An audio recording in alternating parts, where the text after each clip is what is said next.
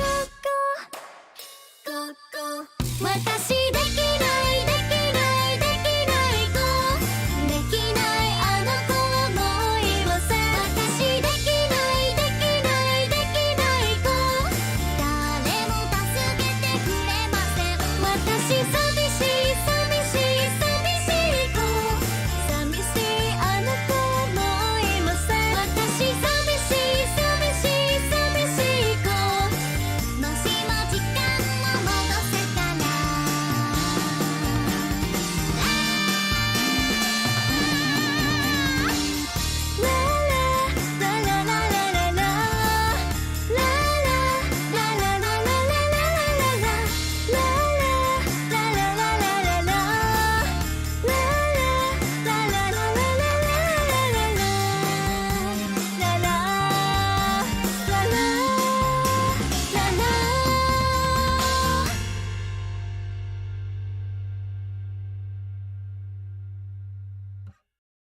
君はできないで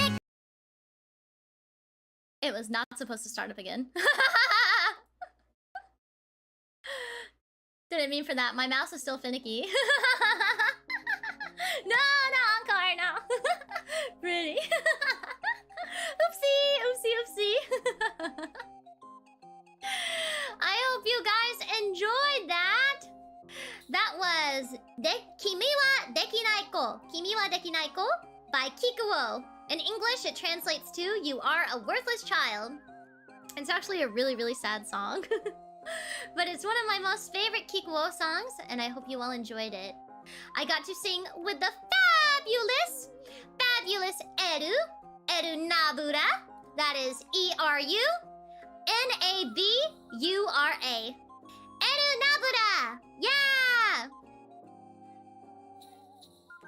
She is such a joy. She is so pretty, so sweet, and so cute. She is mainly a Spanish-speaking VTuber. She's so fantastic. I'm honestly honored to be able to sing with her. She's so cute, so pretty. I was so happy when she agreed. We don't know each other all that well, but we've hung out like once or twice and interacted and stuff. She's really close friends with my other Latino friends. She's really good friends with Haza, who also encoded this. And Tsukun, T-S-U-K-K-U-N, he mixed this. He did a fantastic job. It sounds so good. It sounds so good. I actually think this is the first video that Haza finished for the concert. The first one. I think, yeah, Deki Naiko was the first mix that I got back for the concert, and I was really happy with it. I was very happy to be able to sing with Eru, and it sounds so good. It sounds so good. And also, guys, you wouldn't think it from listening to her, right? But she was sick when she recorded it. And she was very sweet, and she's like, I hope we can sing again when my voice sounds better. And I was like, of course! So I'm hoping that I can do a proper duet with Miss Eru soon, in the near future, because her voice is absolutely gorgeous. She sounds so good. She has really great covers, by the way, guys, and really awesome karaoke. She's so good. She's very talented, very charismatic, and her, if you listen, go to her channel, go listen to her speaking voice compared to her singing voice. She has the cutest talking voice. She's so cute. She's so moe. She's so cute. I'm so happy she could sing with me. I think that Ko was also, I think her voice was very hoarse whenever she sang Spice, but you couldn't tell, right? Her voice sounded so good. I guess it is that time of year where a lot of people are getting they recorded this when the seasons were starting to change, I think, like around August or so. So yeah, I couldn't tell at all for either of them. They sounded fantastic. But yes, please go check out Miss Eru Nabura, and also Tsukun and Haza. Yeah. I will make sure to like link to all of them when I actually, you know what? I'll add some text. Since I have some time, I'll add some text for you guys so that you can check out everyone. I'll add a set list and like everyone that worked on it. So let me like, I'm gonna work on that right now. I'm gonna work on that right now since we have some time because the announcement is about to go up in about 8 minutes. So this gives me some time. I have some leeway. Okay. So why is it all the way over there? Hello? Why is it like that? Why is it like this? Hello? Why does it look like that? That's so scary. Okay, there we go. Why is it so big? Oh my god. What the heck?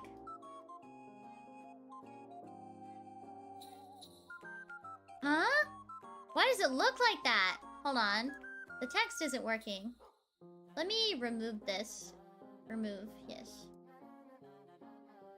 Come on. Okay, and then text. Let's see. Okay, add source. Credits. Okay, there we go. Now it's normal. That was scary, guys. Credits, and then I'm gonna increase the size. Okay, and then I'm gonna add an outline. So I'm gonna make a black outline. And I'm gonna increase the size by this much. Okay, there we go. Okay, so here we go. I almost became a ghost. I am a ghost. So the first song was Black Sheep. Mix. Marku. Encode. Hazael. VA. Nora. Oh wait, I should put their ats. That's what I should do. I should do their Twitter ats. So let me grab those.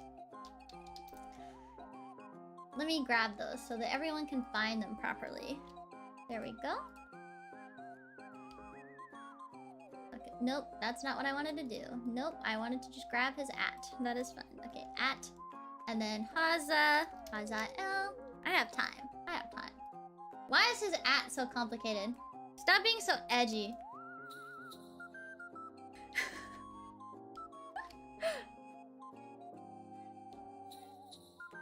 See new posts. What the hell? It like copied his like post size stuff. So weird. Okay, so Haza. Okay. Encode and then where's Marku? Where is Marcus? There we go. Mark Uwu. I see. Mark Uwu. Let's see. Down. And then at.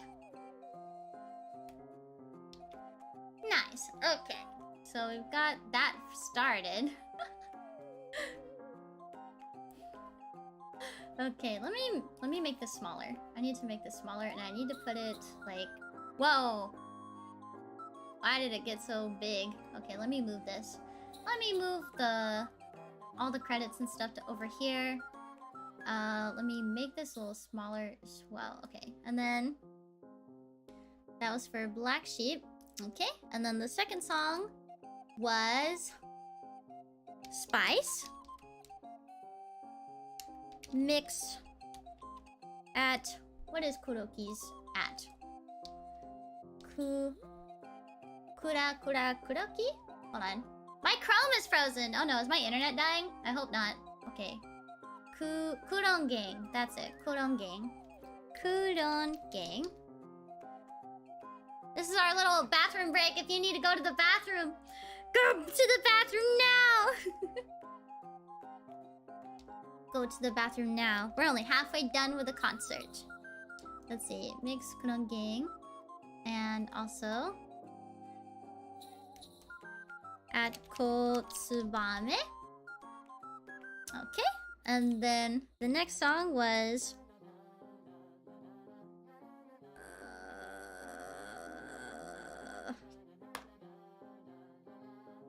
oh, it was Lion. And that is, it's Ami. Is it Ami Amami? It might be. Yes, it's halftime. It's halftime before the announcement in 3 minutes! It's Ami. I have 3 minutes. Ami, Amami. Okay, so yes. And then mix Kurong Gang. And then encode L. Okay, and then the fourth song was Witch at Rita Kamishiro at... What is Non's at? Known? Known? Known. Okay, I got this. Known. And then mix at Marku Ubu. Encode, of course. It's Haza. I can't read it. What does it say? Hold on, I have to like zoom in. Haza L. It is HZZXXL. HZZXXL. Okay. And then Dekinai Ko. And that is with Eru. What's her at? Eru Nabura. Okay. Ah! Oh my god, I accidentally clicked on Marcus's mix samples. Oh my god, that scared me so bad. That was Lana's voice too.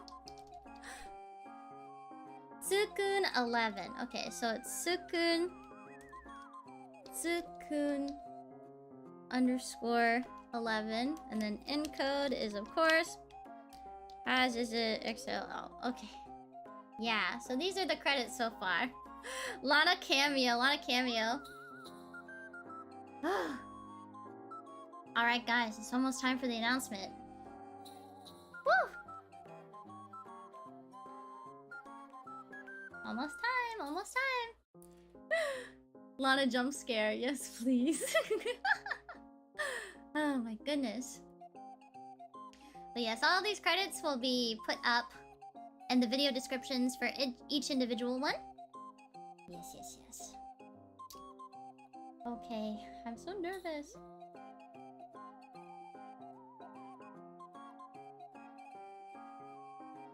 Is it merch? Is it track getting bought? Could be anything. Oh, it's time.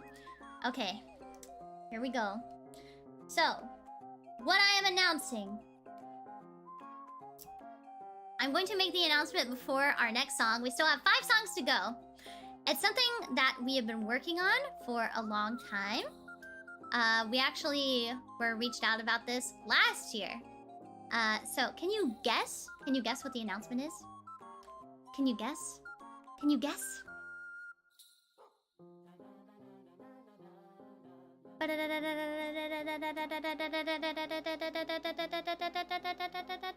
It's also a first ever in all of PRISM project, and I'm really excited and honored to be the first one to be able to get something like this. Yeah. We're doing a concert right now, silly. Alright, guys. I'm gonna go ahead. Announcing my first ever apparel collaboration! That's right, guys! We're getting Shiki hoodies! Yeah!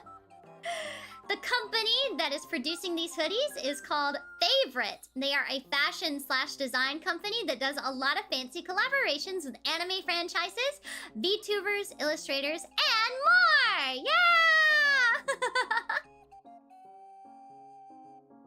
That's right, I'm getting my own hoodie! It's specifically designed for me and for everyone to look like me. I'm very excited to get my own, actually. I'm very, very excited. I'll be taking your entire stock. Hi for Epsilon, thank you so much for being a member for 11 months. I'll take 10. Let's go! Make me go into bankruptcy. They created an amazing design based on myself. It's a Japanese-style unisex hoodie. Isn't it so pretty? Look how cute this is. Look how cute this is. That's how it's gonna look. It is so detailed. It's very, very detailed, and Favorite makes really high quality clothing. They reached out last year, and I've been holding on to this for so long because I knew it was happening. I knew it was happening for a really long time, but we were waiting for like the perfect opportunity to be able to release this, and we thought that the Halloween event would be the perfect time to. So yeah. They've done a lot of big VTubers collaborations for their hoodies and stuff. Yeah, I'm so excited. By the time I get this into the Philippines, it's probably summer. Maybe! I'm not sure how long it'll take to ship, but I'm very, very excited about it. Very, very excited. I have some more details to share with you in just a few minutes whenever the link hopefully goes up. It is a limited time. It is a limited time. And, so, how do you order this hoodie? Well, staff is going to put a link in the chat in a little bit, for you guys to be able to take a look. The order time frame is roughly a month, so please do check the website for more details whenever the link goes up. We do need to get a certain number of orders to begin production though, guys. So if you like how it looks, please be sure to order within the time frame. I'd be really happy to see pictures of you guys wearing this, so please do show me pictures if you end up ordering one. That being said though, it could only be in one size. So I'm assuming that it's like a large size hoodie. It's probably going to be like a big hoodie. It's probably going to be a quite large hoodie. So make sure you check the size measurements on the page whenever it goes up. It's only with all your support that these kinds of collaborations and opportunities can like happen to me. So thank you so much for supporting me. There it is! There it is, guys! Go! Go, go, go, go, go, go, go, go, go, go, go! Go, go, go, go, go, go! I'm gonna pin this for just a tiny bit before we get started on the next song. So I'm gonna pin this. I'm gonna replace the pin message for now. So this is where you can order it. This is where you can order your hoodie. It is like a really like nicely made hoodie. So it is expensive. It is a bit expensive. Yes. How many orders do we need to make though? Let's see. Yeah. Okay. Oversized for both men and women. It's oversized for both men and women, apparently. Let's see. I'm not sure how many orders you need to begin production. That was not information I think I was given. Yeah.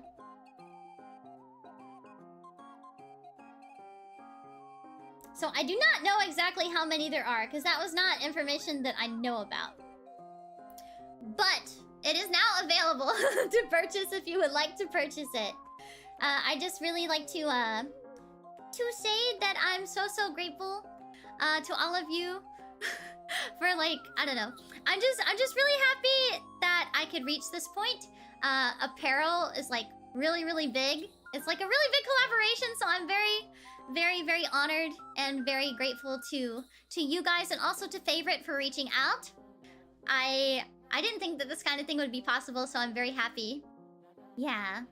So do we just leave the sizes free? Yes. I'm pretty sure. I wasn't given like all of the details necessarily. Yes, it says it is a unisex hoodie and order time frame is roughly a month. Need to get a certain number of orders to begin production, and it is one size only. It is an oversized hoodie, though. It is an oversized hoodie, yeah. I don't think that... I don't think that, that Favorite does, sizes outside of one size fits all kind of thing. I could be wrong, though. But that is the situation at hand. That is the situation at hand. And I'm very sorry about that, guys. I'm sorry about that. I did not have any control over that specifically. Yeah. I think that this will stay up for roughly a month. It'll be up for roughly a month. That's how long you have to secure the hoodie. And we need to reach a certain amount of orders in order to begin production. So let me ask about that. Let me ask. How many orders do we need to begin production? Yeah. Yeah.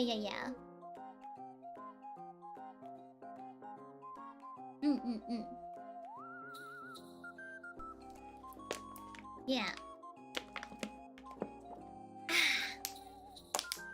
But yeah, I'm really excited about it.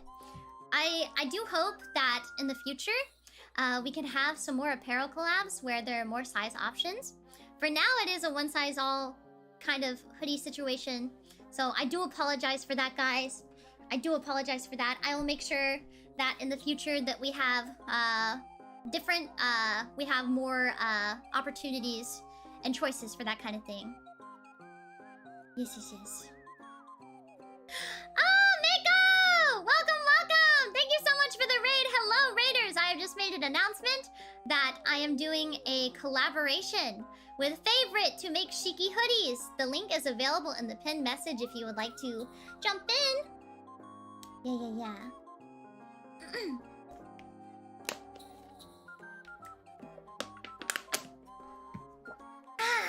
Good water. We are taking a short excerpt from the concert to make this this announcement. So, yeah. I cannot read Japanese, so I cannot see what a lot of this on the website says. I wish it would show how many orders are needed. That would be epic. Let's see. Did Prism Project tweet about it? Let's see.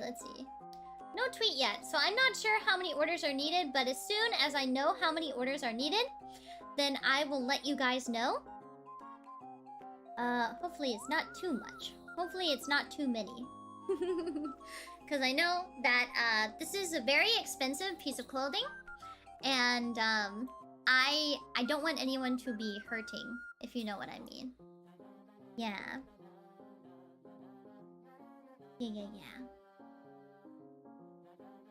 Good morning! Welcome! Also, Kohen! Thank you so much for the Streamlabs dono! Sorry, Cold Treats and Pumpkins. I want the entire stock.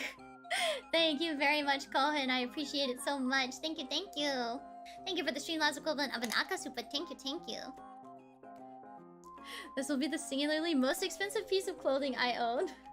I'm so sorry! I'm gonna drink some water. But I'm pretty sure that all the clothes on the website are one size only, so I do apologize for that.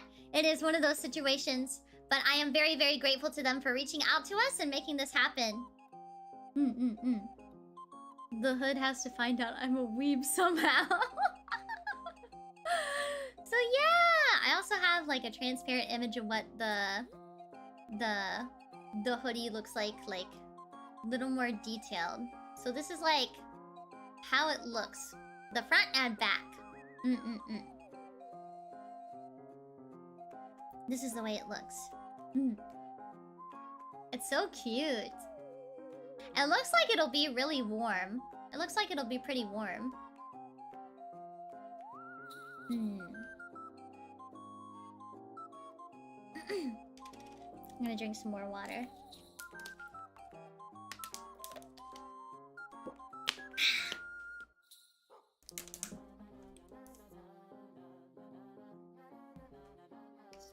Will there be any images of it IRL to get a better idea of how it looks?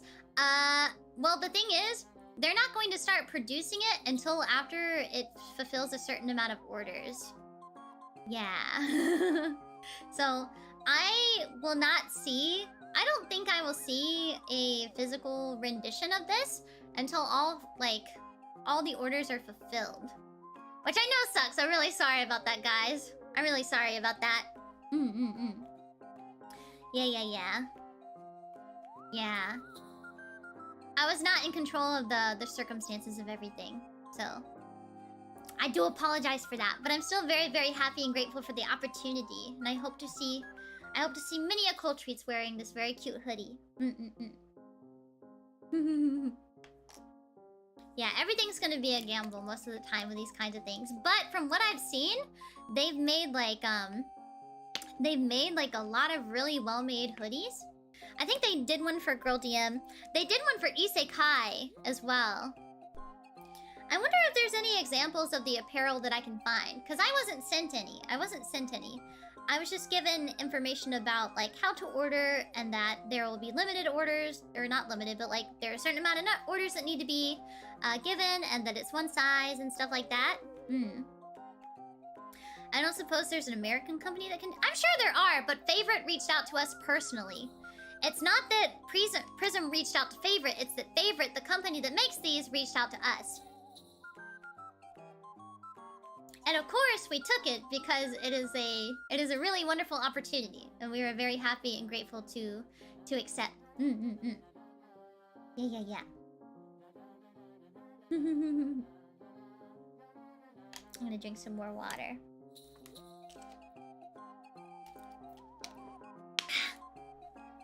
I don't know anything about the shipping. I really wasn't given that much information about all of this. I just knew that the apparel collab was happening, and about the purchase link, and about the limited, or like the certain amount of orders, and also the hoodie size. I wasn't really given many details, to be honest.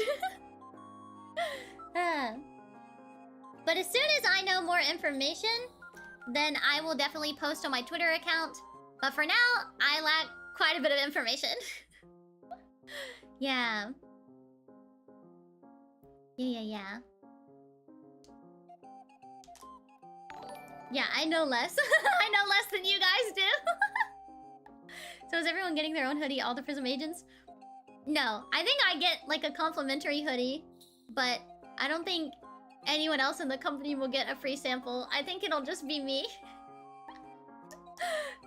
My mom really wants one. My mom really wants one. I still need to get my anniversary t-shirt. I hope that comes soon. I know some of you are starting to get your summer merch, which means that hopefully I get a big package of all the merch I've missed out on. Hopefully. Time to rock it to the next meet and greet. Let's go.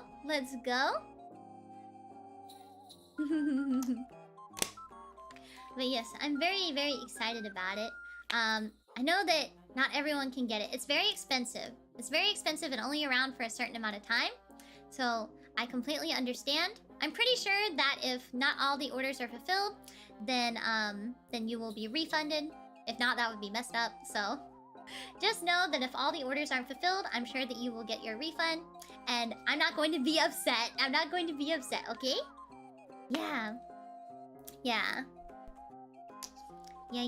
So I'm still waiting on information, but as soon as I get that information, I am for sure posting on Twitter. So I do apologize for that, guys. I was not given all that info about this kind of thing. Yeah. So thank you so much to Favorite for reaching out to us. Thank you so much. I'm very excited. I'm very excited about this. Hee.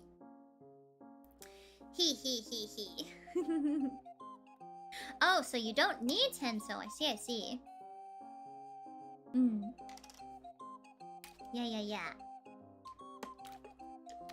That's Cobra, she'll be upset. Bye. No! Yeah, make your own Shiki merch! Sell it! Make a profit, Marthe! Also, guys, I don't know if I've talked about this, but if you are an artist and you want to sell merch of me at a convention, please go ahead. I'm super open to it, which means that I can buy it myself.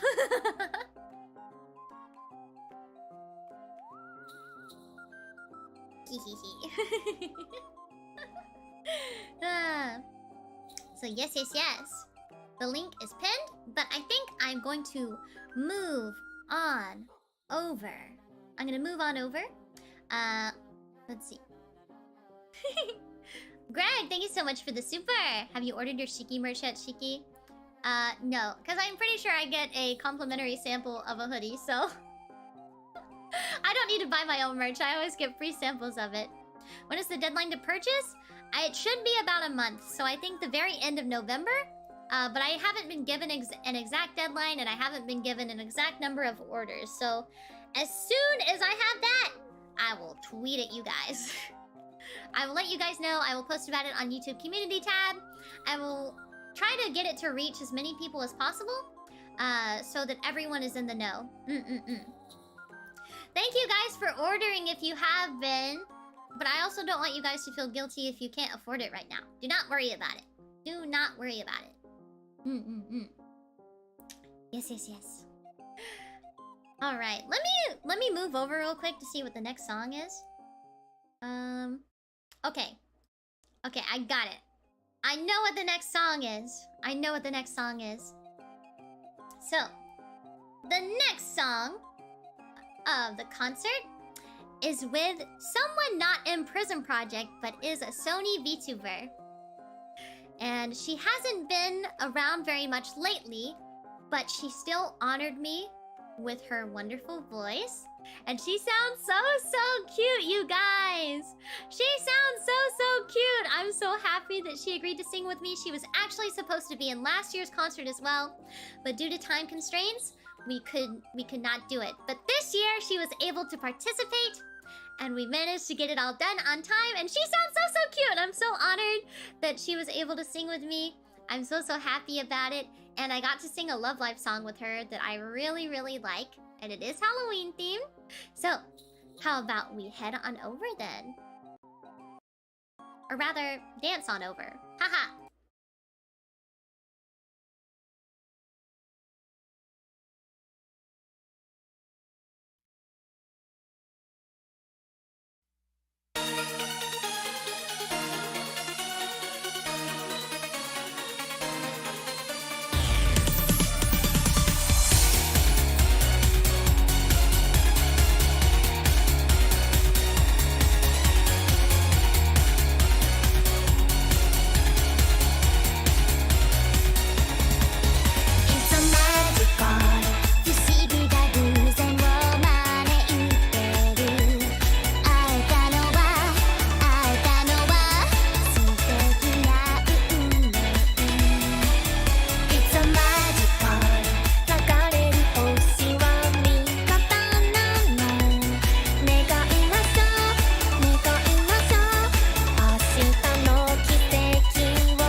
Hehehehe. That was Dancing Stars on Me from Love Live. And that lovely lady singing with me was Miss Nanamona Maru from Verse. I'm so happy I got to sing with Nanachi. She's so sweet. Shiki-chan love! Nanachi! Nanachi love, thank you so much for singing with me. I'm so happy I got to sing with you this year. Thank you so much. You sounded so pretty. You sounded so cute. And I think we blend really well too. So thank you so much, Nanachi, for singing with me. I hope you are doing well. Your lines were absolutely perfect. When I listened to them for the first time, I was like, oh, she's so moe. Thank you so much, Nanachi. Didn't she sound wonderful, you guys? Let's all give a round of applause for Miss Nanachi. Let's get those hearts and let's get those claps in the chat. Yes.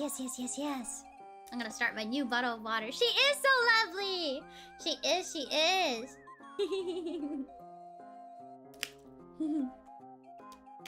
Yeah! Thank you guys. But yeah, I originally invited and wanted Nanachi to participate last year, but the song that I wanted to do with her, I ended up not being able to do. So I was really happy that she said yes this time. Thank you for having me. Of course, thank you so much for singing with me and lending your very gorgeous voice. Thank you so much, Nanachi. I hope to sing with you again. You sounded so cute, so wonderful. Oh, my heart. Best sheep.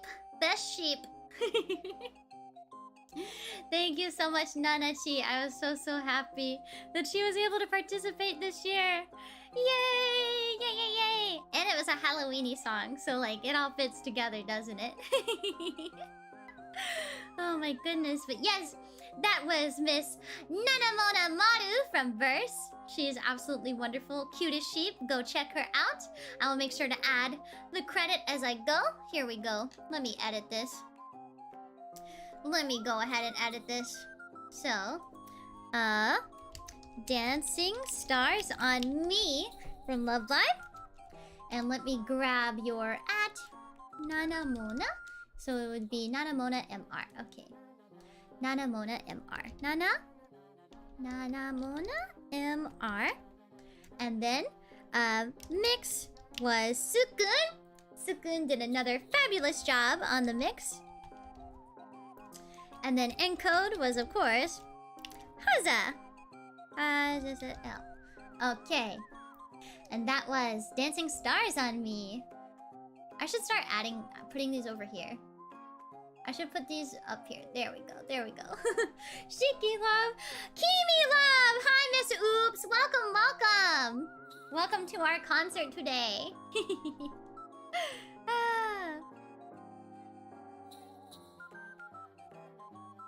Let's see. Let me go check what the next song is again. Oh, okay. So, the next song is a solo song. It's a solo song. And I actually got to sing this, like, perform it for the first time at the beginning of this month. So I thought I'd do it again, but this time for my streaming audience. Hee. I've had to record this song so much. I am unfortunately 3D. Miss Kimi is not in the concert, but she is in my heart. 3D life is rough. It is. Alright, so this next song is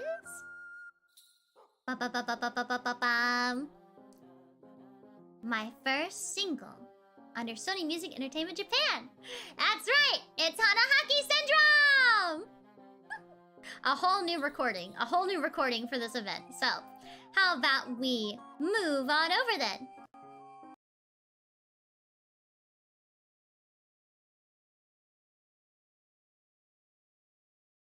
Just Just one more time, will you hold me in your arms? Bouquets of golden daffodils, a decomposing love. Just one more time, kiss me underneath the stars. Our memories lie dying under old wisterias. Wilted petals, faintly dyed a scarlet red. Here they settle on my tongue but left unsaid. My heart's a wreck, thorns imprinted, body split. Careless lamenting just keeps you in my head. You promised me that one day I'd wither in embrace. Buried in me a light seed, an illness blooming from a need. You promised me a life through a superficial grace, enacting scenes of disbelief. These flowers blooming from my grave. Just one more time, will you hold me in your arms? Bouquets of golden daffodils, a decomposing love. Just one more time, kiss me underneath the stars. Our memories like dying under old wisterias. Ah, the flora of my heart. Ah, it's tearing me apart. Porcelain lilies, somber relics they became.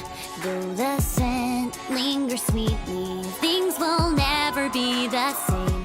I lie awake at night, waiting for your sun-kissed light. My body a greenhouse without an end inside. You promised me that one day I'd wither in embrace. Buried in me a light seed, an illness blooming from a need. You promised me a life through a superficial grace, enacting scenes of disbelief. These flowers blooming from my grave. Conducted by a thread, become a blooming dread. Behold my garden, crystal clear are the memories I fear, but something keeps me yearning for those fearful years. Conducted by a thread, become a blooming dread. Behold my garden, crystal clear are the memories I fear, but something keeps me yearning for those fearful years.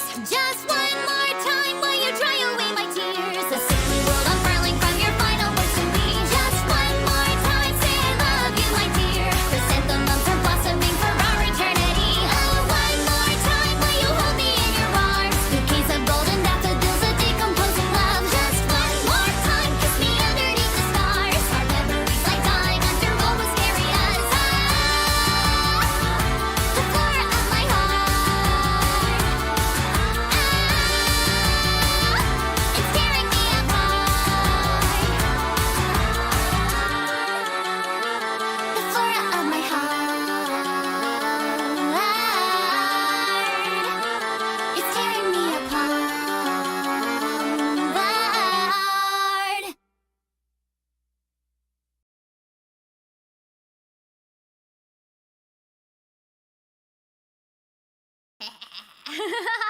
I sang my own song, Hanahaki Syndrome! I hope you enjoyed the newer rendition of it that I got to sing. I sang it in my home, so I guess like I sang it a little more comfortably than I did when I sang it in the studio. Yeah. Fish, thank you so much for the super. As great as when I first heard it, as great as when I was there live for it. Hanahaki Syndrome will always be great. Thank you, yeah! Those at Cosmania got to hear me perform Hanahaki Syndrome for the first time, and you guys got to hear it just now. So thank you, thank you, thank you. Thank you for listening. That is Hanahaki Syndrome, produced by Ghost and Pals. Ghost is a fantastic producer.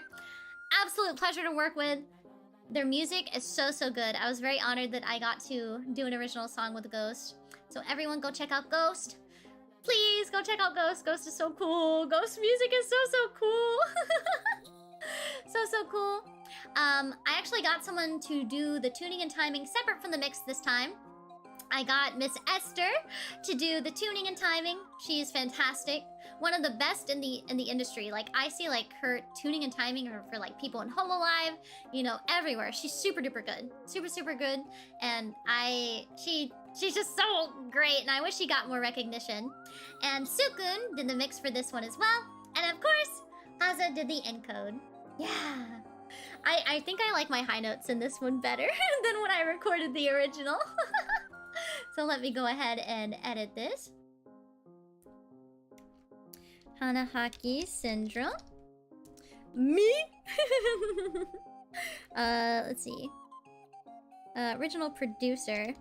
Producer, of course, is Ghost. Ghost is super duper epic. So let's give some... Oh my god, I almost unfollowed Marcus. No. Ghost and Pals. What is there at? Is it just Ghost and Pals? Yes, Ghost and Pals _ So let's give them some proper recognition. Ghost and Pals _ They made Hanahaki Syndrome. They made the song and they wrote the lyrics. They're super good. And then mix. Oh wait, no. Tune/time is Esther. And Esther's @ is esther.exe. Okay. That is at esther.exe. The mix is by Sukun _11. And the encode, I know I'm not capitalizing the front part by the way, is Kaza. Wait, there we go. Yeah! Oh my goodness. It's definitely a noticeably more comfortable rendition, and I like that you got the entire squad on this one. Yeah! It sounds really, really good. I'm excited to upload this one.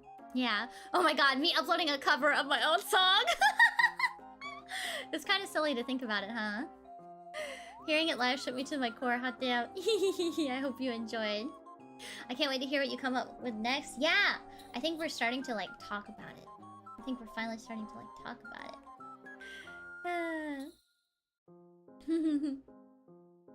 Yeah, each one has a different feel, which I think is awesome to have 2 different flavors in the same song. Yeah, credits are so stacked, so lovely. Yeah! I got a lot of wonderful people to work with me on this concert this year. DMCA take down the next one. Oh my god, wait, I might get like a, not a strike, but I think I'll get a copyright notice for my own song! I can't believe Shiki Miyoshino covered Hanahaki Syndrome by Shiki Miyoshino. I know, right? Oh my god. Let me go double check what the next song is. Ah, okay. So, the next song is I Sung with Another Kohai. And I really wanted to sing something like... It's a ballad, right? And it's a very, like, loving ballad. It's a very loving ballad. I actually cosplayed the character that sings this song. And I needed a girl that is so dedicated and sweet and comforting to her fan base to sing it with me. So I asked a very sweet Kohai to sing a very, very moe song with me. It is from an anime that is ripping at the seams with tragedy. So, I hope you will enjoy 2 girls singing as your lovers. Here we go!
Naki, I saw you in the chat. Hello, Naki. If you guys couldn't tell, the guest singer for Wishing was Naki Kamizuki from Prison Project Generation 4. Oh my god, didn't she sound so moe? She sounded so good on this. I knew she would be perfect for this song. I just had to. When I was considering a set list, I was like, I want to sing Wishing, but who do I invite? And Naki was just like the perfect choice for that song. She sounds so sweet. The perfect wife. So cute. And we sound so good together, don't we? I thought that we sounded really good together during our first duet that we released earlier this year, but I think I like Wishing even more. We sound so good. I'm so happy. I love Naki's voice so much, and I'm so happy that I've gotten to hear her sing a lot more this year. Actually, she's releasing a cover soon as well. Let me see when that is releasing. Naki Kamizuki. She's releasing a cover tomorrow at 10 a.m. Central Time, which is about 8 a.m. Pacific Time. So yeah, she's releasing a cover for Halloween, I believe. So I hope you guys will look forward to that. I'm so happy I get to hear more of Naki singing. She has such a sweet and pretty voice. Her voice is just like, it's so pure sounding, you know? It's so gorgeous. I love Naki's voice so much, and I'm so very honored that she got to sing with me for this. Thank you so much for joining me for this track, Naki. You sounded fantastic. Thank you. When I first listened to the mix, I actually like cried because it just sounded so pretty. It sounded so pretty. It sounded so earnest. It sounded so sincere. And she's just so sweet. I love Naki. So yes, please go check out Miss Naki Kamizuki from Prison Project Generation 4. Tsukun also mixed Wishing. And Hausa, of course, did the encode. Yeah. Oh, so pretty. Let me add those in. Wishing. Naki Kamizuki. And then mix was Tsukun. And then encode was, of course, Haza L. Alright, guys. But yes, everyone go give Naki lots and lots of love. She's releasing a cover tomorrow!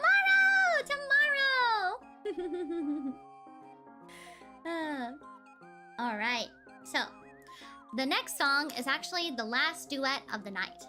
We have 2 songs left. We have a duet and we have a solo.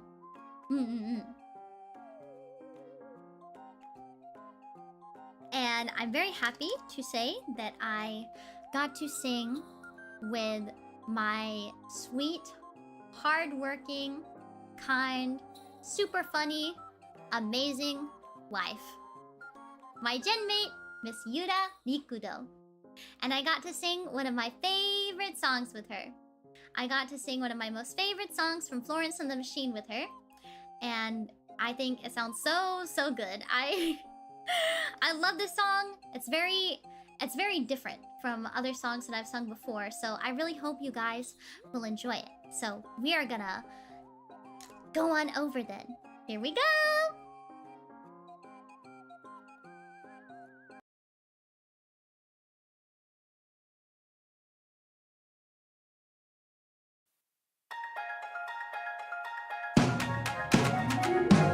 The looking glass so shiny and new.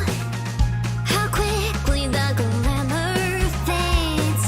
I start spinning, slipping out of time. Was that the wrong pill to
That was Rabbit Heart by Florence and the Machine. It's one of my most favorite songs ever, so I hope you guys enjoyed.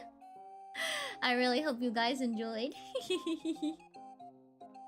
Thank you, thank you. I sang that with my wife, my wonderful genmate, Yura Rikudo from Prism Project Generation 3. That was indeed a gift. That was wonderful. I'm so glad! I really wanted to sing one of my most favorite songs with her.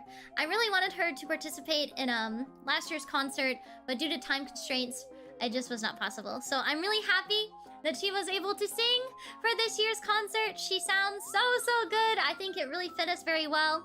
I love her to bits. You know, she's always working so hard, and she does so much by herself, and I just hope that a lot of you will check her out. She's really just a fantastic streamer. She's a wonderful singer. She's a great artist. She mixes, she edits, you know, she composes, she plays instruments. She's super cool, and she just works so hard, and she's very dedicated and so sweet. I love Miss Yura. So I hope you guys will check her out. That was the last song that Marku mixed for my concert this year. So let me quickly add that to this list. But yeah, everyone go check out Miss Yura. And of course, Haza Encoded, Rabbit Heart, at Yura Rikudo. And then Mix is by Mark Uwu. And then Encode is of course by Hajajajao. Yeah. Yeah, Yura has 30 hours in her day somehow. Somehow. Now, this last song that I have for you all, it is a solo. It is the last song of the night, and it is dedicated to each and every one of you watching. I've actually sung this a few times at karaoke's before, but I tried really hard to convey many a feeling to you guys, and I hope that you will enjoy it. So here's the last song of the night.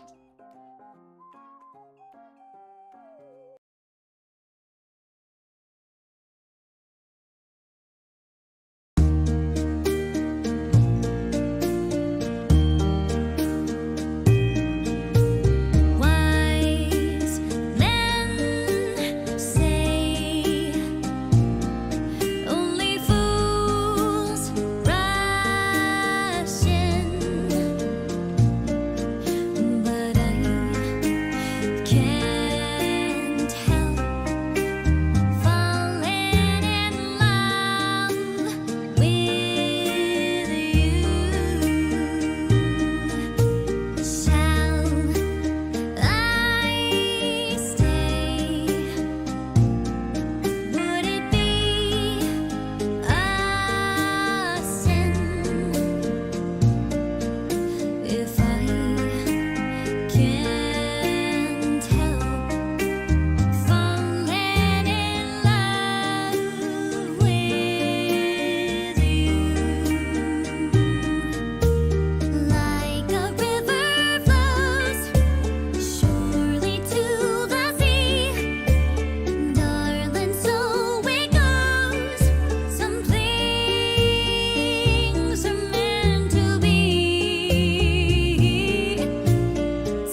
Did I make you cry?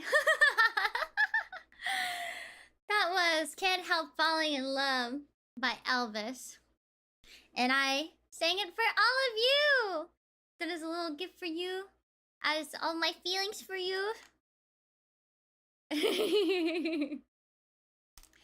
You know, I really do owe my life to you guys, you know?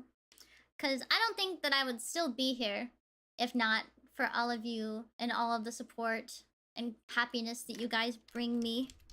I'm very happy that I can meet all of you, and I really hope that that cover could show that. I'm I'm emotional.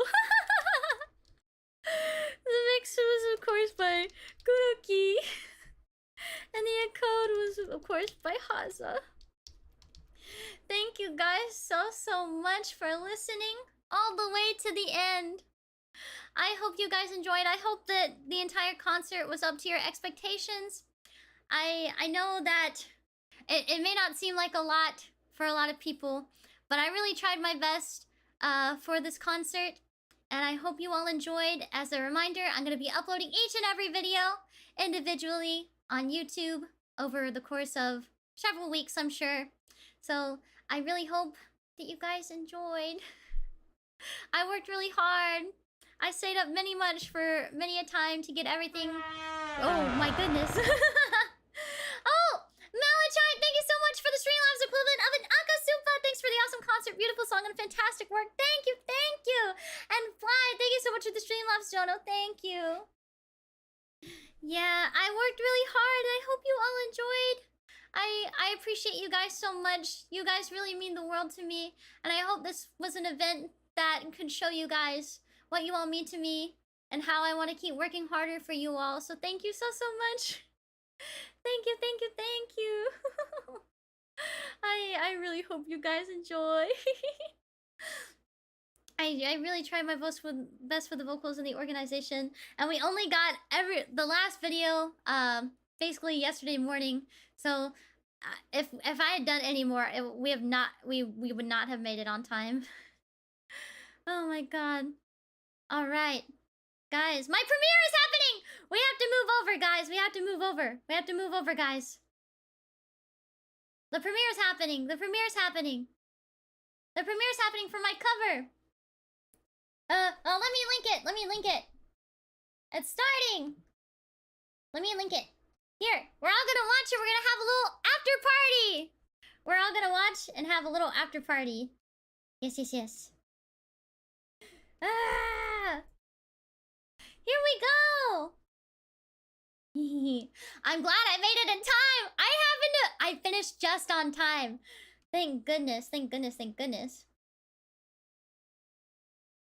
Woo! Almost didn't make it there. Phew! Alright. I'm like speeding it up. Come on, playback speed. Yippee!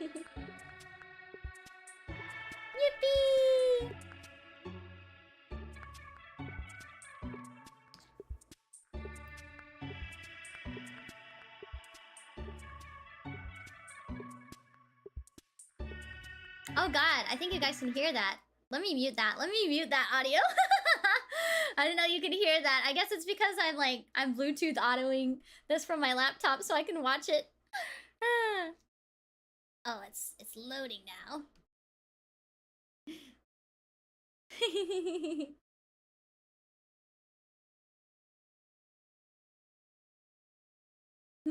All right. 5, 4, 3, 2, 1.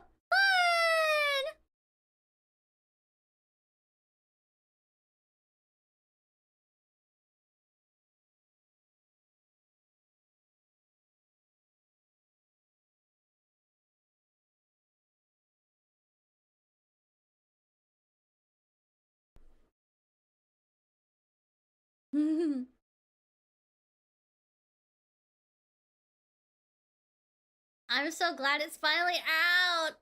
I recorded this so long ago.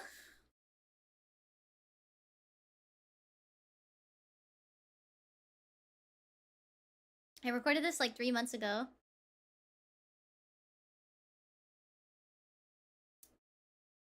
Yeah, the art is so good. The art is so good.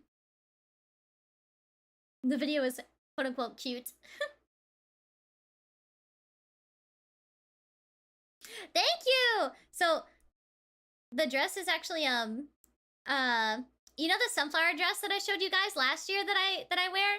I use that as a reference and I asked them to put peonies on it because it's a reference to Hanahaki syndrome.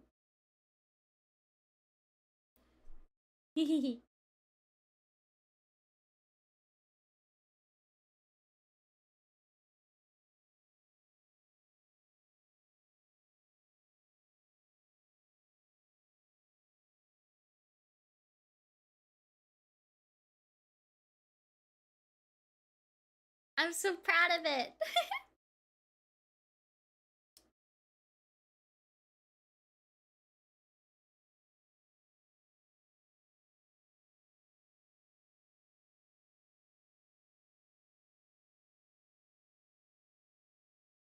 I worked hard on my vocals.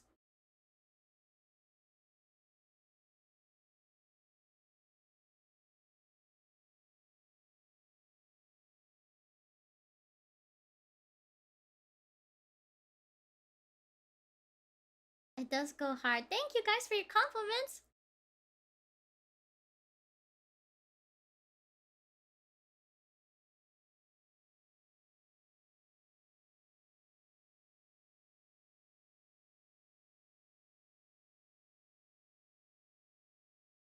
How are you so good at this whole cover song thing?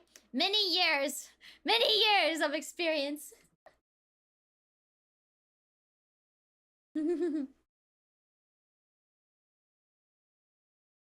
This is one of my favorite Kikuo songs.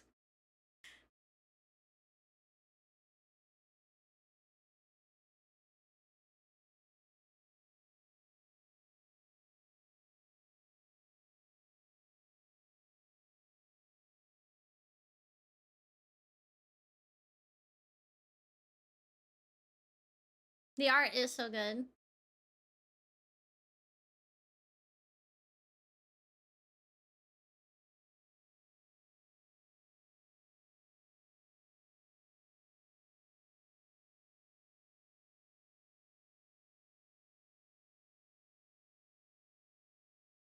Yay!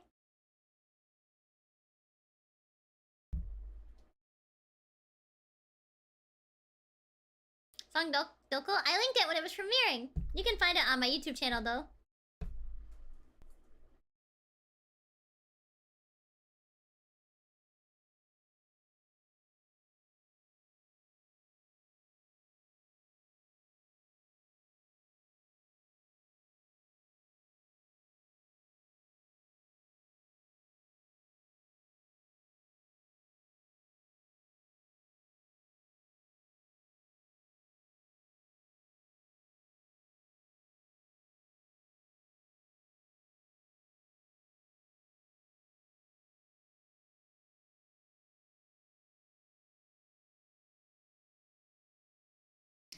Thank you for coming to the premiere, everyone! I hope you enjoyed! Yay! That was Hitogawari by Kikuo Hana. Yippee! That was awesome. Thank you for thinking so. My mom just texted me. Hold on, let me read it. Let's see. My mom said... Wait, this isn't my mom.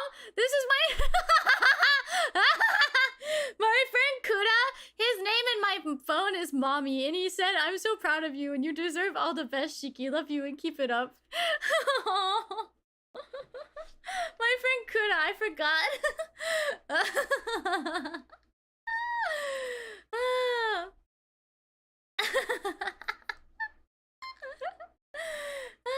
Thank you guys so much for all your compliments. I'm so glad that you guys enjoyed it. Thank you, thank you. Thank you, thank you. I'm so glad you liked it. I'm so glad. Let me go ahead and like make sure that my scheduled tweet goes up so that I can add credits to the bottom of the tweet. So I'm gonna quickly do that. And then we'll talk a bit about the cover and talk about who worked on it and everything. Alright, post. And then scheduled post. I can go ahead and post this.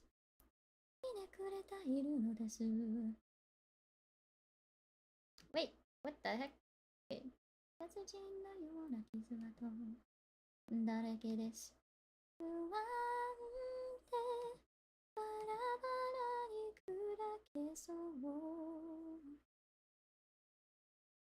Yeah, don't worry. I will do another wheel spin as soon as I do this. Thank you guys for your nice compliments. I appreciate it. Thank you, thank you. Thank you. Sheer power in your voice continues to blow me away every time you show more and more that you can do with it, Shiki. You really are such an amazing singer to inspire. I'm so glad. Thank you. Thank you, thank you. I worked really, really hard on the vocals for that one. Surprisingly, there are like no harmonies in that song. I asked Apollo for a harmony guide and he was like, there are no harmonies. And I was like, oh. I was like, huh. I was like, oh. Okay. I guess that's easier for me. Yay! It's up, it's up, it's up, it's up, it's up. The tweet is up. Okay, so now I can add mix was by Inverse. Inverse has mixed several of my covers before. That is Inverse_music on Twitter. He has mixed my Queen cover, he mixed my Lucifer cover, he mixed the duet with me and Naki. He's mixed all kinds of stuff for me, and he mixed this cover, and he's always such like a joy to work with. He's always like experimenting and trying new things, and he's so good. He's one of the best in the industry, I think. Super duper good. Art is by Miss Neltarene. Whoa! Oh my god! Alex G, thank you so much for the Streamlabs dono. Thank you for all your hard work. The Donathon has been a lot of fun. I'm so glad you think so. Thank you so much. And then the video is by Valdi. Valdi worked really hard in the video. There we go. Valdi's signature. All right. And then I gotta credit Kikuo, of course. Kikuo and Hanatan. Kikuo. And then also I want to credit Hanatan. I don't remember what Hanatan's at is. Is it Cordelia Eureka? Okay, there we go. Alright, I finished putting all the credits down. There we go. Yay! Oh my god, it's finally up. It's finally up after all these months. After all these months. Wow. So, I was planning for this cover since July. July was when I was first started like planning for this Donathon. It was actually the end of June, or like, so I started prepping everything in mid-June, and then I started prepping for this cover in July, and I think I recorded this at the tail end of July, very early August. And Queen, did you know that you are a queen because you are a queen? Thank you. Also, let me replace the Streamlabs link. Let me replace the favorite link with this link. Oh, what is that? Oh my god. That was so scary. Oh my god. Oh my god. MTR Blue! Thank you so much for donating the equivalent of 10 Akasupas! Hopefully this makes it in on time. Apologies, I couldn't attend the Donathon due to work out of state, but I hope you and everyone has a great time and all the best. Thank you so much, MTR Blue. Thank you. I appreciate it so much. Thank you. I hope that your working out of state is going well. I appreciate it so much. Thank you. Thank you. Oh my goodness. Let me replace this link. Oh my god, thank you so much. Donos only Streamlabs donos go towards the goal. Okay, wait, I did this wrong. Okay, there we go. Yeah, we get to spin 4 times, guys. We get to spin 4 times. Yeah, there's 4 spins we gotta do. 4 spins now. Oh, we're almost to the Hot Ones and Bean Boozled challenge.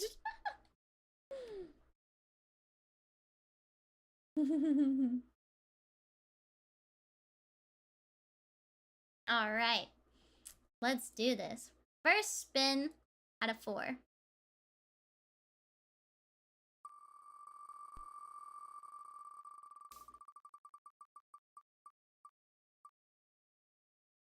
I hate this. I hate that. Now 550 more and Shiki dies live on stream. Oh, okay.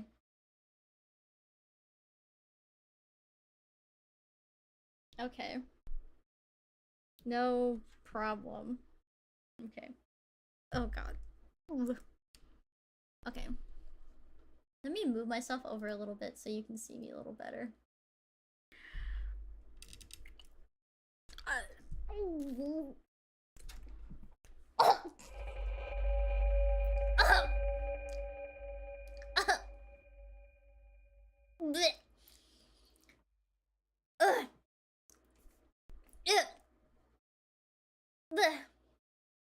Ew. I hated that. That was really bad. This is so sad. Alexa, play Unravel. Oh my god. Oh my god. Oh, Tom, thank you so much for the streamlabs, Dono. I owe paying complaint money. What do you mean complaint money? Oh my god. Alright. Okay, second wheel spin. Here we go. Oh, I didn't mean to add an entry. Okay, there we go.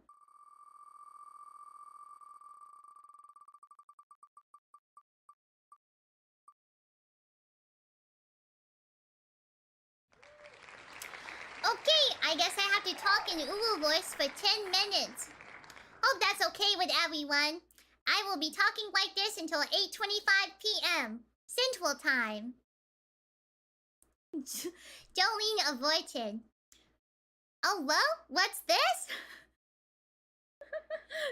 God help us all. Oh, no! How convenient. Cal, thank you so much for the Streamlabs dono. Thank you. Well, it was very fun, but I gotta go for now. I need to head to bed. Good night and have fun. Thank you, Pushao. Sweet brown, sweet dreams. Thank you. Yeah, but guys, I really hope that you like my cover. I really hope you like my cover, and I really hope you enjoyed the concert. I've been working very hard for many months now. And I know it doesn't seem like that much compared to other VTuber concerts. But I really did my best within, like... I did everything I could within my means, you know? I hope you all enjoyed. I do want to do more in the future. I want to do a lot more in the future. So I hope all of you will stick with me until I can do something crazy. Yeah. We may get the 12th Jolene in an Uwu voice. We may win forever. So true. Let's roll the wheel. What is it gonna land on?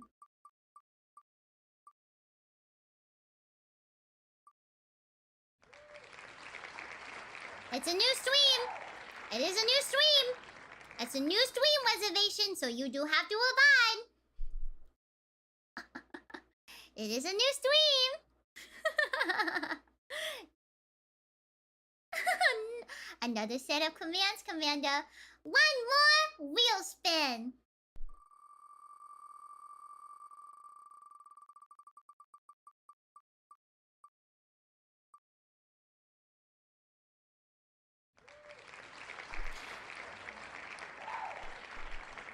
So to explain, if I get another one of those, after getting one of those, it basically like voids the other one. So now I only have to speak in a southern accent for 5 minutes.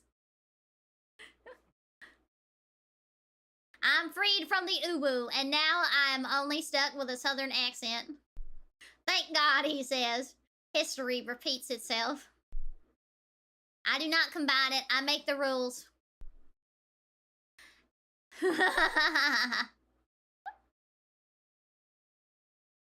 Can you do both uwu southern accent together? This is the best I can do. I hope that it is up to par with what you were hoping for. I am the Southern Commander Muffin.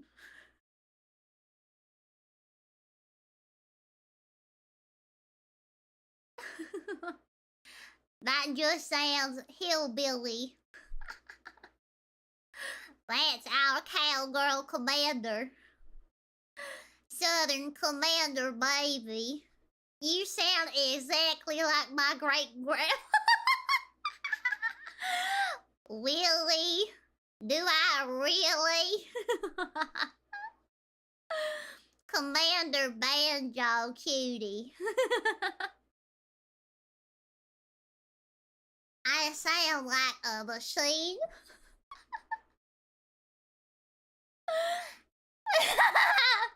It makes me sound like I have no teeth. That's a very interesting sound, isn't it? You sound like every woman in North Carolina. Oh, that's okay.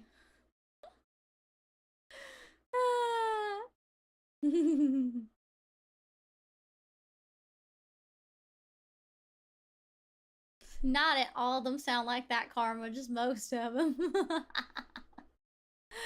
I don't think I've ever heard someone from North Carolina speak like that.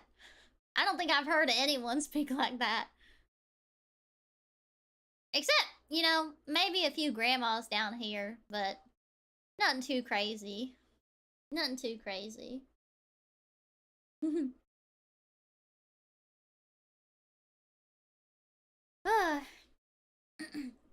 Most of the North Carolina people I meet just yell at me to go away. Oh, man. This is like the accent that I like picked up from my parents and other people here. It's very different from like other southern accents. I feel like the vowels are much more drawn out than they are in other places. People from Alabama, they either speak like really fast or really slow.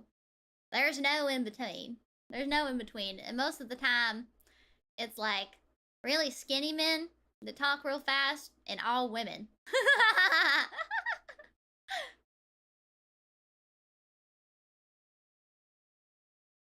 As someone from West Virginia, you're not wrong, laced with old people.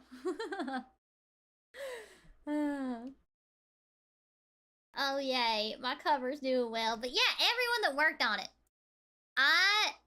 Inverse is so sick. He's got such amazing mixing skills. He's super good. He's super good. He also makes music. I think he worked on original music for Production Kawaii. And he did mixing for them too, for some of their originals and other stuff like that. And then of course,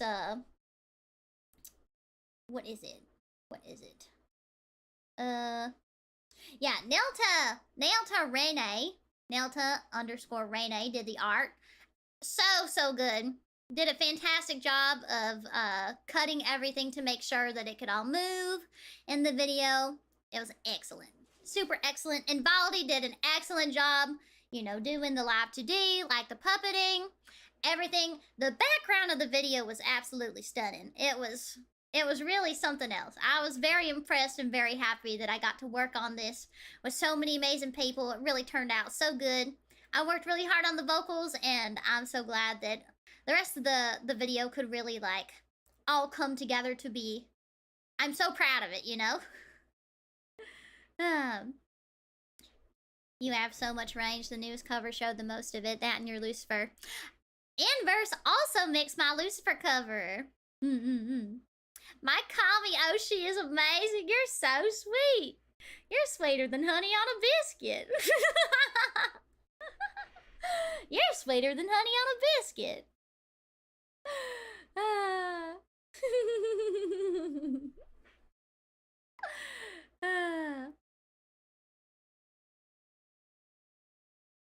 Wait, Derek, what do you mean? Hope what gets a longer version?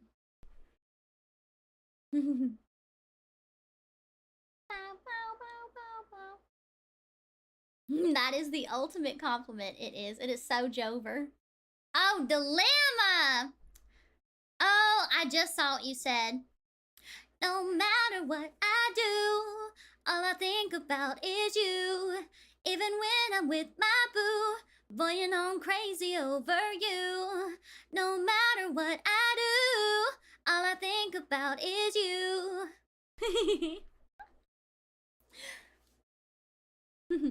Oh, you like my Lillian cover? I'm so glad. I'm so glad. Who will play Nelly in a full cover? That's a good question. I should get Known to do it. Known should be my Nelly. Known should be my Nelly. I kind of want to redo my Lilium cover because I feel like I could do so much better now. Because I really did not perform well for that one. I gotta redo it. Jolene Win, I haven't heard it in so long.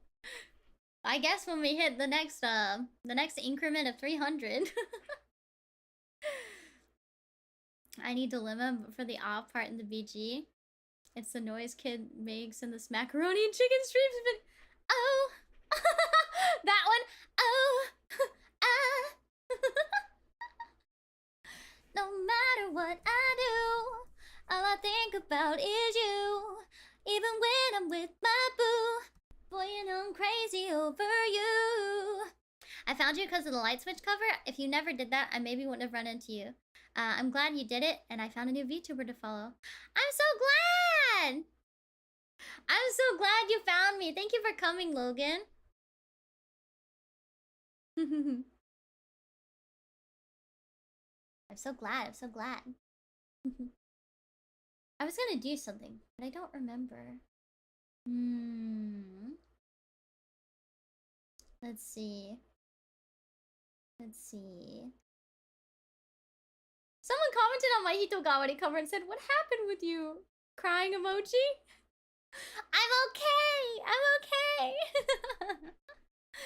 Oh. PRISM is actually my first real exposure to VTubers, like during that meet and greet. I'm so happy you found us. I'm so happy.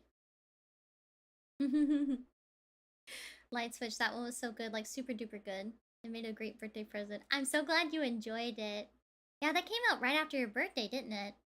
I still think about the Reddit post I found that was Shiki. I remember the way I was laying on my bed with my legs in the air against my wall. I just want to lay on the floor and stare at the ceiling in horrific bliss from that substitute cover. Shiki got my spirit floating. Family might bill you for the exorcism. Oh my goodness. Oh! Mahal! Thank you so much for the Streamlabs, Dono! Hi, Shiki! I've been busier than I thought. I can spare you this much at most. I wish I could give more. That's okay, don't worry about it! I appreciate anything! Thank you so much! That's very generous. You deserve so much for all the hard work you put into this Donathon and everything else you do for us. Mwah, mwah. Spoil yourself, BB. Thank you! You're so sweet! Thank you, thank you! Your short, like, Switch cover was what introduced me to you, and when you made a full one, it was a dream come true. Yeah! And I'm working on another full cover of a short that I did 2 years ago. So I hope you guys will like that when it comes out. Probably comes out sometime this winter. I have to run away, but Shiki love. Thank you, Mahal, and thank you for the head pats as well. You're living your best life. So true. It was similar for me, except it was the KDA covered Lalia that led me to look into this mysterious Shiki singer. I'm so glad you found me. Lalia's super talented. And she's so sweet, too. Gen 3 Bloom, my love for PRISM. Aww, I'm so glad, Mateus. I know a handful of folks that have heard Shiki's cover of Light Switch, but haven't heard of Shiki. That's wild, honestly. Yeah. Light Switch got really popular. Seasons was the first I heard of Shiki. Still a vibe, though. I'm so glad you like Seasons. It just hit 100K not that long ago, but also it got like a sudden boost of views like recently. It was really like weird. Light Switch introduced me to Shiki. It was my first exposure to her voice. I'm so glad you found me. I'm so glad you guys found me. I'm so glad that we found each other. Because I've had so much fun ever since I started VTubing under PRISM.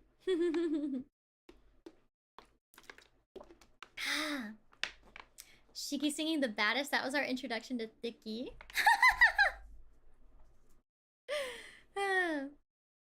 My friends were memeing on me because I was so averse to trying it out, and after the Rita meet, I was waking up at strange hours for both hers and your streams. Well, thank you. I appreciate it so much. Rita's great.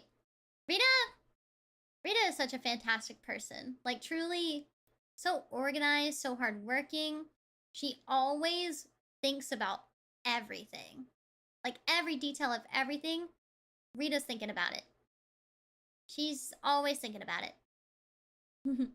There's me who just joined a stream one day and sent a super asking if y'all mind if I praise the Lord. Like, you're so silly. You're so silly. Only Twitch is insanely good. I listened to it for hours on repeat for the first time it was out. I'm so glad, the Mad Death. Thank you. Seasons is close to 1 mil on Spotify. 200k away, but close. It was at like 500k not that long ago, right? That's crazy! 1 million? 1 million Spotify streams? That'll be like a really big first for me. My first, like, million anything, probably. That's insane! That's so exciting. I found Prism thanks to collab with Camo V. Koyo! Koyo is so, so sweet. I love Koyo. I haven't talked to Koyo in quite some time.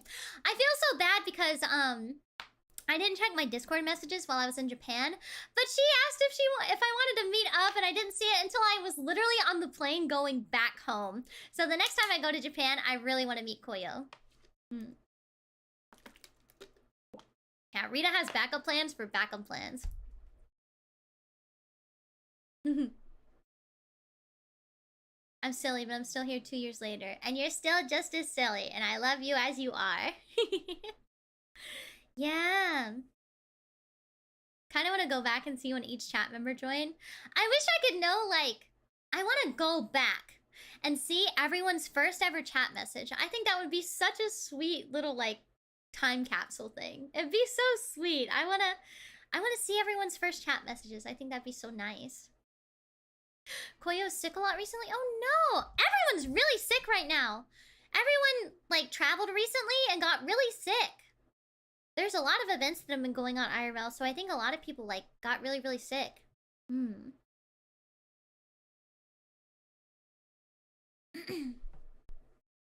Shiki self-intro could hit 1 mil. It's true, it's getting there. It might take a while, though, but eventually it'll hit 1 mil, I'm sure.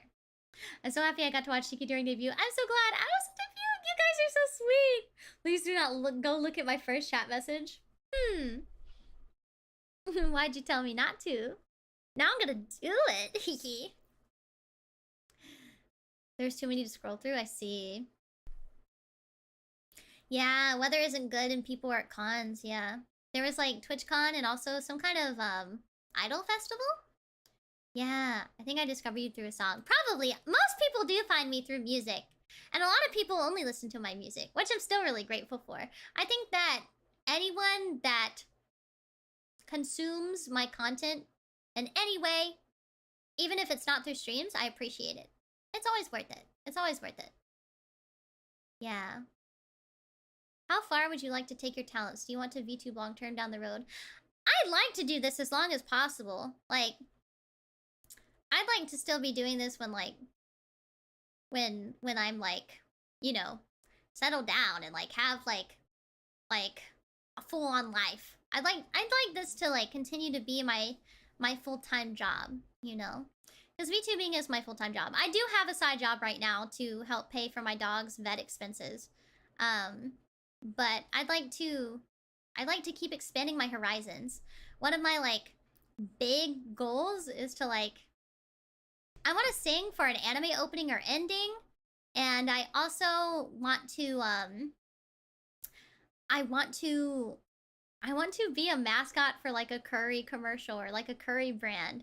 I want to do sponsorships for all kinds of cool things. I want to collab with people that I look up to. Music-wise, that might be difficult now that I'm with a label. It's really hard because I have, like, an exclusivity thing. I don't think I'm allowed to make original music outside of Sony anymore. Yeah. Let's see. I missed a few chat messages. Let's see. Yeah, everyone's down with some kind of flu. Yeah. How do you even check the first chat messages? I have no idea. Biggest regrets in life, not being there for Shiki's debut.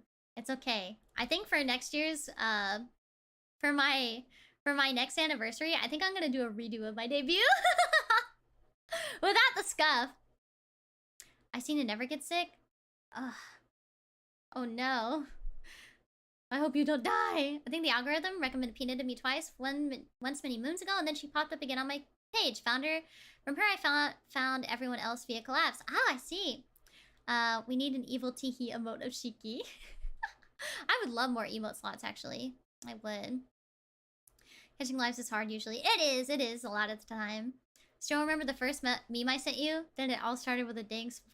It all started with that damn smile. And I feel like it's still true. You're so funny. I love the memes that you guys send in my meme tag. Ah, the Takeon short cover. I want to sing more Takeon songs. I actually made English lyrics for 2 Takeon songs. I should sing those, actually. Yeah. Oh, so Nata, I'm so happy to hear that. Congratulations on your dream job. That's amazing. Old lady Shiki streaming for her old chat. Yeah, I'll still be doing this when I'm like 50. Shiki side hustling. Yeah. Yeah, I'd love to do that. I try to do a show to streams, but my work is just along with when you stream. But I am a weekend dweller now. Ah, I see. Yeah, I try to double stream on weekends if I can. I'm not gonna be streaming much this following week just because I need to rest. I'm very tired and sleep deprived. Let's see. Your stream time is usually start of my work time. Yeah, I understand. That's why I try to stream twice on weekends, so I catch like 2 different time zones. I'll be here for 50-year-old Shiki. Thank you. Can't wait for Grandma Shiki. Thank you. Let's see. I'll follow you forever, Baba. Thank you. Shiki Curry, let's go. Yeah! I'd love to have one of the PRISM agents to sing for a video game OST. That would be sick. I want to sing for an 07th expansion game so badly. Or like a Resident Evil game or something. I want to sing for a horror game. Like the credits or something like that. My first message was a simple hello during the Jack Frost 2 watch along. Wow! Good job. So I just put it on earbud if you're doing a chill stream. I see. Have you seen Venom in the new Spider-Man game? I don't think I have. I may have seen like a screenshot or 2, but not really that much. The next big Sony game. Don't worry, folks. I wish. I think I just ran into a stream of yours and eventually got really enraptured by your kindness. I gave you my first super eventually too. But I think I was super rude at the beginning. No, you're okay. You're okay. Don't worry. We are all happy right now. We are all happy. You'd have to scrape all of her chat history, but it's doable. Won't mute at the start this time? I won't mute at the start during my re-debut. It won't be more scuffed, you guys. Oh, JP! Thank you so much for the super. First super was asking if you knew any city pop songs. I don't chat often here, but I tuned in for today, and your singing has been great. Can't remember how long I've subbed, but here's some more to come. Oh, thank you, JP. I appreciate it. The scuff is important. No! Yeah, I want to sing the Takeon songs that I sang. Well, I want to do more Japanese Takeon songs, and I want to sing my lyrics that I wrote, because I wrote so many English lyrics for Takeon songs, like, forever ago, and I just never did it. Yeah. I don't remember my first chat message, but I do remember I hopped on during your 500 member streams and subbed to help you reach it. Aw, you're so sweet. Yes, please. +1 to more Takeon covers. My dream job is to be Shiki's chair. When new applications open. Sit down. Everybody is mid-hero would be cool. Oh, true. Shiki do be streaming while I'm at work on the weekdays. Yeah. Yeah, I love horror games. Horror is my favorite genre. I have been trying to add a little more variety these days, though. I don't know if that shows, but I am trying. I am trying to add a little more variety, because I know some people can't stomach horror games, and they just don't like them, you know? Some people don't like them. I loved your streaming time because it's my work time, so I can just listen to you while working. Ah, I see. Let's see. Don't remember what my first message was, but I do remember finding a clip of you introducing yourself, which is what introduced me to you. Alien Isolation. I miss playing Alien Isolation so bad. It was one of my most favorite games I ever played. And it was the longest game I think I ever played too. And I played it on hard mode and I beat it. That was my first time ever doing something like that. So when I finished it, I was both like incredibly like euphoric and sad. My history with Shiki because I was there sometime after her debut and remember her singing Chug Jug on stream once, but I wasn't into VTubers at the time and found her again via Seasons. I see. At the very least, I'll leave kibble bits active till it ends. Aw, thank you, Derek. You might be able to sing for a game if it's a PS exclusive of Sony Music Interacts with your game dev team. Maybe. So Shiki hasn't... Let's see. Hold on, I'm still reading everything. Shiki hasn't heard this 16 inches of Venom meme then. I may not have, but it sounds familiar. I'm not sure I've ever written anything in just lyrics, so this very well could be the first versus. Well, hello, Sphere? What if you mute in the middle? I will make sure it doesn't happen. I will face a punishment if I do. When you called us owner as a fan name. Oh my god. You say that, Shiki, but you still mute a lot curly. I know! Scuff is love, scuff is life. We're actually curious how you'll survive Say So Week. I'm gonna play really frustrating games during that week, so it makes it a challenge. I knew Shiki was amazing when she started muting. No! Rip owners. No! Guys, don't worry. If you feel like you were rude or anything like that, just, like, we're happy right now. I don't even remember a time when you guys were, like, rude or mean or anything like that. Don't worry about it. Don't worry about it. Yeah. Ah, so Pikachu, you were a lurker, I see. I think my first chat message was on either a Metal Gear or Resident Evil stream. I see. I don't think I've never played Metal Gear, actually. Gentlemanly visage. Once I get unlimited data, I will show while at work when I can. Yay! Please remember when you're famous, I love you. Thank you. The locker dating stream, you're silly. Yeah.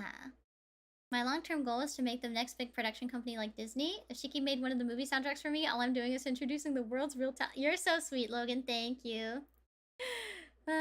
Scuff is talent. You're crazy. You're going to need punishments for the punishments. I know! I was super horny and weird when I met Shiki. Nothing has changed. And we love you as you are. Your parody of Golden Hour, aka Golden Shower, has been stuck in my head. It was just two brothers fucking on a guy. Yeah. I can be a jerk too if you want, so you can remember that. No. I still have the amazing Shiki art for my banner on Twitter. I actually printed out the pictures of, like, the Occultry Council. I just haven't hung them up yet, but I printed them out, so I need to put them somewhere in my room sometime soon. This is one of the main things that held me back from watching my favorite streamers. My phone could barely handle live streaming. Glad I got a new one. I'm happy for you. If you ever play Metal Gear Rising: Revengeance, you will learn a lot about my background, as that game makes me cringe. I see! I've been thinking about playing the Metal Gear series, but I don't know if I'd enjoy it. I'm gonna watch some videos and see if it's something that I may participate in. Yeah. I'm pretty sure people here came for the music and stuck for the scuff and chaos. Yeah, I think so too. Embrace your inner dirtbag. I would die for a Shiki cover of Snake Eater. That reminds me of a very vivid memory from a couple years ago. Back when I was just a singer and uploading covers online before VTubing was like a thing, I got like an email from someone, and they were asking if I was a very specific person, and said that apparently someone was like using my covers and saying that they were like me, but they were also using another person's covers, and one of those covers was a Snake Eater cover. And they sound nothing like me, but they claimed that both of those things were their voice, and someone was messaging me to ask, because apparently their friend said that they had sung those things, and that they were trying to call her out for it. And I was like, what? That's crazy. That's crazy. Yeah, there's a lot of layers to it.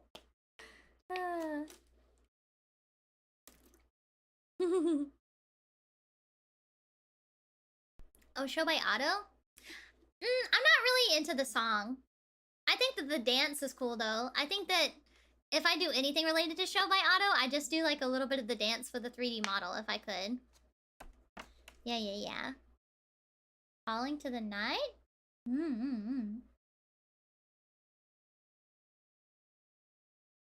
Woo.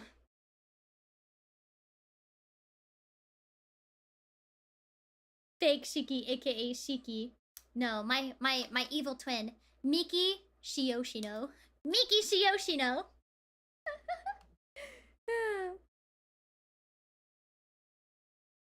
The dance is very TikTokable. It looks really fun. I've been like doing it in my room and stuff. Oh my goodness.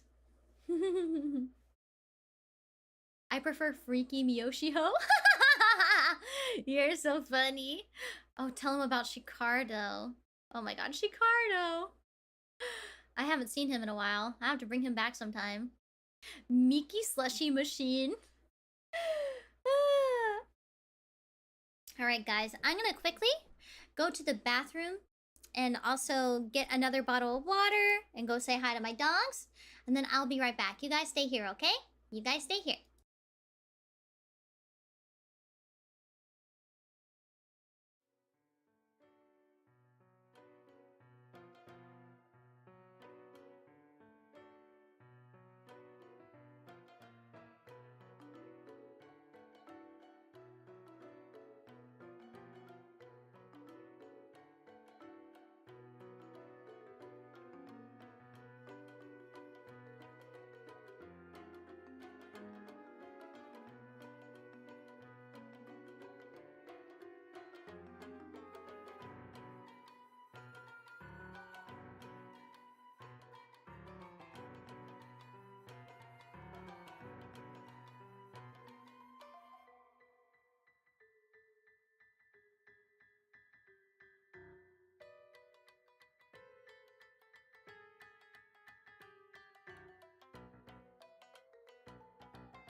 I'm back.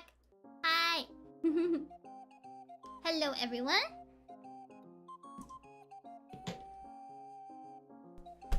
Whew. Hi, guys. Hi. Man. For some reason, my Slack did not update at all. And my manager was messaging me the whole time, giving me information for the favorite, like the hoodie stuff. And I just wasn't seeing it. I just wasn't, like, I had Slack open, but Slack wasn't updating. I feel bad. She was like trying to tell me stuff and she was pinging me, but I wasn't getting it. I'm still not getting it. What the heck? Maybe I need to update Slack?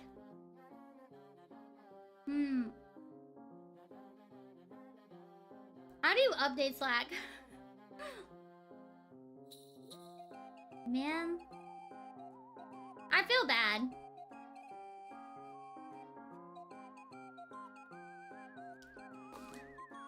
My Slack was open. I always try to keep Slack open during streams, just in case like something important is sent to me. But it wasn't.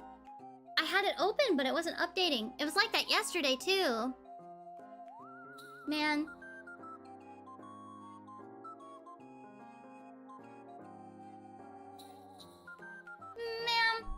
It was important. It was important.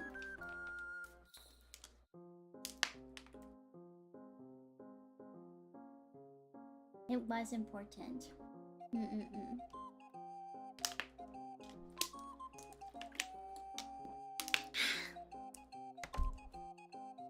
My first ever chat message was, and I quote, "Let's go, Shiki-chan."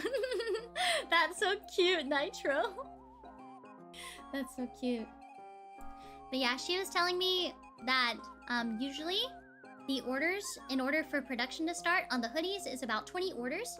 But it may be a little bit more depending on the complexity of the design. So yeah.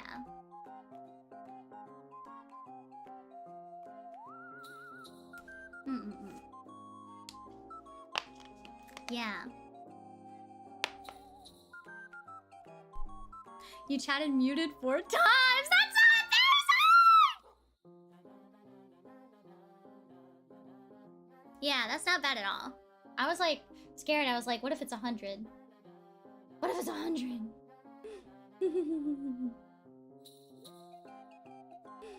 Oh my god. Oh my god. It's almost time for the scary story reading portion. So, guys, can you recommend me some good no-sleep stories to read? Oh, hiccup. That was the one thing that I completely forgot to prepare because I was so focused on like the concert stuff. What are some of your favorite no-sleep stories? I know why we never return to the moon. Sasami, thank you so much for the super. I love me. Miyoshino too. Oh my god. Ski.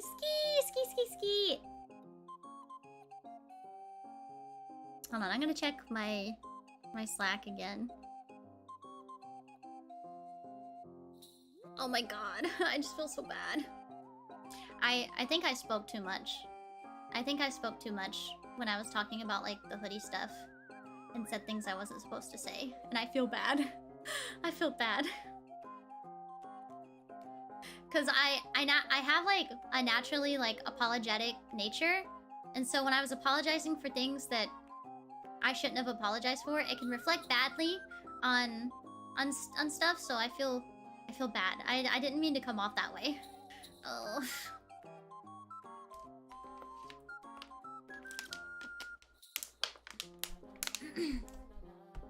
All right, let's see. Let me pull up a new window. There we go. And let's move over spooky screen.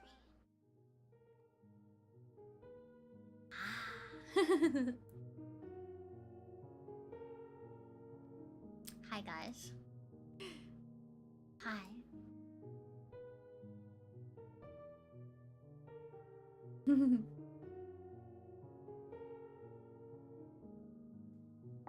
Ooh! Oh, there's the dono alert for the super chat that Sasami left.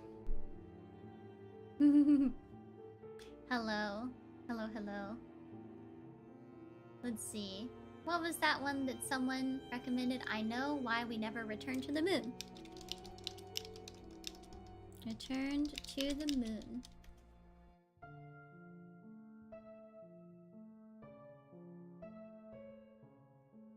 Let me turn on my reverb for this. Let me turn this music on. Oh, I did something wrong. Hold on. Properties. It should be on monitor off so I can't hear it, so it won't come through here.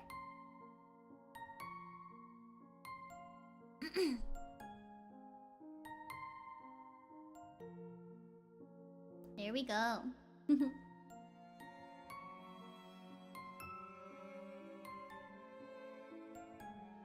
Alright, so now we are going to read a no sleep story. It's called I Know Why We Never Returned to the Moon.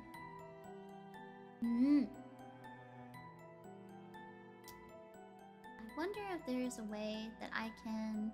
Hold on. I'm gonna try something out. Okay?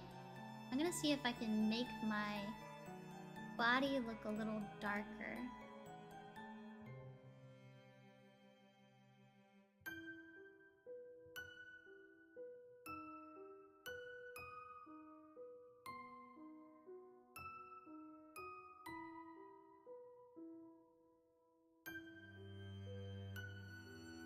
Window? Okay, there we go. That's better. Okay. I'm fitting now. I'm doing what I must. I'm fit. It's all fitting now. Yeah.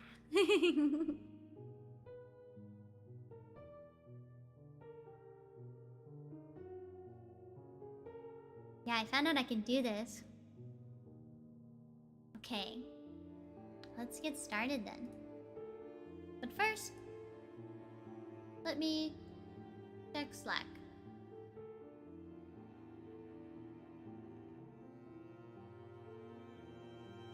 There we go. I hope I didn't cause any problems. Okay.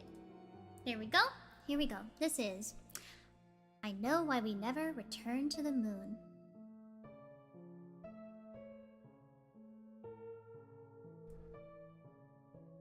My grandfather was a combat pilot. Even though he always felt distant, I liked him. When I grew older, I realized that he was always aware, always looking for any signs of danger. Shell shock, PTSD, it has many names. My mother told me that he didn't used to be like that he changed when he came back from Vietnam. My grandpa's profession was likely the reason why I was obsessed with space. Astronauts, planes, and pilots. We used to talk about it when we were together.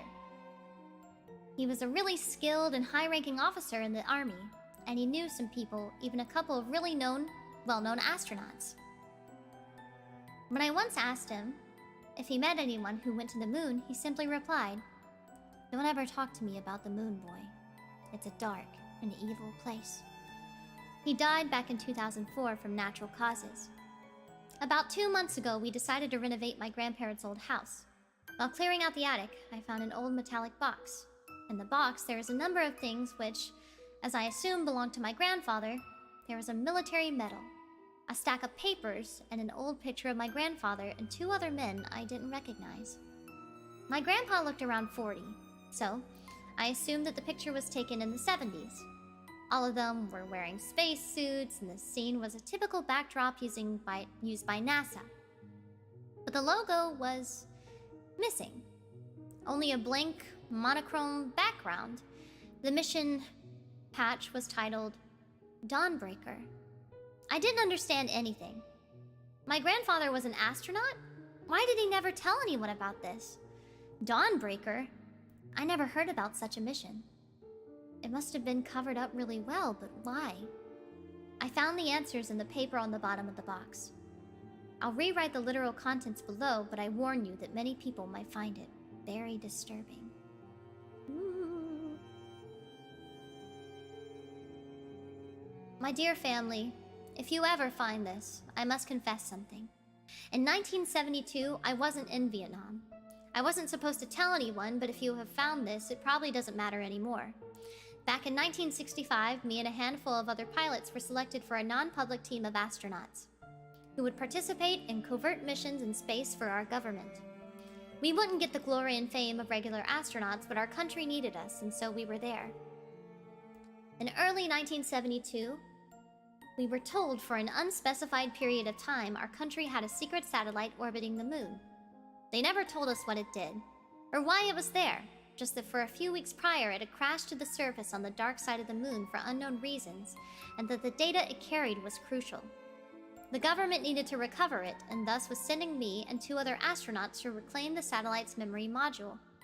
The equipment of the planned Apollo 18 mission was essentially transferred to us. From what we had been told, the Apollo team was furious. They had a reason to be, after all. It seemed that whoever we'd been under was much more powerful than NASA. The whole mission was top secret, obviously. I was officially deployed to Vietnam, while in reality we underwent extensive training for the mission. After a couple of months, we found ourselves standing on the launch pad in front of this behemoth of a rocket that would take us to the moon. I was the mission commander, while Lieutenant Carver was the Lunar Excursion Module, LEM, pilot, and Lieutenant Ackerman was the Command Service Module, CSM, pilot. The flight to the moon took roughly 3 days. After arriving, we made a couple of orbits around it. Each time we flew behind the horizon created by the moon itself. I felt a bit of helplessness from when our communication to the whole world went dark, as the signal got obscured by the spherical mass of rock and dust below us. The dark side of the moon was nothing like the light side, which we see on almost a daily basis. Instead of smooth gray fields and tranquil lunar seas, it was completely covered in dark, deep craters and holes. Like, as if it were being slowly eaten away by the universe itself. It was finally decided to begin the descent to the surface. Me and Carver exchanged wishes of good luck with Ackerman, and in the lunar module named Charon, we separated from the CSM named Trinity.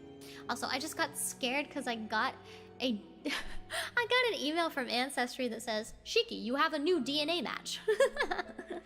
Oh god, how many of that is that?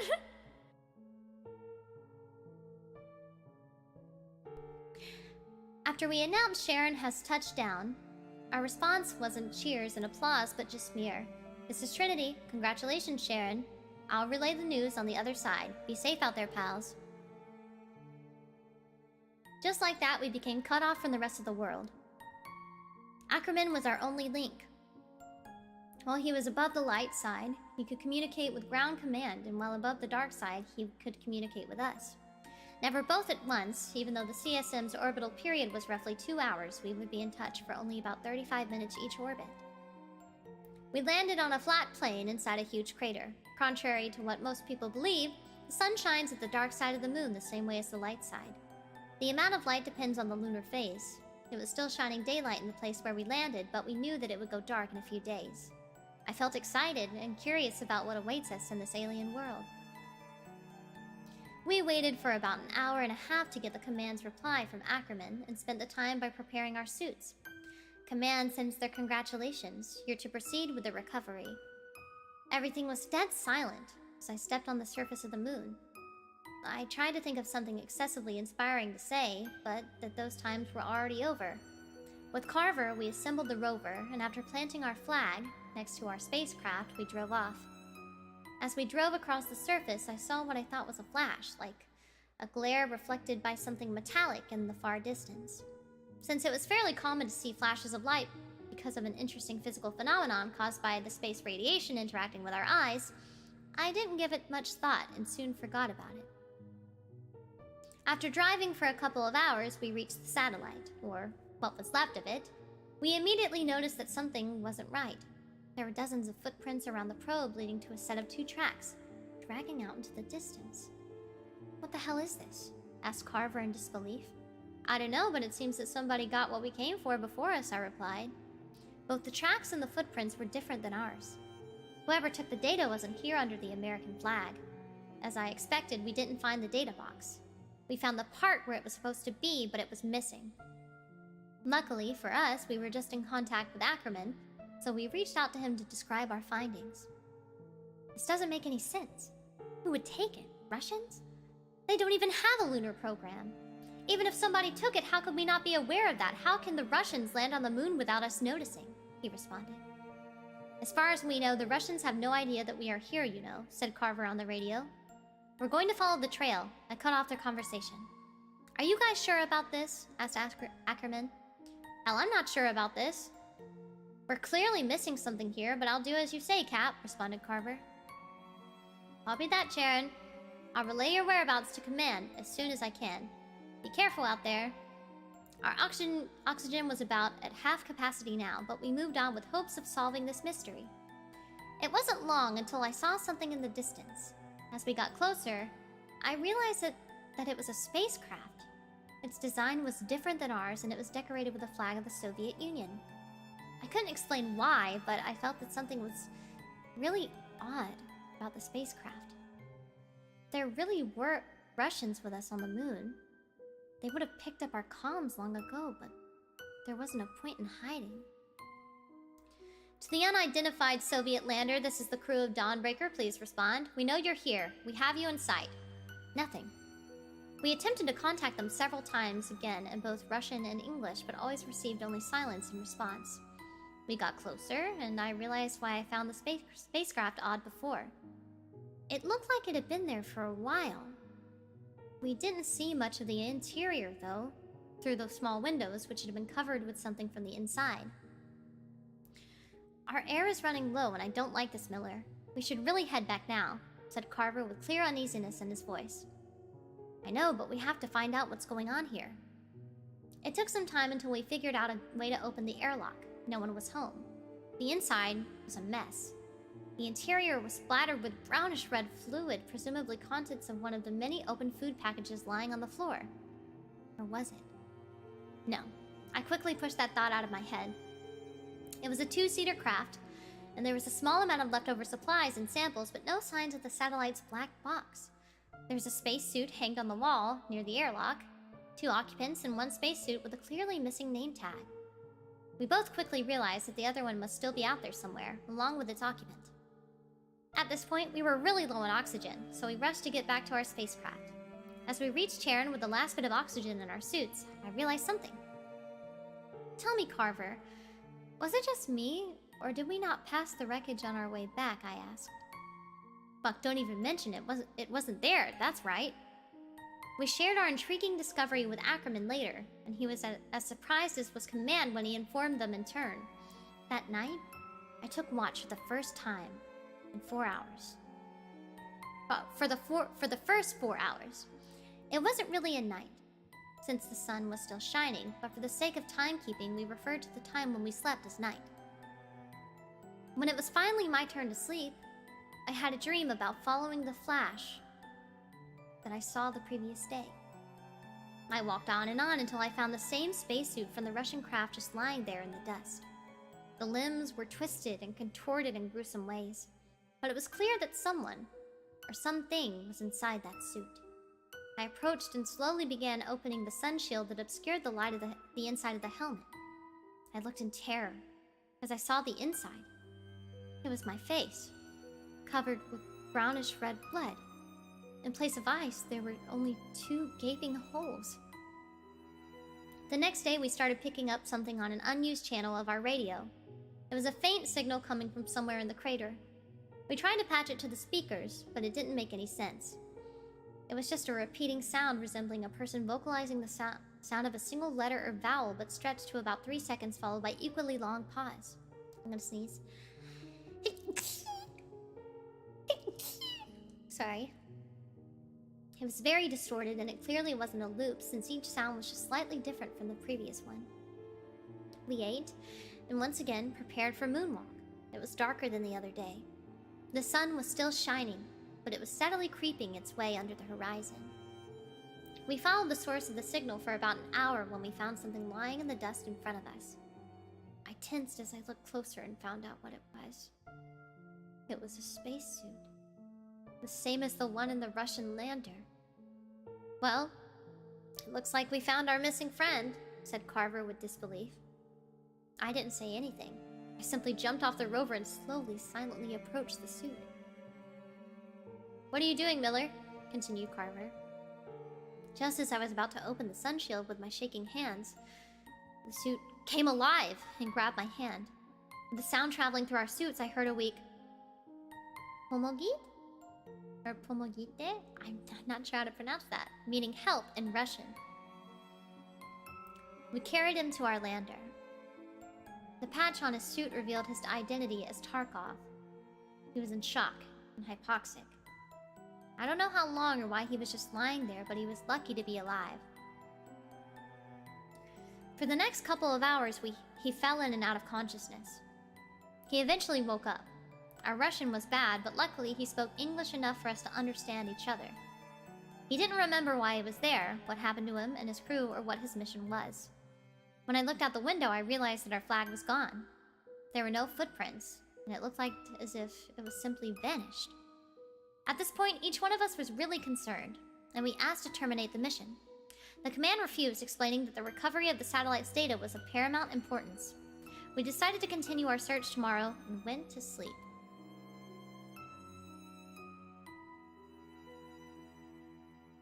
Ooh.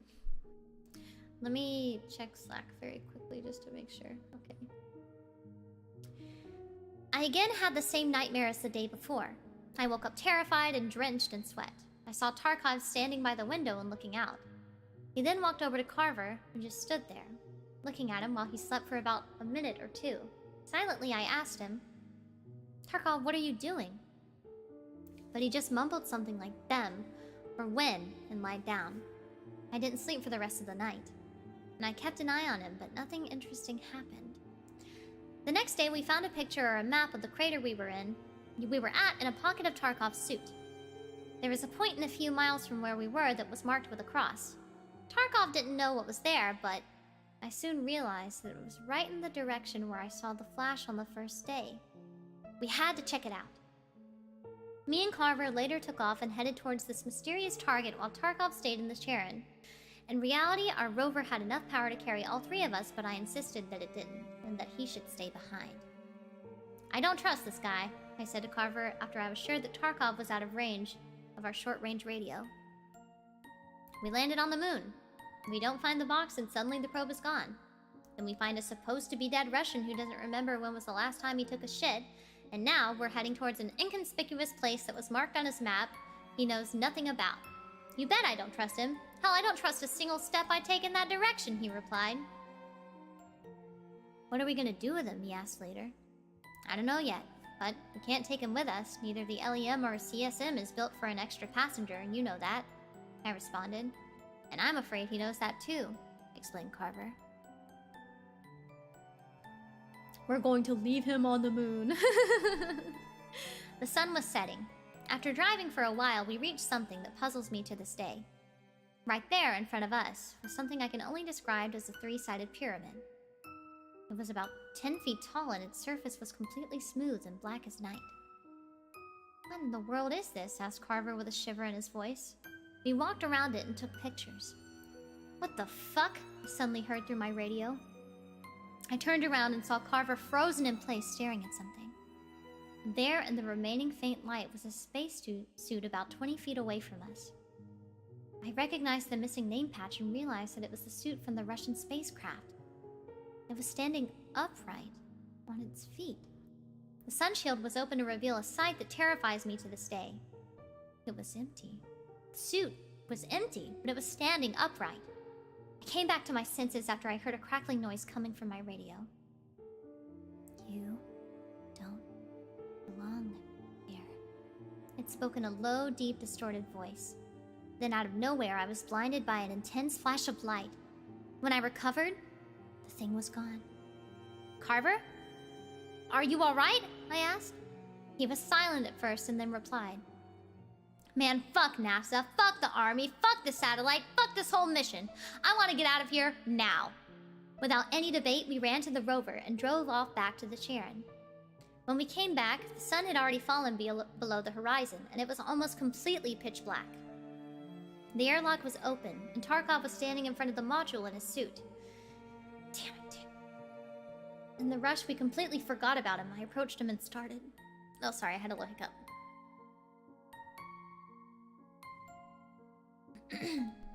Listen, Tarkov, there's something you... I stopped when I noticed that he was holding something behind his back, but it was too late. He swung and struck me with a sharpened rod. I hit my head on the inside of my helmet and dazed fell to the ground. When the ringing in my ears stopped, I saw him and Carver fighting in the dust. I stood up and thrown myself into Tarkov, propelling us both a dozen feet away. Before I was able to stand up again, he was already on top of me.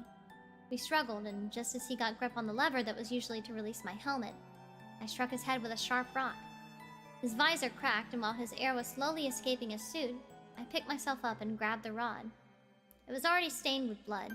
He lunged at me, but I stabbed him in the chest. He then fell on top of me, and when our helmets touched, he spoke as the last of his air was pulled out from his lungs. He is not your friend. Follow the voice. I picked myself up and walked over to Carver. I saw that his suit was punctured on the thigh, and brownish-red blood was being sucked out into the airless vacuum all around us. When I brought him inside the Charon, I realized that our first aid kit was gone. He was bleeding a lot, and I managed to slow it down, but I had to treat it properly. I was afraid that if we took off, he would bleed out in zero gravity even faster. There was a med kit in the Russian thing, wasn't it? He said. Yeah, I replied. Miller, you have to go and get it. Fuck, it's not that far from here, is it? Said Carver. No, it's not. Are you sure you can hold on until I get back? I asked. Yeah, just go. So I went. Don't die on me, Carver. That's an order, I said before leaving. Let me put my robe on, because I'm getting a little cold. I'm getting a little cold. I'm getting a little cold. Ugh.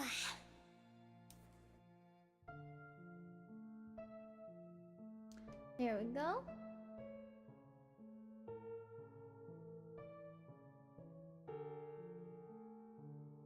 There we go. Okay. I know, I'm a little chilly. Let me get all comfy again and then we will continue. Alright. As I said, it didn't take long until I reached the Russian lander, but it felt like ages. Throughout the whole journey, I waited for something to jump out of the darkness around me. I wasn't surprised when I saw that the suit that was previously hanging on the wall was now missing. But still, I felt a shiver run down my spine. I took their medkit and headed back as soon as I could, but I couldn't stop thinking about Tarkov's last words. He is not your friend. Follow the voice. I kept repeating inside my head. I then switched the channel on my radio to the one we heard the incomprehensible noise on. It was still on. I realized that it was stronger in one particular direction. Follow the voice, I said to myself.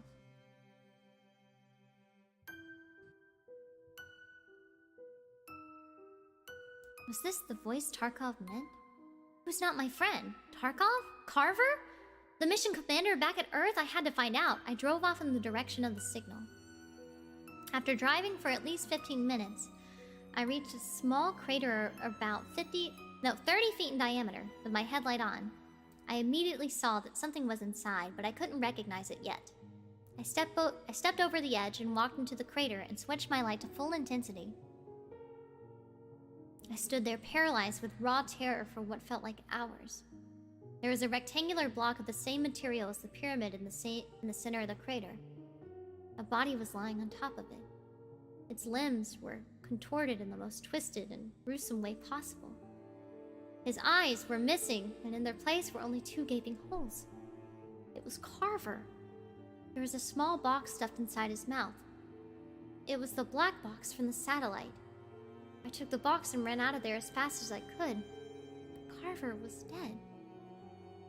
If Carver was dead, who was the Carver I left in the Charon? He is not your friend? Was the only thing I had on my mind the rest of the way back. When I returned, Tarkov's body was gone, but Carver was still there, lying, bleeding. But it wasn't Carver. What was that thing? Thank God you're back, Miller, said Carver. Not Carver. Carver was dead, mutilated, dead. Miller, are you alright? Continued not Carver. Yeah, I've got the kit, I replied. He couldn't know that I know. It couldn't know. I treated its wounds, and the bleeding finally stopped. I strapped it in, and then strapped myself in. I didn't tell it that I had found the black box. I didn't tell it that I found him. With the engine roaring below us, the Charon split in half, and the crew compartment pushed us up into the void while the legs stayed planted on the lunar dust eternally. Now, I already wrote on several occasions that I had felt minutes pass as if they were hours. The ascent and rendezvous took only a bit more than a dozen of minutes, but those minutes felt like decades. I wanted to scream so loud that my lungs would break and I wanted to vomit. But I couldn't because it would find out. I wanted to black out, but I couldn't. I had to save Ackerman. After several lifetimes, we finally docked with Ackerman in the Trinity. Throughout the whole ordeal, we kept him updated. But meeting him was different. He was scared, but I was scared even more. He didn't know that Carver was not Carver. I did know.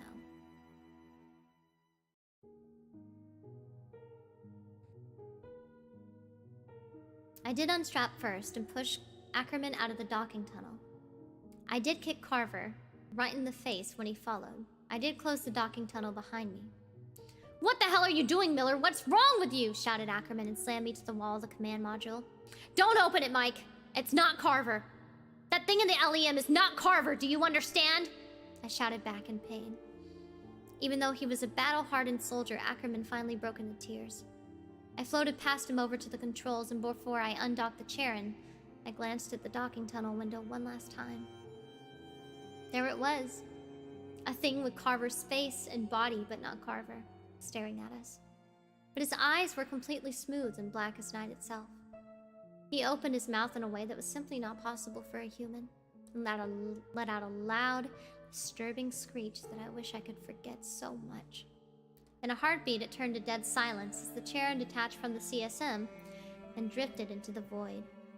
Me and Ackerman didn't say a single word throughout the 3-day journey back to Earth. We were placed in quarantine for months after we came back home. Nobody ever explained to us what happened on that mission. I never learned what was on the black box. Honestly, I didn't want to know after all I experienced. But whatever was there was apparently enough to cancel all other missions to the moon and beyond. They eventually released us and made it very clear that we're never supposed to talk about it. I never saw Ackerman from that day on. The only time I talk about him is when a pair of men in suits came to my home one day a couple of years after the mission. Captain Miller, have you been in touch with Lieutenant Ackerman lately? One of them asked after we exchanged our greetings. No.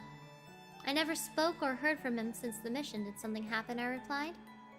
I'm sorry to tell you, but Lieutenant Ackerman was found dead in a nearby forest yesterday. I had to sit down.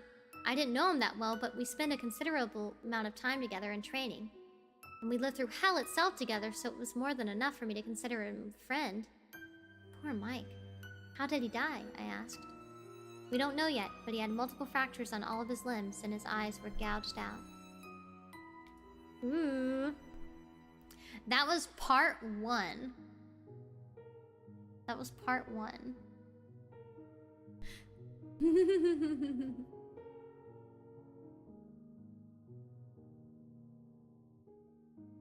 So we have part 2 now. We're gonna read part 2. We're gonna read part 2 in just a second. I'm curious to find out what happened.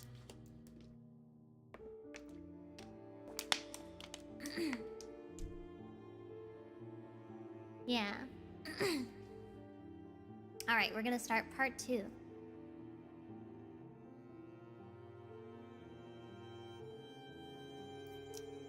My search for the truth had finally yielded some success.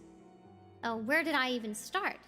I mentioned that my grandfather knew some people here and there, he even introduced me to some of them, and I convinced myself to contact one such person who works at NASA. Unfortunately, he couldn't help me, but he gave me a contact for somebody who possibly can. The other person didn't help me either. Oh, whoa. Alice, thank you so much for the Streamlabs dono. I gotta head out, so have a good stream, Shiki, and chat. Thank you, Alice. Thank you. Have a great rest of your night. The other person didn't help me either, but they bounced me back and forth between about 10 other people until I finally met this guy who actually knew what I was talking about. Well, I mean, I didn't meet him, only on the internet, but you get it. Obviously, I won't reveal his identity or any more information than what I'm going to write here. He wasn't very friendly when I first got in touch with him. When I asked him if he knew anything about Dawnbreaker, he almost hung me up straight away. Who told you about this? You're playing with things you don't understand, young man. Jacob Miller was my grandfather, I explained. He went silent for a few seconds. I see. I suppose we wouldn't be able to hide this forever. I can help you. Not because you asked me, but because it's time. But I warn you, there are things you don't want to know. He mailed me a flash drive, and in a very complicated way explained to me what to do with it. The drive was actually just a dummy, and after I took it apart, it revealed a micro SD card. I don't know if I'm doing the right thing by posting it to the internet, because what you're about to read is going to give you many answers, but open even more questions. The SD card contained a transcript of what was probably an audio recording in Russian, same as with my grandfather's message. I'll rewrite the contents below.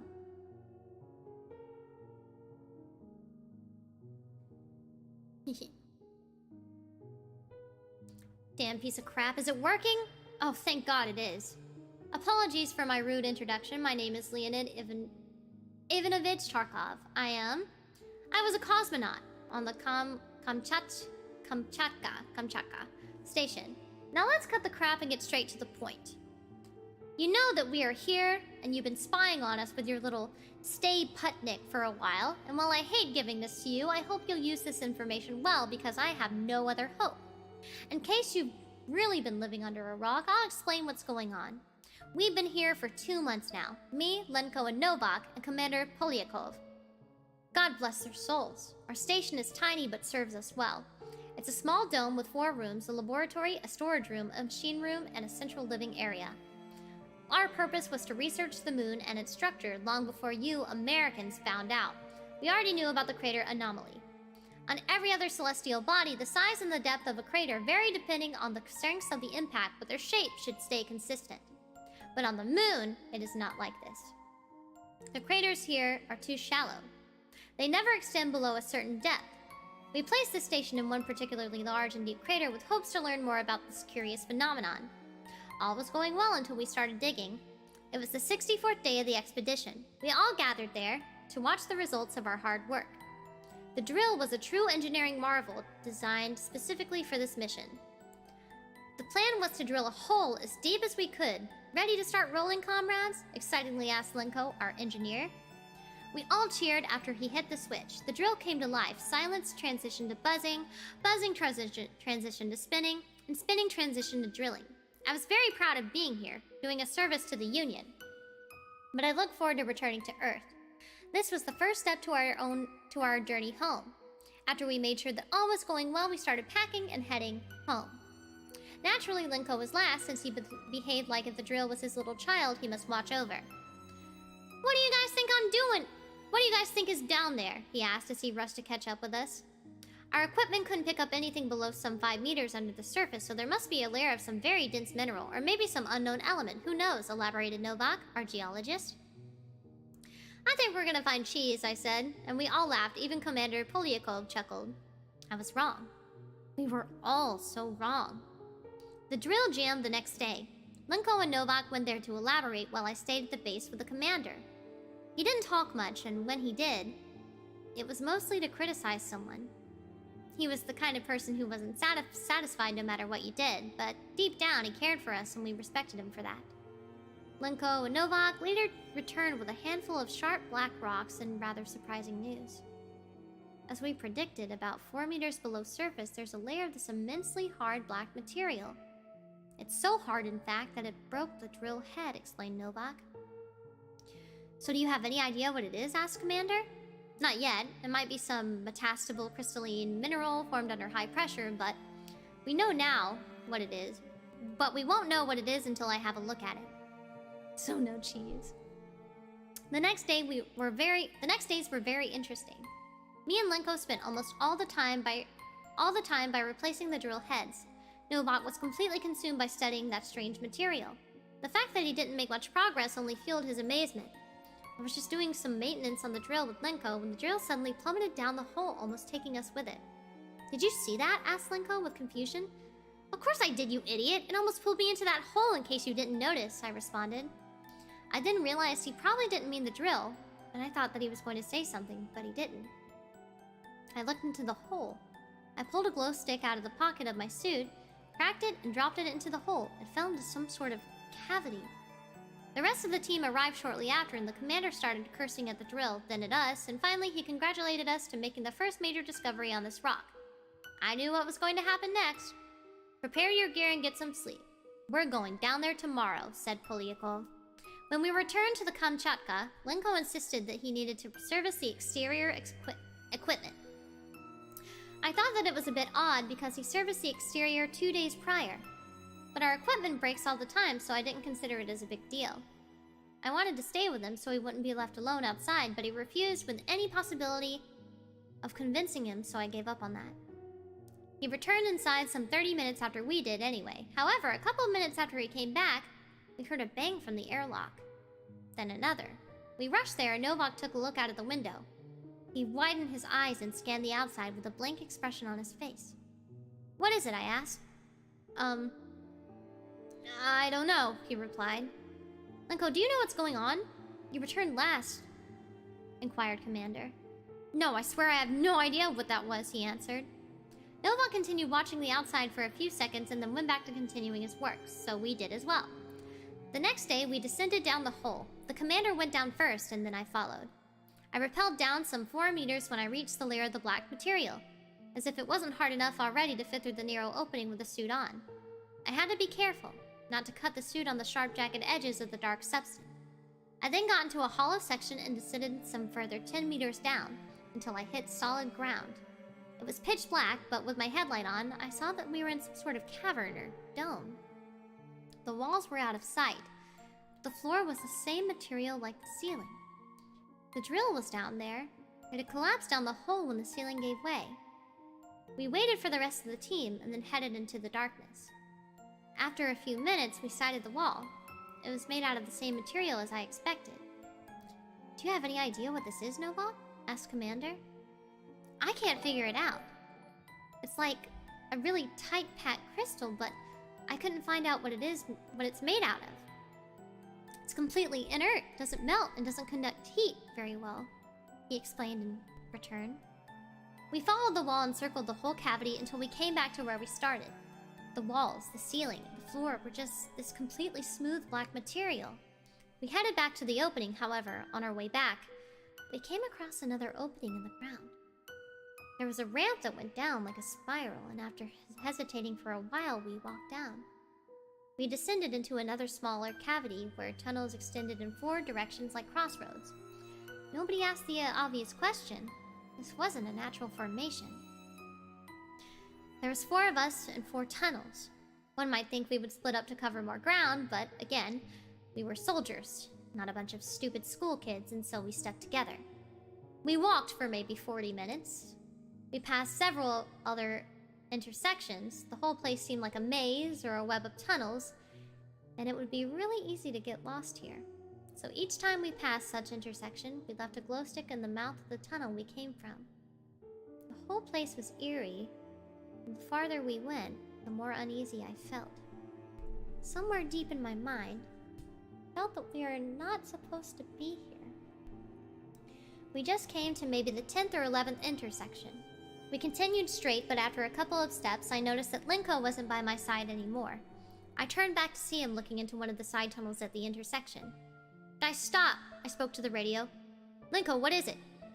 He turned to face us and said, I don't know. Guys, I don't feel well. We need to go back. Something's not right down here. What followed happened so fast, but I felt like watching a slow-motion video. At one moment, he stood there looking at us, but in the next moment, he was gone. Something pulled him into the tunnel. We ran back. and I wanted to follow, but Commander pulled me back. What are you doing? We can't leave him behind, I shouted. He's gone. We need to get out, otherwise we're all dead, he said. He was right. This wasn't our world. Whatever took Linko was still down here with us. We needed to get out. We ran back from where we came from. Running in such low gravity was really awkward, but at least it was easier, so we didn't need to stop and catch our breath even with our heavy suits on. However, when we reached the next intersection, we stopped nonetheless. The glow stick wasn't there. As we soon learned, all of them were gone. At first, we remembered the way, but at some point we probably took the wrong route, as we never reached the spiral ramp. We eventually reached something that seemed like a dead end. We wanted to head back when we all heard and felt a thumping in the distance. There was obviously no air, so the sound probably traveled through the ground. Thump, thump, thump, thump. Novak was the first one who panicked. Thump, thump, thump, thump. Fuck. What now? What are we gonna do, Commander? Please, we have to do something. I want to go home, he shouted across the radio. Thump, thump, thump, thump. The pounding got louder and louder, or perhaps closer and closer. Thump, thump, thump, thump. I was on the verge of panic as well, when I noticed that the wall in front of us wasn't a single piece. There was a groove running from the top to the bottom at the center. Help me with this, I said. Thump, thump, thump, thump. With a combination of various tools, we managed to pry it open to reveal that the wall was in fact a door. The sound was now so close that I thought that if I looked back, I would have seen the source. But I didn't want to. We squeezed through the door and let it close behind us. Thump. Fuck, that was close. Are you alright? Asked Commander. How are we gonna return back now? Asked Novak in response. We'll find a way, said the Commander. How? We have no idea where we are and there's... The Commander cut him off. We'll find a way. We walked through another tunnel for some time until we reached a room. It was circular in shape, maybe 15 or 20 meters in diameter. It was filled with concentric rows of black boxes or tables, perhaps. In the center, there was a black three-sided pyramid. Again, 4 tunnels continued into the unknown at each side, like at the intersections. What was that place? We decided not to waste time and went into one of the tunnels. We probably walked for hours, but our oxygen was almost gone, and not long after we left the circular room, I started to feel it. My mind became cloudy, and my legs felt like jelly. I remembered that we eventually reached a room. It was circular in shape with concentric rows of black tables and a three-sided pyramid in the center. I didn't have any energy. I didn't have any energy left to realize that we returned somehow to the same room we came from. I collapsed to the ground, breathing heavily, struggling for any oxygen left in my air.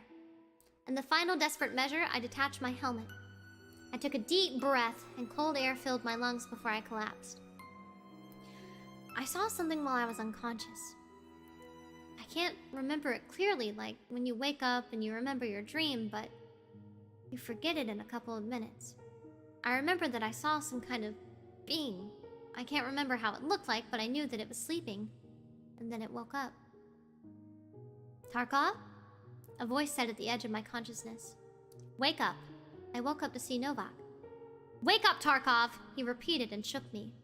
I saw that he had also removed his helmet. Somehow there was air and we could breathe it. But after all that's happened, it was one of the less surprising facts. What happened? I asked. Thank God you're all right. I don't know, but something is not right with Polyakov, he answered. I stood up and saw him standing in front of the pyramid. Commander Polyakov? I shouted. He didn't respond. We started walking towards him with Novak. I passed out when we got back here. When I woke up, he was already standing there. He wouldn't respond and he didn't move an inch. Then I found you and woke you up, explained Novak.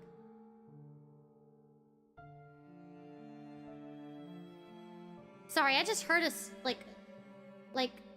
I just heard a scary noise outside my window and it wasn't a dono alert. That was so freaky.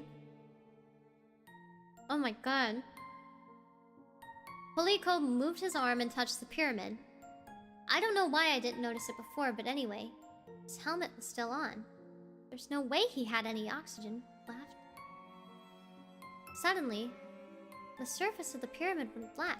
I mean, it was black even before, but now it was so black that I couldn't even see the surface anymore. Only the outline. It was like if somebody simply torn away a part of space itself. Some sort of black hand appeared in front of the pyramid. I can't comprehend where it came from, but it seemed to extend out the pyramid itself.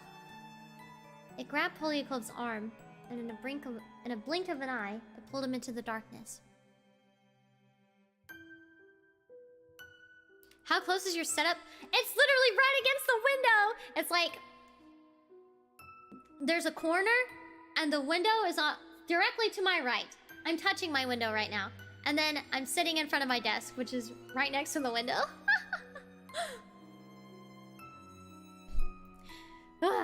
We turned and ran into the tunnel to our right. A few dozens of meters into the tunnel, I stumbled and fell face down onto the ground, breaking my lamp in the process. The last light in the tunnel disappeared with Novak as he sprinted away, and then I was plunged into darkness. I then heard heavy footsteps behind me. I wanted to stand up and run, but I couldn't. I couldn't take it anymore. I just lay there and awaited my end as the footsteps got closer. Thump, thump, thump. The thing got right next to me, and I felt a hand touch my leg. It touched my suit several other times, and advanced towards my head. Then in my horror, it touched my face. It was cold. I imagined the same hand that had just pulled Polyakov into the pyramid.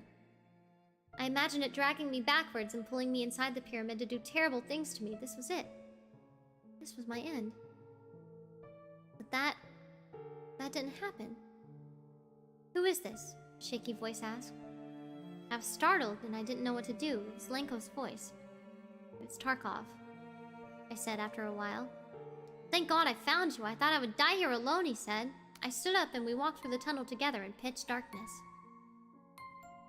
We roamed the tunnels for hours, maybe days, weeks. At first it wasn't so bad because I wasn't alone. We filled the time by speaking about various things. We talked about our families, about our jobs, and how we became astronauts. At one point I asked him what happened after he was pulled away from us. He didn't answer and went silent ever since. It wasn't long until the silence forced me to start questioning each step I took. How did Lenko survive? What happened to Polyakov? There was one thought that was much stronger than the others. Was it really Lenko next to me? Was it him or that monster with the black hand? I wouldn't know because I couldn't see. Why didn't he have a light? How did he find me? My gratefulness of not being alone shifted to terror. Each second, my desperation to see any light was stronger. I couldn't bear it anymore. I suddenly tripped and fell. Are you all right, Tarkov? Asked Lenko. I tripped on something, I explained. I turned and with my hands proceed to feel the object that caused my fall. It was highly irregular, but sometimes symmetric. At some places it was soft and flexible, while at others it was cold and smooth. I didn't realize what it was. A spacesuit. I eventually found the lamp, and after some struggling, I detached it from the suit. At first, to my surprise, I was afraid to turn it on. I was afraid to see what was in the darkness all around us. I was afraid to see who was in the spacesuit, but I did it anyway. I eventually found the lamp, and after some struggling, I detached it from the suit. At first, to my surprise, I was afraid to turn it on. I was afraid to see what was in the darkness all around us. I was afraid to see who was in the spacesuit, but I did it anyway.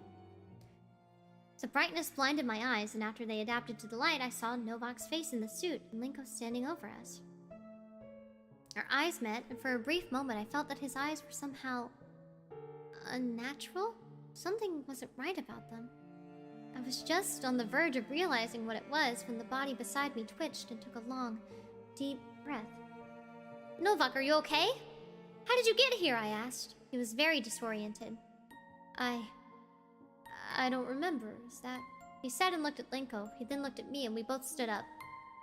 Thought you guys were dead, he said. So did we, I answered. I was delighted to finally see a human face, but it wasn't over. We still had to find a way out. I ran as far away as I could until I realized that you weren't following me. I wanted to head back for you, but I thought that you were gone as well. I can't remember what happened next. My head hurts just from trying to think about it, explained Novak. After managing to get a closer look at him, I realized that he was looking terribly sick, perhaps. His eyes were red and he was completely pale. Something was wrong with him as well.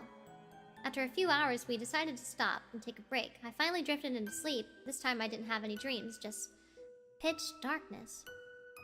It was that more terrifying because it reminded me of the time I spent in the dark. I was woken up by something. It was Novak. He gestured to me to stay silent. I saw Lenko sleeping a few meters away. Tarkov, listen, he whispered. We need to go now. We need to get away from him. What are you talking about? Are you crazy? I whispered back. Tarkov, do you remember the banging back at the station? He asked. When I looked out the window, I saw something. But at that point, I thought that my mind was playing tricks on me, so I stayed silent, he explained.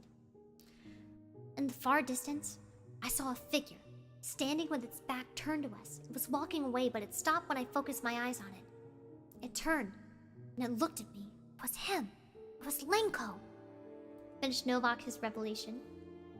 I took a minute to process all this. I then nodded and silently stood up. We proceeded to carefully walk away. Something was wrong with this place. Something I can't explain. People disappeared. People appeared. If what Novak was saying was true, was the person behind us Lenko? If not, what was it? Was Novak telling the truth? Was it really Novak or something else? I couldn't trust anyone. I didn't even trust myself. It all felt so unreal, but so real at the same time. I had so many questions I didn't want answers to. I felt like I would break at this point. I felt as if the walls of the tunnel were collapsing on me, getting tighter and tighter each second. I wanted so desperately to get out. I wanted to go home, but I was so far away from home. Then I heard a voice behind me. Are you my friend Tarkov? Asked Lenko. Are you my friend Tarkov? That's how it's supposed to be said. I turned to see him standing right behind Novak, who was just behind me. I didn't know what to do. Of course I'm your friend, I responded. Good, he said. I looked in his eyes and realized what was wrong with them. They were pitch black. What are you? I shouted. We are everything, he said in an unsettling, unnatural voice. He then opened his mouth in an impossible way and clamped around Novak's neck, engulfing his head in his throat. Novak screamed in agony, but his screams were muffled by the thing's flesh. I turned to run while I heard ear-piercing roars and screeches behind me. I was too afraid to look back, but I felt that it was getting closer. Thump, thump, thump. I ran through the tunnel for a while until I reached an intersection. In the center, there was a spiral ramp. My heart dropped. This could be where we came from. It had to be. Thump, thump, thump, thump. I ascended the ramp. But the higher I got, the harder it was for me to breathe. I put my helmet back on and reached a big room. In the ceiling, there was a small ray of sunlight coming from a hole. Thump, thump, thump. I climbed out. I was finally out, but I didn't have time to celebrate. I was out of oxygen, but what was left was only the air that became trapped in my suit as I reattached my helmet. My reserves were completely out. I went to walk to the base, where I froze. I dropped to my knees. The base was gone. Like, it was never there. Both of our landers were there, but the base itself was gone. I crawled into one of the landers. I almost suffocated on the way, but I made it. To whoever receives this, and presumably the last survivor of the Kamchatka expedition, I'm sending out this transmission in case I don't make it. I think that whatever is down there was asleep for a long time, but we woke it up. The engine is warming up now, but I'm afraid I'm out of time. I can see him outside. He's getting closer. God help me. End of record. To think about it, I can't sleep knowing that our own moon is something unnatural, something hiding so many terrifying truths. Whenever you take a look outside at the night sky, remember that sometimes the most mysterious and terrifying things are hidden in plain sight. That's it! That's it! That was the story of I Know Why We Never Returned to the Moon. Wow.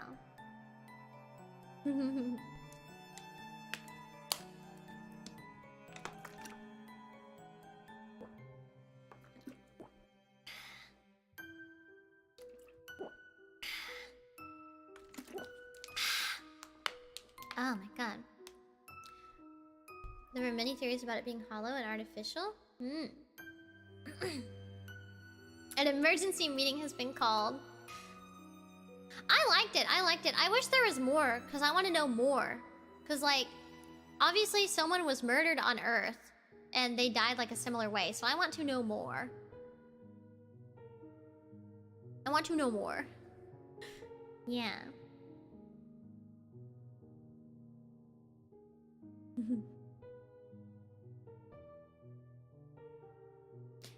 Yeah, but if there was more, you know you'd be unhappy with it. Better to be like, yeah, I guess so. The best things are like that. Okay, guys. Guys, I have a question for you. Okay, I'm gonna put up a poll. Okay, I'm gonna put up a poll for you guys. Start a poll. Would you rather continue reading scary stories or watch Scary Godmother now before the FNAF movie since we didn't get to yesterday? So it's either continue reading like scary stories or watch Scary Godmother together before the FNAF movie. So I'm gonna start the poll.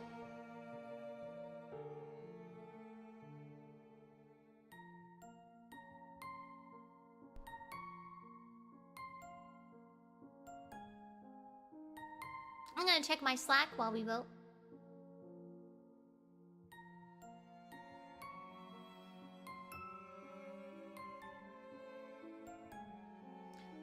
Oh no. Oh no, hold on. My nose is bleeding. Oh my god. I don't know why it's, oh my god. Oh my god.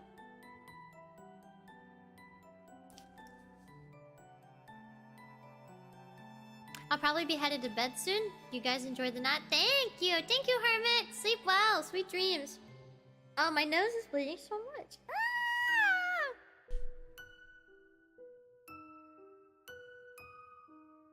Not bleeding, that's just strawberry syrup.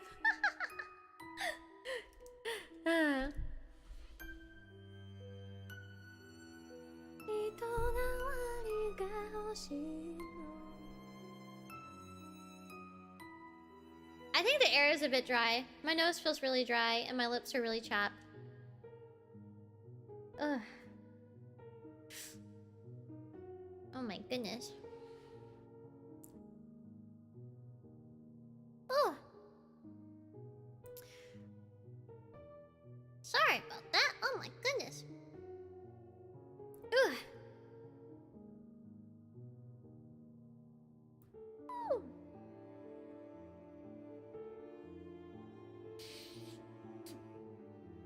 Ooh. Oh my goodness. There we go.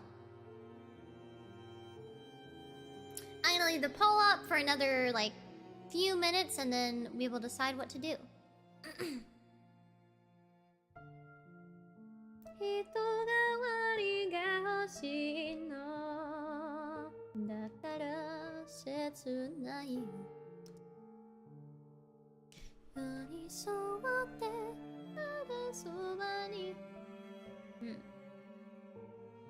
Ooh, okay, Logan.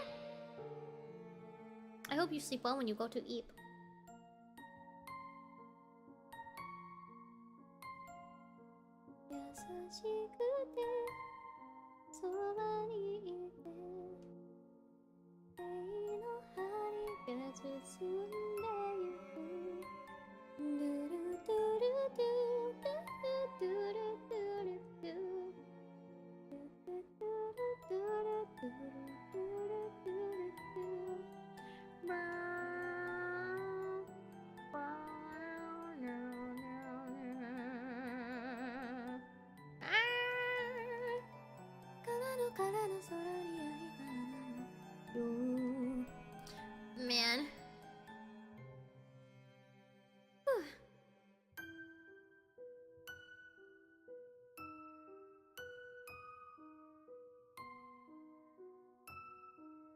I just remembered other stories. I remember asking before if you're psychic based on your crazy dreams. What if your nosebleed is supposed to be a psychic warning of incoming danger? No! Night everyone, is Shiki. Good night, Logan! Good night, Logan. It looks like reading scary stories is winning. It looks like it's winning, guys. Yeah, the FNAF movie is in an hour. FNAF movie's in an hour. Stream seasons and Hanahaki while we're waiting for the poll to end. Thank you. Yeah. Yeah, Scary Godmother isn't it first? I expected it to be in first. Surprising.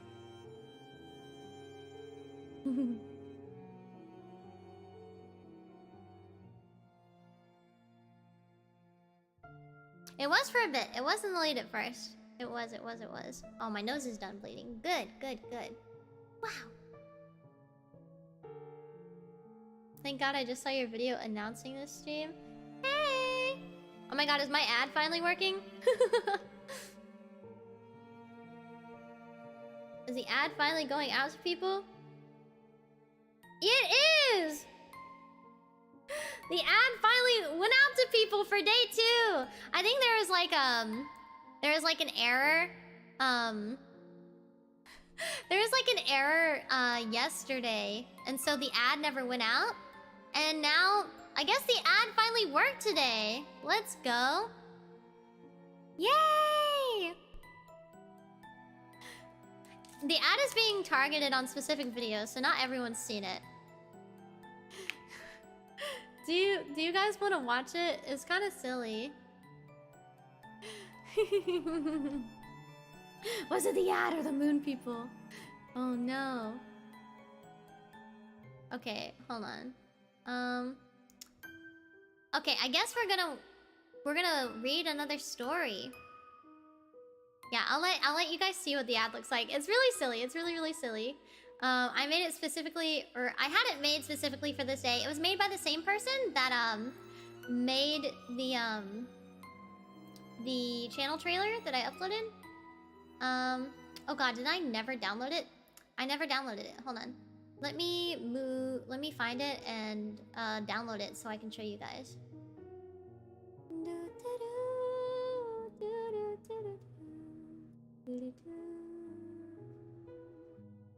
Okay, let's see.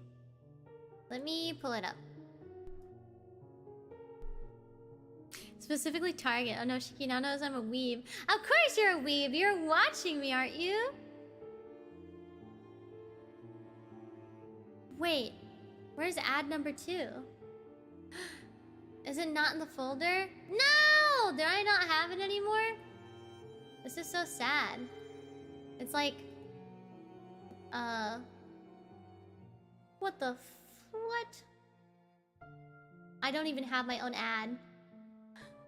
I don't even have my own ad downloaded. Hold on, maybe I can download it straight from YouTube? Maybe I can download it straight from YouTube. Let's see, YouTube Studio. Maybe I can do this. Maybe. Okay. I can download it straight from YouTube. Sick. Sick. Okay. It might be a little loud. Just so you know. It might be a little loud. I'm gonna mute my BGM. And I'm gonna put it over here. It may start out really loud, okay? So here you go. Howdy, partner! I'm having the rootness tootness 48-hour stream right now if you'd be so kind as to stop by. We've got all kinds of shindigs happening until October 31st, including a concert, a big announcement, fun collabs, and movie watching. And if we break our dono goal, well, we'll be going all the way until November. Hunt on over if you want to hear a Southern Belle Siren sing her song doggy style. Wait. Maybe I'm not using that correctly. That was it. Yeehaw!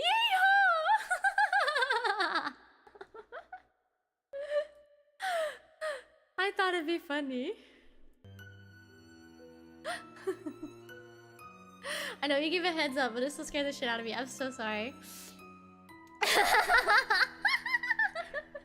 Can't believe management approved that. I know, right? I thought it was cute. Giddy up, doggy. Shiki jump scare. But man, I'm really glad that the ad's running. I'm really glad that the ad's running. Good, good, good. It's working! It's working, guys! It was cute until the end. I thought the whole thing was cute. Don't you get data if the ad's working? What do you mean data? I loved it. I kind of want that. I think they're only running... Like, I had 2 ads. The first one did not run on the first day for some reason, but the second one is running only today, I think. Yeah. I need to take a shot every time I'm reminded Shiki's a southern dog. I'm a southern belle, born and raised in Tuscaloosa, Alabama. I'm from where the Crimson Tide rolls. Born and raised. I'm as country as cornbread. Shiki lost media. I have YouTube Premium. It's so Jofer. Yeehaw! Yeah, I come from the land of college football and dogtooth print. Deep South. Deep South.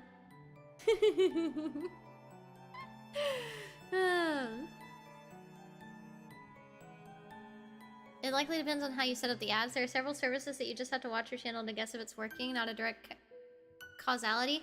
Well, the thing is, I can tell if someone's watched the ad or not through the views on my YouTube channel. So I can tell that no one saw the first ad. It was not run as an ad because there's no views on it. But the ad that ran today has 4,000 views.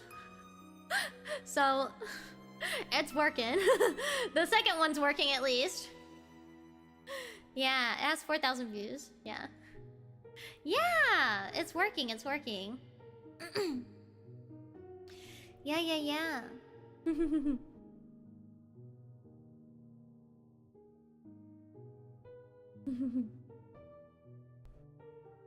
Yeah, that's a decent number. It is. That means some people are finding the stream and are interested. Yeah. A general ad? I don't have any access to any of that. That's all PRISM.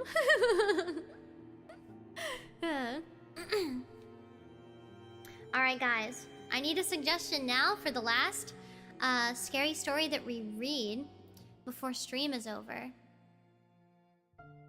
Can you guys give me a suggestion for a no-sleep story? I'm gonna just go to the no-sleep subreddit and see what I can find. Maybe I'll find something good. I thought you had to put the ad together. So all I had to do was I recorded footage of me reading a script and then a video editor edited it. And PRISM is in control of everything after that.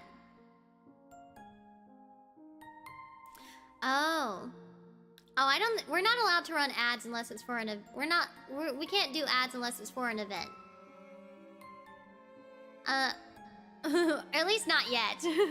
I have brought that up in meetings though. Because I think ads to do every so often would be good. Yeah.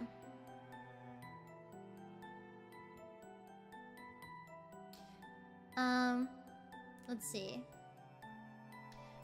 Don't answer the door for pizza at 3 a.m.? Is that... Oh. Who the hell is ordering pizza to my house at 3 a.m.? I found it. It came out 2 years ago? Oh boy, 3 a.m. Who was phone? Alright, I guess we're reading this one next. Ahem.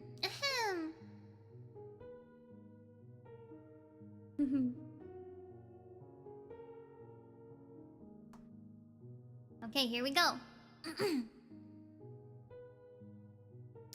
Who the hell is ordering pizza to my house at 3 a.m.? Okay, so, not gonna lie, I'm kind of freaking the fuck out. This has been happening for the past 3 days and I don't know how to deal with it anymore. Some background. I'm from Malaysia. I live alone in a budget apartment and our country's been on a full lockdown for over 2 weeks now and my basic life schedule is completely fucked. I'm usually up all night till the morning of the next day, sleeping during the afternoons to late evening, rinse and repeat. This was largely okay for me. Being up at night by myself is invigorating since it's so peaceful and calm. The air is cooler and the world is quiet. Most of the time I just fool around on the internet, reading and watching videos after getting some work done. However, as I've mentioned, starting 3 days ago, I've been getting delivery riders coming to my door at the dead of night, usually around 3 a.m. The first time it happened, I was startled, sure. I mean, I live alone. It's 3 a.m. Getting knocks on your door at that time can only mean bad news. I quickly opened my door after putting on my mask, only to see a guy dressed in a polo shirt with a cap holding a box of pizza. Relaxing a bit, I told the guy, "Wrong house, bro," and tried to shut the door to get back to my business, but he stopped me with a "Please, boss, please." I turned back around. The guy tried to push the pizza box towards me. "Please, sir, take it. Take it. Your order." I shook my head firmly and said, "No, I didn't order anything. You've got the wrong house, man." But he didn't seem to be listening. He kept repeating, "Please, boss, take it. Your order," while pushing the box to me. At this point, I kind of figured maybe this guy doesn't understand what I'm saying, or maybe he was disabled in some way. So, I took the box thinking maybe the delivery address would be on it or something. First thing I noticed was that it wasn't the usual chain store brand like Domino's or Pizza Hut. The logo was just GAB in block letters, which isn't a brand I know of. There was no delivery address tacked onto the box or anything, so I tried asking for a receipt from the guy.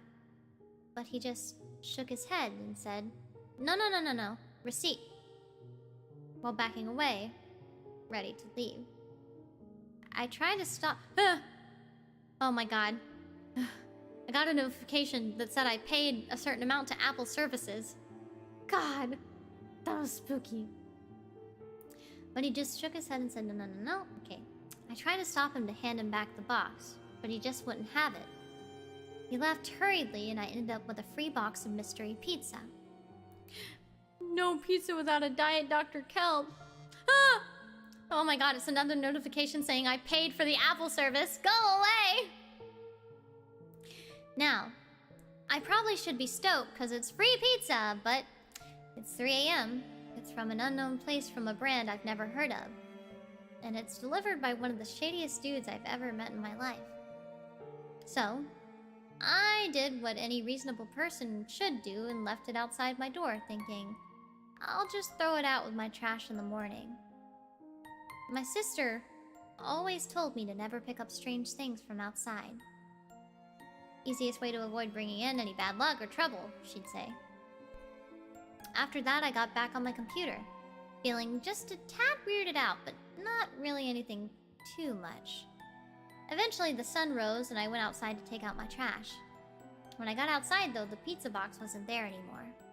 It was a little strange, but I just shrugged it off as maybe the janitor or someone throwing it out to me.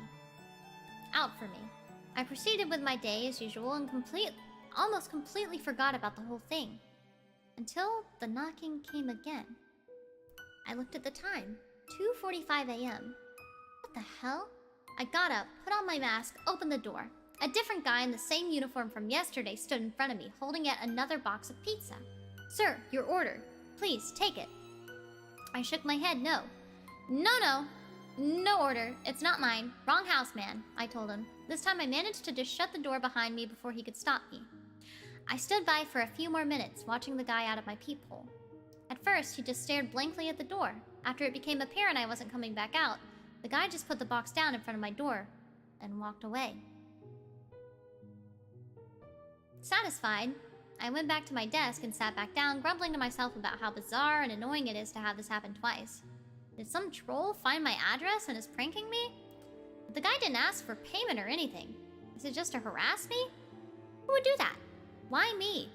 Attempts to look up the pizza place returned no result, though it is also possible that it is a roadside business with no online presence. While all these thoughts are swirling in my mind, a realization hits me and I feel my heart could stop. It's lockdown right now. No restaurant can operate past 8 p.m. How could anyone be delivering food at this hour? Also, riders are not supposed to walk up to the apartment themselves. They're supposed to leave the food at the guardhouse for pickup. So then who the fuck was outside my door? A chill shot down my spine. Internally freaking out, I quickly crawled to my bed, trying to calm my worrying brain. It's probably nothing. I didn't take the pizza in and I didn't eat it either. If it happens again, I'll just get security and call the cops. It's gonna be okay. This is real life. This is real life. I repeated silently in my heart with my eyes squeezed shut until I finally drifted off to sleep. Jun, thank you so much for the raid. Hello. Hello, Parrot Pirate Boarding Party. Hello, hello. Welcome, welcome. We are reading some scary stories right now. We're at the scary story. We're at the scary story reading part of my Donathon. And then, after this is over, we are going to be watching the FNAF movie, which is available to watch on Peacock. Hello, I'm doing well. We are reading a story about this guy that keeps getting pizzas delivered to his house at 3 a.m. But there's no way for him to be getting pizzas at 3 a.m. because they're on lockdown. And restaurants aren't supposed to be open. Yeah. Day 3, 9 p.m. I wake up and go through my routine, nervously keeping an eye on the time. I tried my best to get my work for the day done, but it was impossible to focus. I kept waiting anxiously for the knocking to come. The clock ticked away. I stared at my computer, desperate for distraction. 2:25 a.m. Bang, bang, bang. Boss, your order, boss. Please take it. Your order, boss. I froze in my seat for a solid 5 minutes, staring at the door. Bang, bang, bang. Boss, your order, boss. I continue to wait without making a sound until the knocking stops. I can't say for sure how long it went on, maybe 10 minutes or so? I kept waiting. The silence stretches on. It's an abrupt change from the incessant knocking just a few minutes prior. I glanced at the clock on my computer. 2:55 a.m. It's been 30 minutes since his first knocks. Gathering all of my courage, I stepped quietly towards the door and peeped out the peephole, hoping it's all just a big misunderstanding. It's all just a simple mistake and whoever was outside the door has left like a normal person. But to my absolute horror, the guy was still there, standing straight and staring blankly at my door, holding the pizza box. I gaped in shock. All of a sudden, as if sensing I was there, the guy snapped his head up and stared straight back at me through the peephole. I got so startled I almost fell backwards. He has no eyes. This guy or thing has no fucking eyes. It's just two gaping eye sockets where the eyeballs should be. I stare on, frozen in shock. Slowly, his lips start to quirk upwards, curving into a smile so wide it looks downright unnatural. Then, in a cheery voice, bordering excitement, he said, "Sayatahu yu arakatsana?" This time, I fell back with a loud thud and a yell. I scrambled away from the door as fast as I could, backing into the corner of the room while keeping an eye on the door. This is when the banging started. Bang, bang, bang, bang. Boss, your order. Boss, your order, boss. Bang, bang, bang, bang. That thing outside kept repeating cheerily in between the non-stop banging. To say I was gonna shit my pants was a major understatement. I was ready to die on the spot, quite frankly, and honestly saw no other way out of this at the moment. I kept my eyes closed, huddled in the corner of the room just thinking, this is it. I'm gonna fucking die. This is it. Suddenly, a loud, angry yell came from next door. Who the hell's making that noise? I hear thudding footsteps and the sound of my neighbor's door opening. There's a pause. Then it's back to silence. There's no more banging, no more cheery voice repeating, "Your order, boss, your order." I hear my neighbor's door shut and footsteps retreating. Shakily, I stood up and walked to my bed. I curled up under the covers with my eyes shut tight, but sleep didn't come. My entire body was on alert, dreading when that thing will come back knocking, calling me in that cheery voice. Racked with fear and anxiety the entire night, I was still absolutely exhausted when the first rays of sunlight peeked into the room through the window blinds. I checked the time, 6:30 a.m. I crawled out of bed, got dressed, and walked down to security. I explained what happened the past 3 nights to the guard. Leaving out the fact that what I saw could be inhuman, I suppose I was still clinging to some hope that it was a mistake. That my imagination got the better of me and his empty eye sockets were just a slight trick of the light. However, after listening to my explanation, the guard just gave me a look of confusion and doubt. He tells me that nobody has been allowed up to the complex as per the rules and even offered to show me the security footage when he saw how scared I looked. When the footage rolled, I can feel the blood draining from my face. It's just as the guard says. No one was allowed into the complex at the time of the incidents. As a matter of fact, no one was shown outside my door either. There was nothing I could say. I just thanked the guard and headed back to my room. Could I be hallucinating? That could be it. Maybe this lockdown schedule is messing up my brain more than I can take, I thought to myself as I trudged upstairs. As I was about to open the door to my room, however, the next door neighbor steps outside. He shoots me a glare and says, "Hey man, what the fuck was making all that noise at your door yesterday, huh? Don't you have any fucking manners? Don't you know 3 a.m. is when people fucking sleep? If it happens again, I'll report you, man." Before slamming his door shut, he heard it too. He actually heard it. It's real. It's fucking real. Now I'm in my room, typing this out, looking at the clock. It's 1:30 a.m. right now. It'll come soon. I don't know what to do. Ooh, there's an update. There's an update, guys. The good old lockdown hallucinations. Ooh. I'm gonna drink some water and then we'll continue into part 2.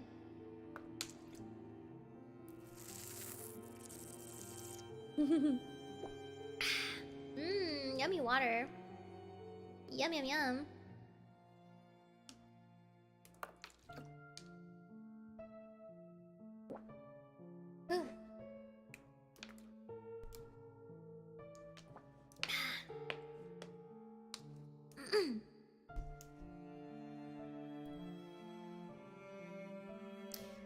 Yeah, I like stuff like this. It kind of feels like it would be like a Chilla's Art game. It feels like a Chilla's Arts game kind of stream. I'm not stream, but story, you know? It feels like that. Yum, yum, yum. Water's so good. Hello, Mochi. Alright, here we go. Who the hell is ordering pizza to my house at 3 a.m.? Update number 2. First post. So. Hey, so something happened. Huh!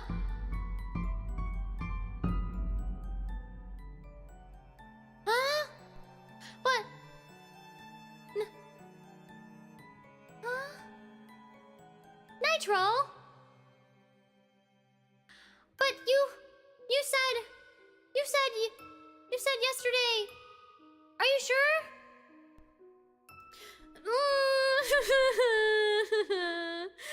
Nitro, thank you so much for the Streamlabs equivalent of 10 Akasupas.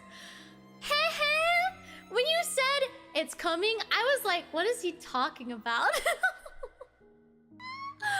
Oh my god. Nitro, thank you so much. Wait, that was not me? What do you mean that was not you? That's so scary. Wait, you said... What? What do you mean? Were you possessed? Were you possessed? Oh my god, it was the pizza guy. It was the pizza guy. What? Huh? What? Did I imagine that? Yeah, you said it is coming.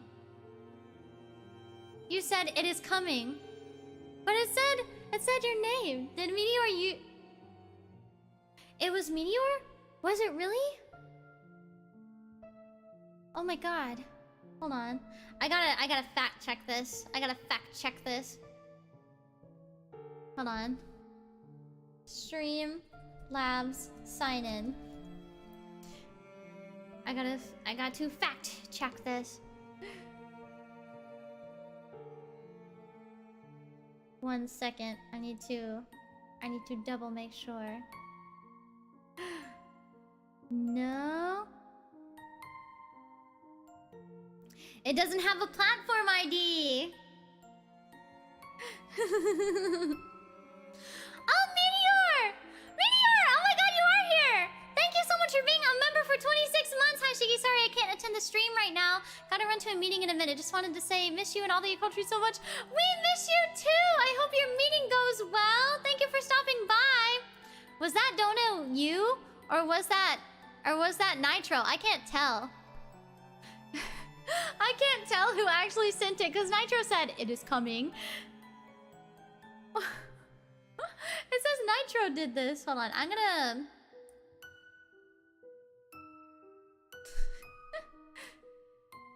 I was forewarning Meteor? Wait, but he said your name. That's so funny. What is he trying to take the heat off of himself? Is he trying to take the heat off of himself? That silly goose. That silly goose. Also, I'm gonna grab the donation goal. And I'm gonna move it over to the spooky screen. Oh my gosh. He was trying to escape the bottle crush? I haven't even done any bottle crushes this stream. I haven't. Oh, now I can move down this too. Hold on. I can move this. I can take this with me. Hold on. Thank you so much, Meteor, for the 10 Aka Supers! Thank you so much! Oh my god. Okay, so now we have to do a stream where we do the Hot Ones challenge and the Bean Boozle challenge. That will be on a separate stream. Unless we hit our goal today or tomorrow, in which we will do it tomorrow. There we go. The next amount is 10k. The next amount is 10k. I get to eat awful food. Yippee! But Meteor, thank you so much for the equivalent of 10 Akasupas. Thank you. I hope your meeting goes well. How many spins is that? That's like...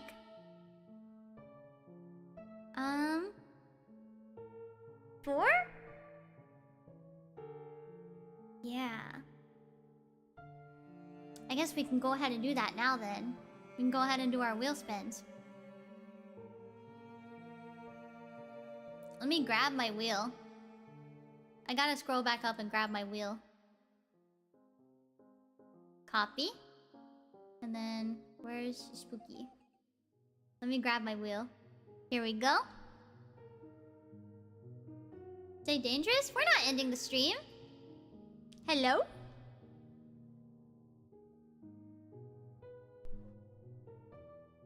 We're not ending the stream for several more hours. There we go. Alright, let's do it.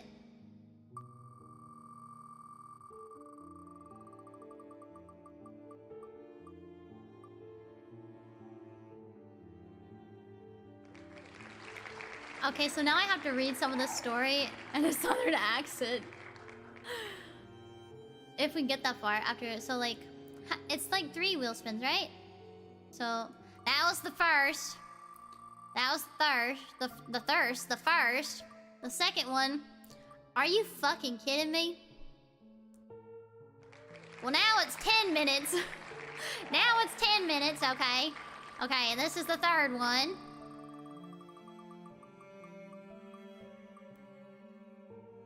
What? 40 minutes?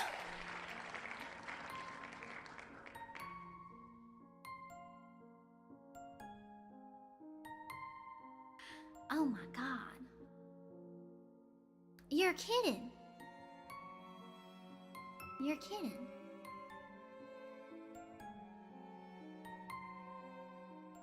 Oh my god. Okay. I guess I better continue.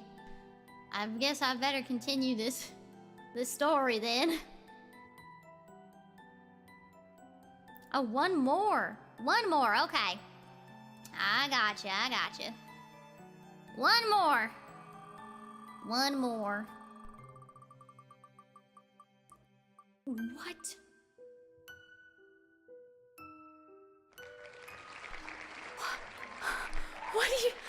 What do you mean? 45 minutes? That's insane. What the fuck? Okay. Rigged. After last week, I decided to pay a visit to my neighbor. I wanted to talk to him about the knocking thing, since things seem to have settled down. Also to thank him for what I think is him helping me out with the whole ordeal. Anyways, that's how I found myself outside his door at 10 a.m., 5 days after the knocking stopped with a small box of mangoes in hand. I wanted to clear off any bad blood between us. I knocked on the door a couple times and waited. No response. I knocked again, harder this time. Excuse me? Hello? Still no response. At this point, I just assumed he was still sleeping.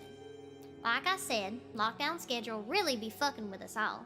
I got ready to leave, thinking I'll just come back in the evening or something. Before I could step away though, a loud scream came from inside his room. Go away! Go away! Fuck off! Leave me alone! Of course, I was startled. He sounded really pissed off, so I just yelled back, sorry, and scurried back to my room. I guess I caught him at a bad time. Maybe it was really rude of me to go over so early, or maybe he knew it was me and was still mad about what happened before. Regardless, it was quite clear to me that I probably shouldn't bother him for a while. I could try again next week or something. With that mindset, I just went about my business as usual for the next few days. I've been trying to keep my schedule more normalized. Up in the day and sleep at the night, just in case something came bothering me again. Like the wise man in the comments said, can't know if there's ghosts or demons trying to get me if I'm asleep. Plus, if anything did happen in the day, I know other people would be around to help. Everything was normal, good even. But yesterday something happened. I woke up in the morning as usual, but not to my alarm. There were loud sirens coming through the window and what sounded like people outside my door. Thinking there was a fire or something similar, I quickly jumped out of bed, put on my mask, and headed out the door. The first thing to hit me was the waft of unbearable stench. It smelled like something that has been rotting for days. It was so pungent that it still got me reeling back even with my mask on. The second thing was my neighbor.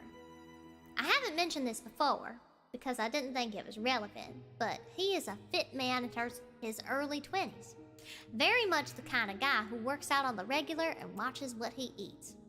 But right then, as he was being carted off on a stretcher by the paramedics, he looked more corpse than human. Now I know why people use the phrase skin and bones. He was literally just that. Barely a person at all. His limbs looked like fragile sticks with his head lolled to one side facing me. I could see that his eyeballs were sunken deep into his sockets, reminding me of what I saw at the door just last week. What's going on? I asked the policeman by my door. He glanced at me and just told me to go back inside. The rest of the onlookers were also shooed back into their own homes. There was nothing else I could do. I went back inside, tried to calm down and go about my day as usual, but I just couldn't get the image of my neighbor, what was essentially just his bones on the stretcher, out of my mind. What the hell happened? Is he dead? That's all I thought about the rest of the day. When night came, I couldn't even sleep. The whole thing's got me paranoid again, and my mind was in overdrive. I can't help but think what happened to my neighbor had something to do with me. Or more precisely, the thing. I mean, it makes sense, doesn't it? The thing stopped bothering me the day after my neighbor yelled and went outside. thing make him like that? Is it my fault? I tossed and turned all night, feeling worse and worse by the minute. In the end, I couldn't even feel safe lying down, so I sat up and just stared at the door again. It's like I was back to last week, full of dread and anxiety. The clock kept ticking and I kept watching, just squirming and staring, waiting and waiting until daybreak. At 7 a.m., when it got bright enough, I went down to the security guard again, hoping he might know what happened. I'm not sure if it was good luck that he did know. Turns out, my neighbor's been starving himself for almost 5 days inside his house. It was just pure luck that the cops managed to get him in time. His brother had asked for a checkup since he hasn't been answering his phone and he hasn't been showing up for work. Why the hell was he starving himself? No one knows but him. It wasn't like there wasn't any food in his house. There was something set on the table when the cops went inside to check. Presumably the last thing he ate. But apparently it was so rotted they couldn't tell what it was. That was what the fucked up smell was. Now, here comes the part that brings me here today. The guard told me he found something strange that he wanted to show me and motioned for me to come into his office. He still remembered me from when I asked him about the delivery man coming in. I followed him, and he shows me the security footage of our floor from last week. The first video is from last Monday, the 21st at 3 a.m. I remember this was the second day of me not getting any knocks on my door. In the bizarre video, my neighbor had flung his door open, seemingly quite pissed.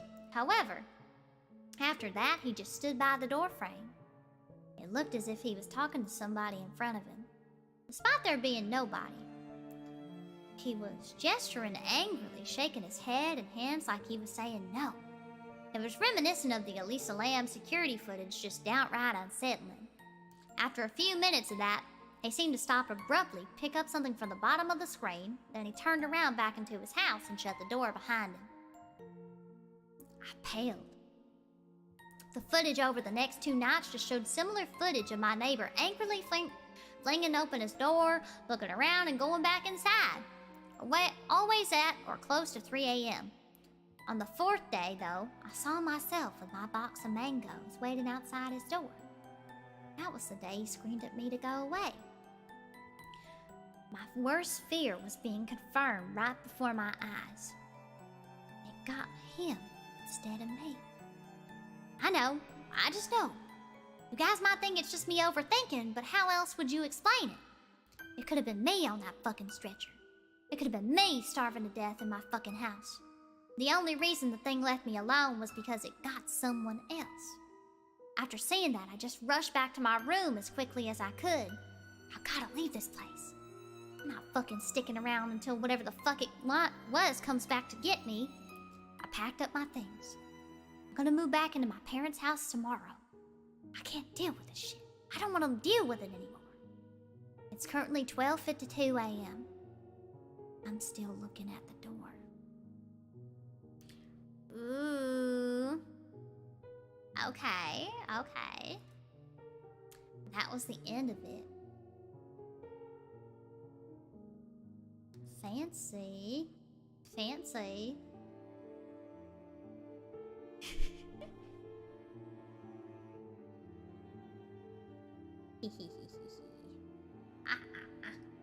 I want pizza too. I've been craving it. I want pizza so bad. I actually had pizza last week, I think. Or was it earlier this week? I don't remember. I remember I had Alfredo pizza from CC's, and it was really good. It was really good. I too am pizza.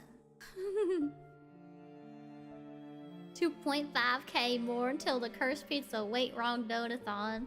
I did put, I didn't tell anyone this, but on my donation incentive document, it does say if we hit 20k that I have to do another cursed pizza. Another one.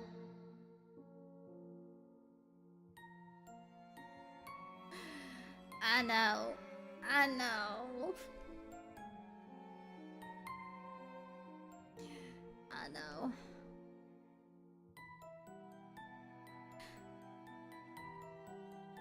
The one I'd heard was actually with a girl whose lover was away, and the knock started happening. She ordered pizza around 9 p.m., but it didn't come until 3 a.m. I see, I see. Interesting, interesting. You know, I think you might be a masochist. I think you might be right. You could be right. You could be right about that.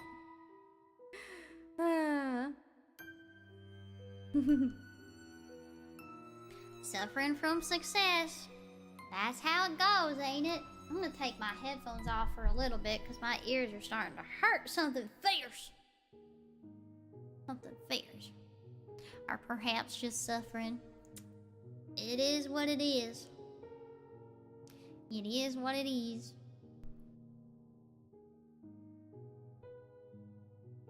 No, what would make you say that?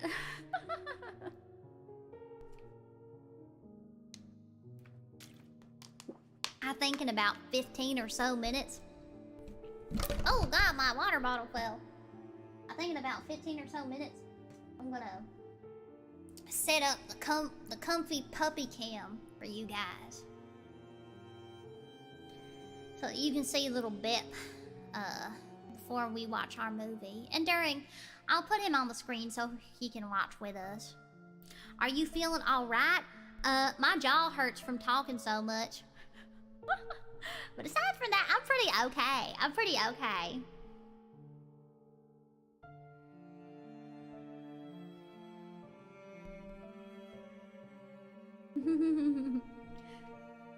What movie? We're gonna be watching Five Nights at Freddy's. The one that just came out, it's available to watch on Peacock if you're in the United States. If you don't have that, you'll have to find another way to watch it, unfortunately. I'm gonna be watching it on Peacock. She used her mouth too much today, so much jaw jacking. That sounds not safe for work. But yeah, my jaw was hurting.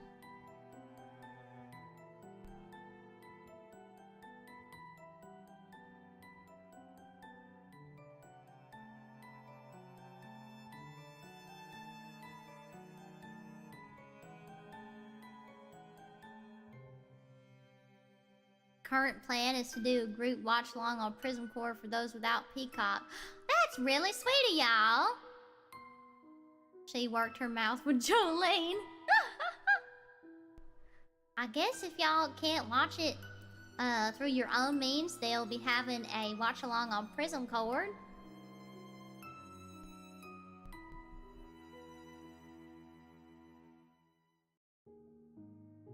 Yeah.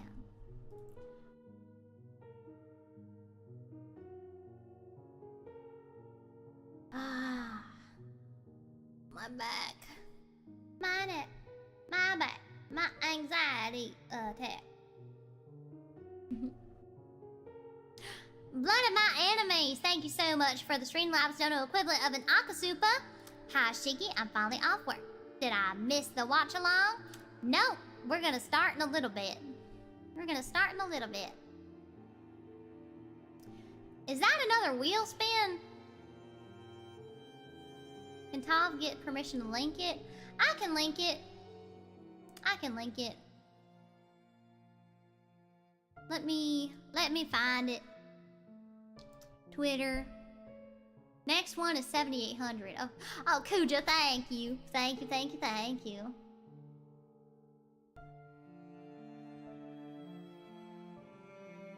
Thank you, thank you.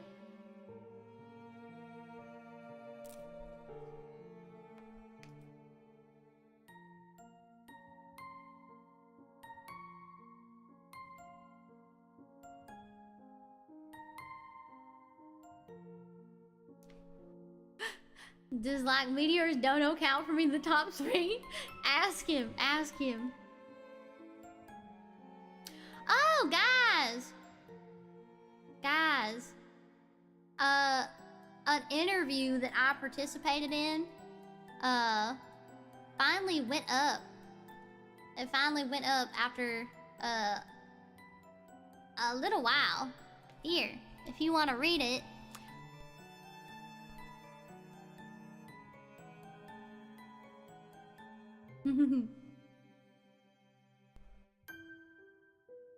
This is the link to it if you feel like reading it.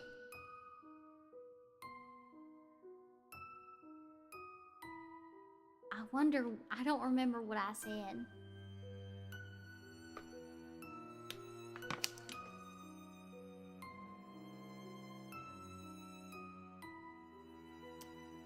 It's a good read, I recommend.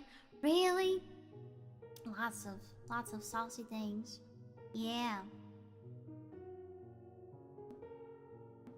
Ooh. Oh, this is what I said.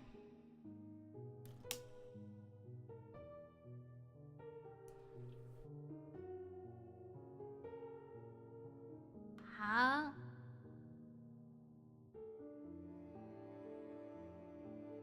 Oh my god. I'm now remembering this. Yeah, it's a pretty lengthy interview. I actually, I did this like in a call. Like, I did this in a Zoom session. So all of this were like recordings for me. Yeah.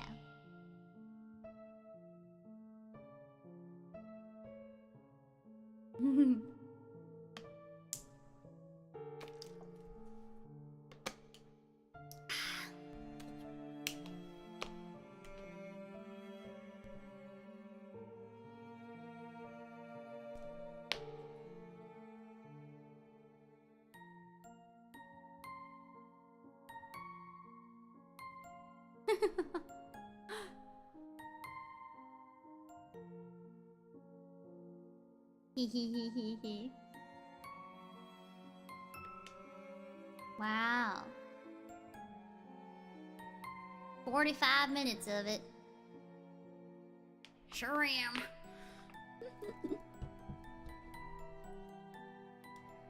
Oh, my jaw.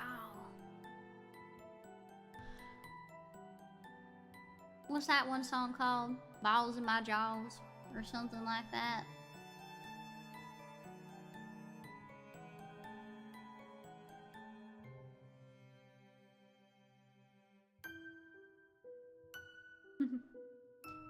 I guess my bank did not like that $100 donation because I just got a text saying that my card's been suspended. I'm so sorry. I'm so sorry. Was that your first interview? No, I was also interviewed by Polygon.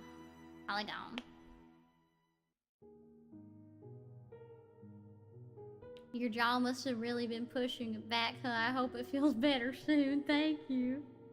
Thank you.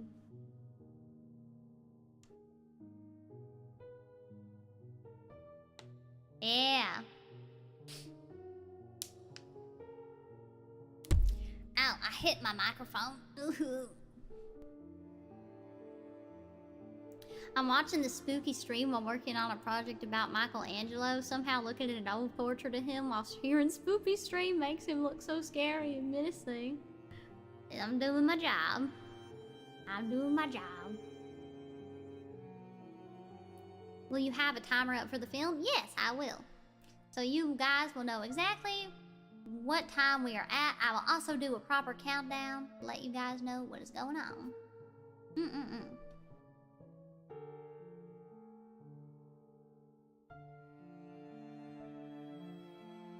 I'm gonna get a snack and use the restroom. Be right back. Okay, John. All right. Hope you're having a good day. Thank you. What do you mean arson is 10 out of 10? What do you mean by that? What do you mean by that? What if some of us get ads? I can't do anything about that.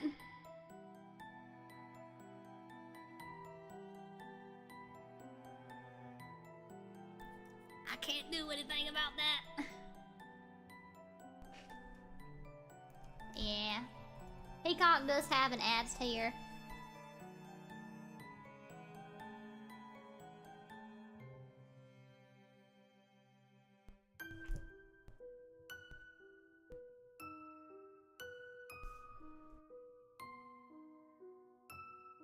Hold on, my Peacock password is not working.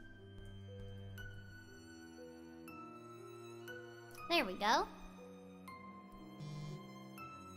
There we go. Let's see if I have ads when I try to pull it up. Let me see if I have ads.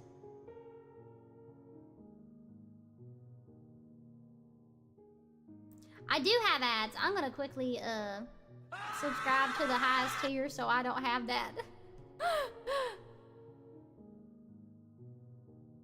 Let's see. Account. I'm gonna subscribe to the highest tier. Plus option, ad free. Change plan.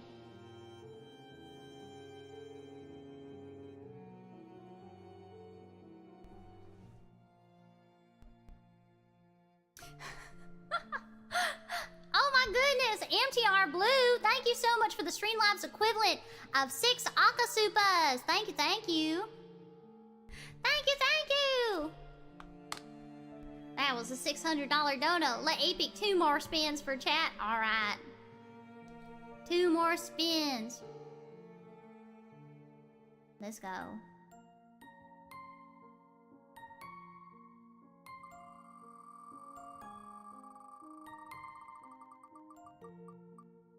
No. Yeah. Yeah. Okay, that was the first wheel spin. And then. So it's Jolene. Tomato. Oh, God. Okay.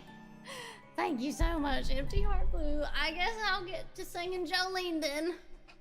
Let me move over. Let me move over to the chat screen. Or no, I can just stay here. I'll just stay here. It's okay.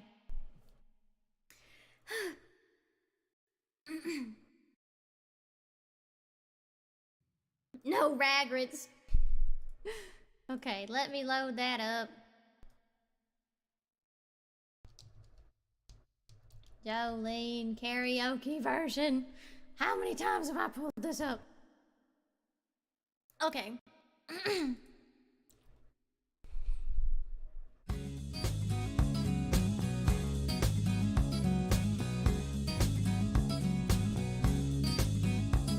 Jolene, Jolene, Jolene, Jolene, I'm begging of you, please don't take my man.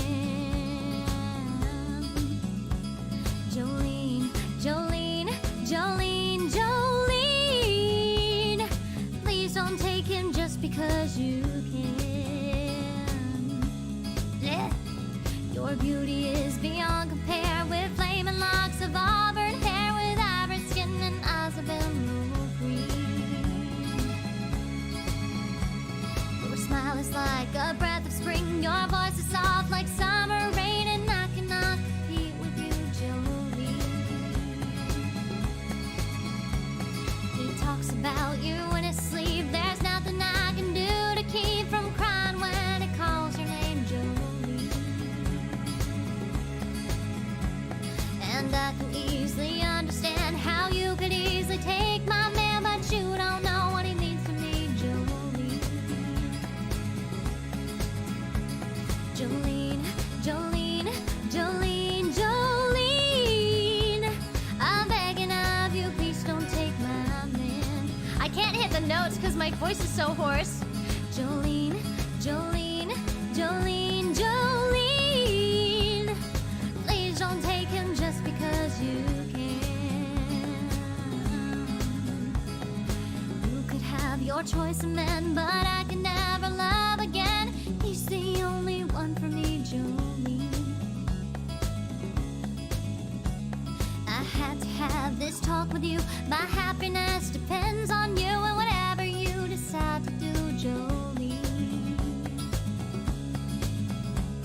Jolene, Jolene, Jolene, Jolene,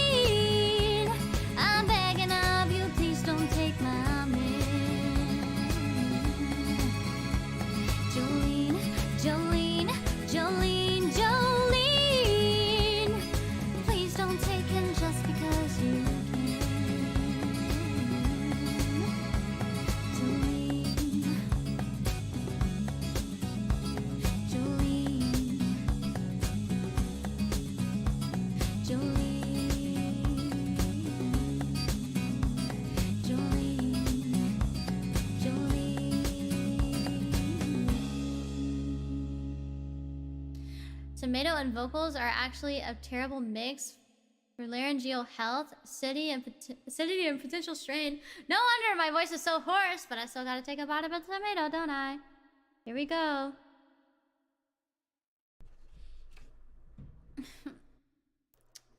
Okay.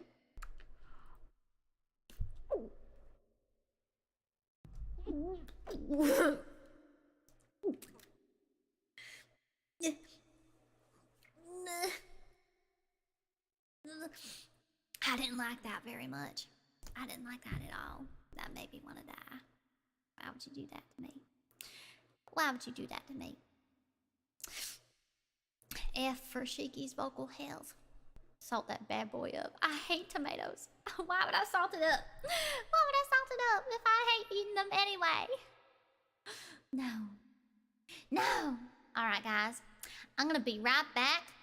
I am gonna go and get Beppy and hook up the hand cam. Not hand cam, but the puppy cam. So, you guys stay here while I go hook that up. I'll be right back. Y'all don't leave. Y'all behave.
have returned.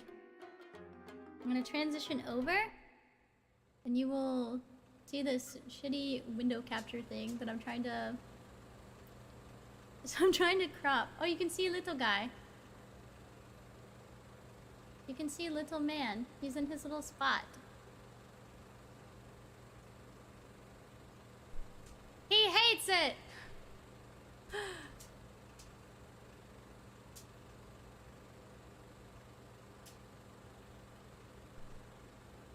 He hates it. Lay down in your bed, buddy. Lay down in your bed. Go lay down. Come on, lay down. Lay down in your bed.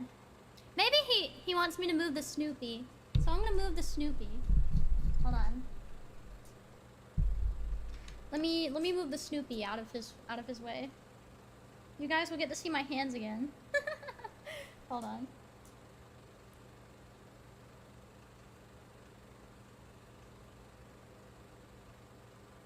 Oh wait. I think I have these on backwards. Oh yeah, that's right. That's right. Okay. Okay. Let me move the Snoopy.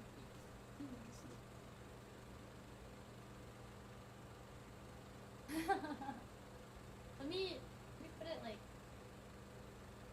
on the... I put it in the corner.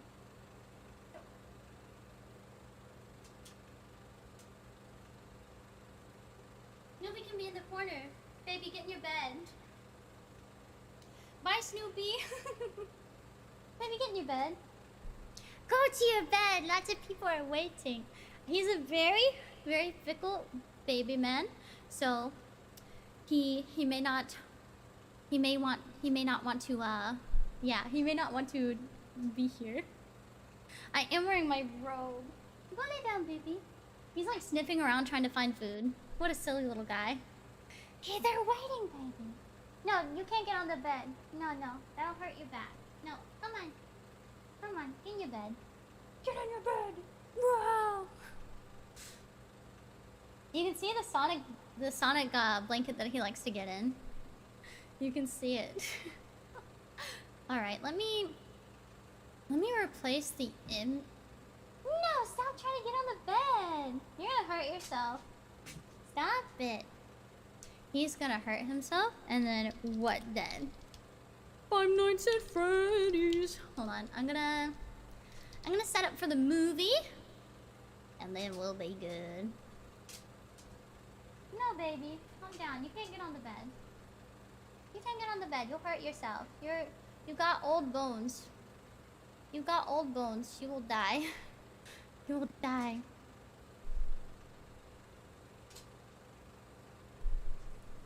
Let me replace Phantom with a Megaplex. Yes. Come on. Is that Krampus? Is that the last movie poster that I had here? Okay, hold on. Image. Hold on. I gotta move stuff around. Oh. What the heck?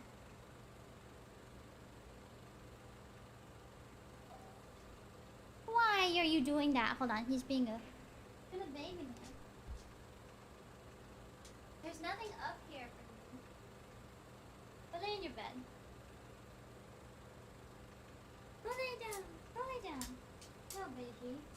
He wants to get on the big bed for some reason. Okay. There's nothing up there. There's nothing up there.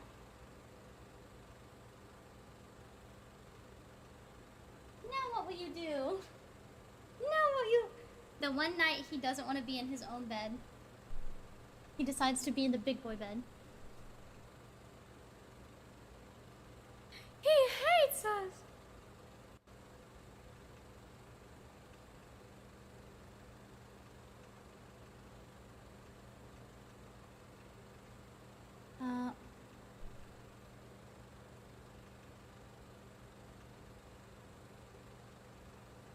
Okay. Five Nights at Movies. Five Nights at Movies? Five Nights at Freddy's. Come on. Why is it not loading? Hold on. it not adding? Hold on, I need to drag it in as an image. Hold on.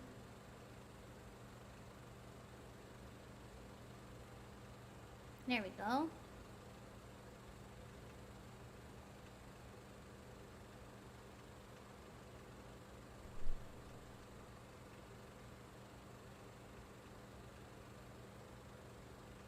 Okay. He hates us. What are you doing? Now he's bored of the bed. He's looking at me like, Mommy, I hate this place. I hate it. Alright, let me get the timer up.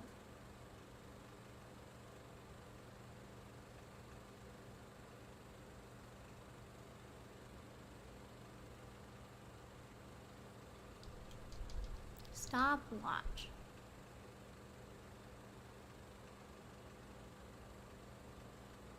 Five Nights at Freddy's.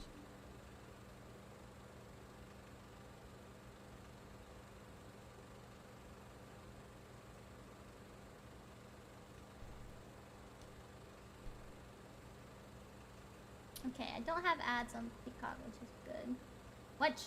What? Watch the following messages. What? But I just got a different plan. I swear, I just bought a new plan that said no ads.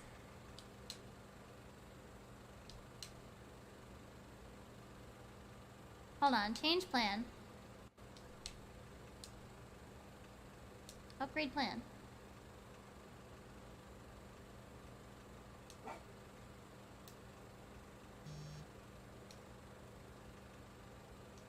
Start watching.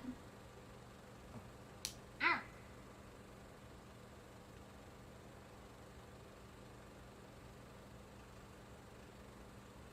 Okay, cool, I have it. Okay. I have it. Okay, cool. Whoa, I'm on the wrong stopwatch. Hold on. Ah! Wrong thing. Hold on. I need to do a Firefox tab. Hold on. I need to do a Firefox tab to do this.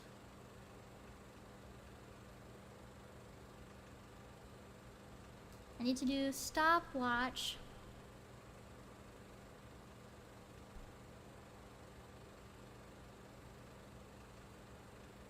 Okay.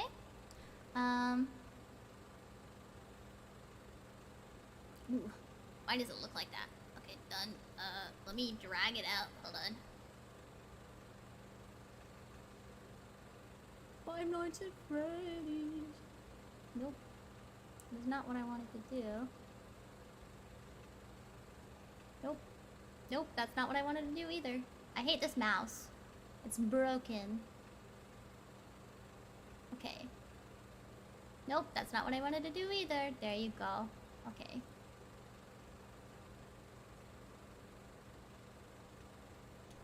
Now he's just laying in the big boy bed. If he wants to jump down into the baby bed, then he can. But he's having his big boy moment, and he doesn't have many of those moments. Alright, guys, so let me change the text on the screen. 1 second. I'm gonna make this ambiance so I can't hear it. Okay, let me adjust this text. We are watching FNAF movie, yay!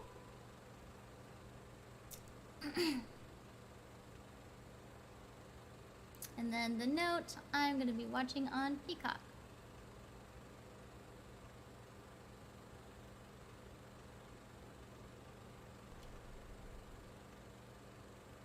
The Peacock. I misspelled FNAF. No. When Five Nights for a Freddy. A little baby man wants to come down, then he can. But he doesn't have to. Alright, guys. Load up your videos. Load him up, load him up. Wait, I forgot. Hold on, let me check something real quick. I have cookies! I have cookies! I'm excited too. If you don't have the highest like tier on Peacock, then you will get ads, and they're pretty long, I think.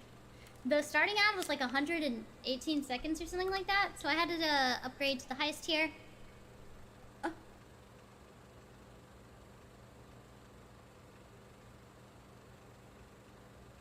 Hold on, I need to show this. I went to grab my bottle of water, and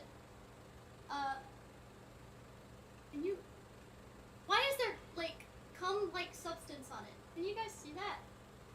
Like, what was on my bottle of water? That's so weird. It was like, it was so weird. Ew.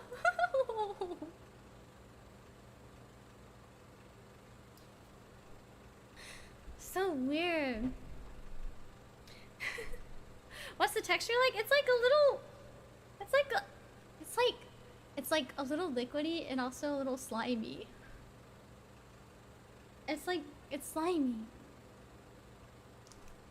It's so weird. I was like, what is that on my water bottle? So weird. Also, hold on. I'm gonna move something over. Hold on. I'm gonna move the donation thingy over here. Hold on.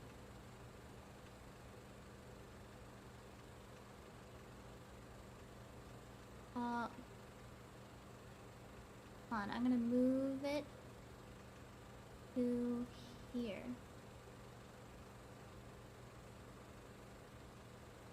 There we go. Nope, that's not what I wanted to do. Okay, donation goal. Nope, that's not what I wanted to do. Donation goal. No, that's not what I wanted to do!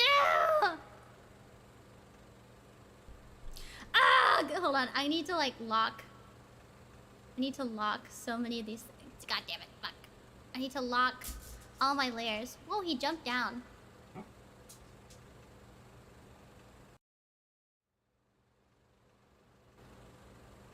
Hold on. I'm trying to move the donation goal, but my mouse is being finicky. Okay, there we go. There we go. There we go. Now I'm ready to watch Five Nights at Freddy's. I am ready. Hi, baby man. All right. Ready, Freddy? Okay, I'm gonna count down from 10, okay? And we're gonna press play on go, okay? Let me make sure that my audio is right. All right. Okay. Okay, here we go. 10, 9, 8, 7, 6, 5, 4, 3, 2, 1, go! Oh wait, why didn't it start? Hold on. It fucked up. It fucked up. Everyone start over. Everyone start over. It fucked up. Hold on. Reset. Reset. No, pick up. No, I fucked something up. Hold on. Hold on. My mouse is being weird on... Ugh! Ugh! Let go, let go, let go! Okay. We're gonna start over. Start over. Okay. Okay, I'm gonna start counting down again. 10, 9, 8, 7, 6, 5, 4, 3, 2, 1, go! Okay. We're good. We're good. We're so good. I see the peacock logo and the peacock intro and... Okay, we're ready.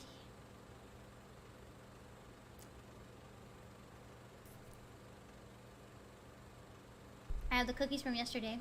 Today. We're moving. Universal. They are still yummy.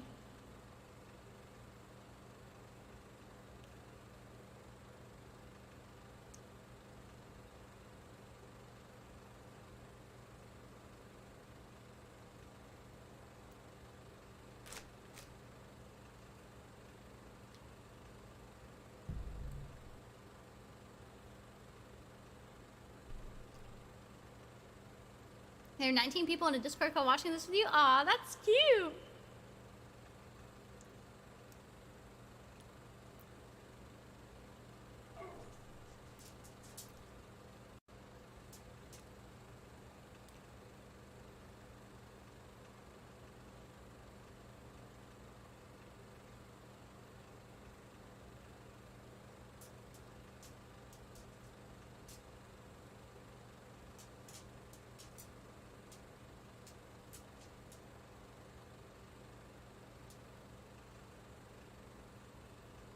He is venting.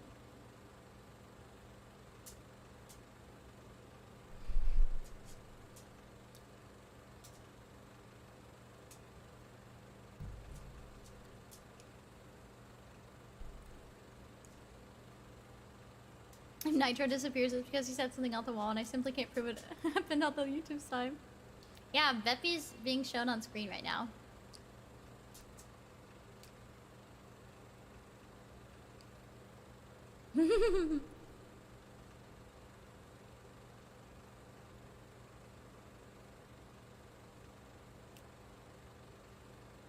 He's venting.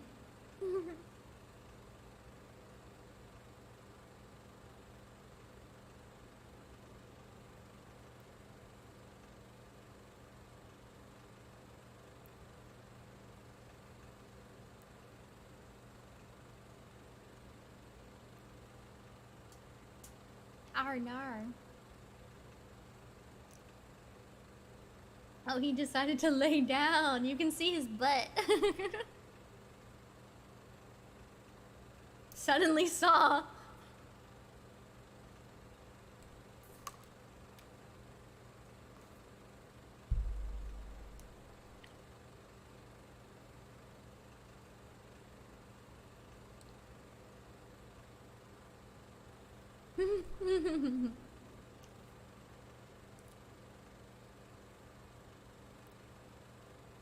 Is this how the animatronics do it? Do what, BSL?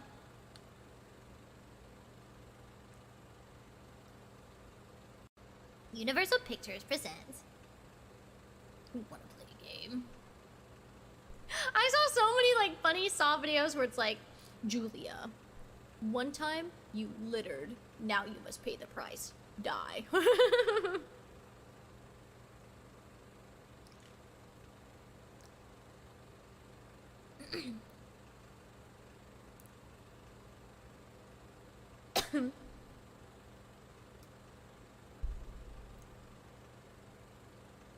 That's what I look like.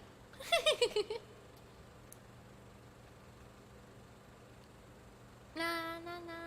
I'm so excited to see Josh Hutcherson!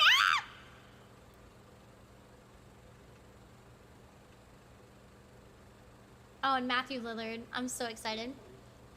What's up, little man?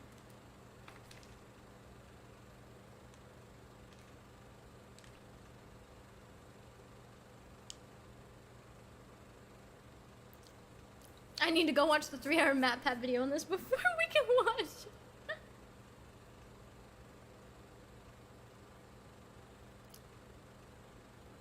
Matthew Lillard is great. Beppy.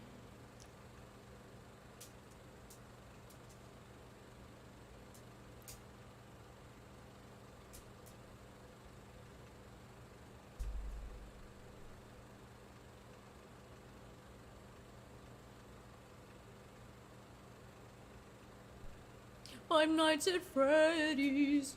You think Jack Black's in it?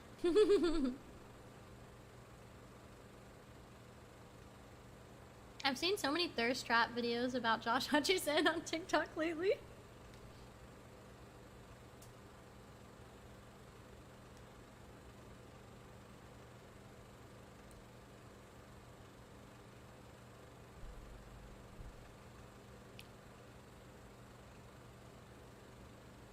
Yeah, Matthew Lillard is in this. He's William Afton.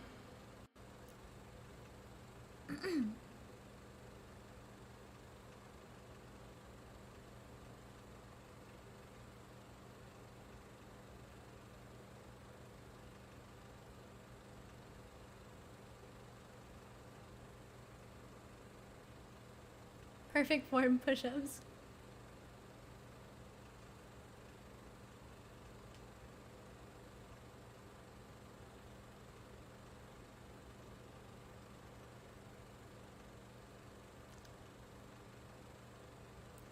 Rude.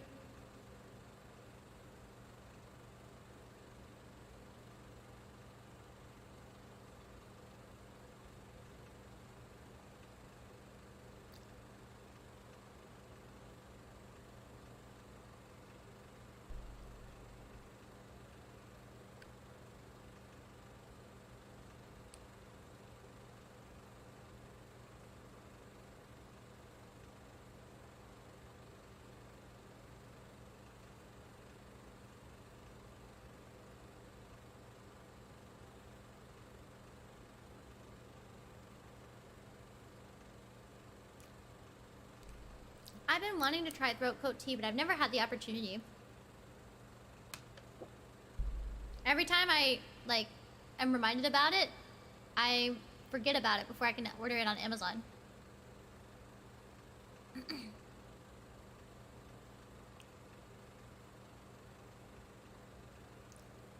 No, yeah, he does not look 31. He has never looked his age.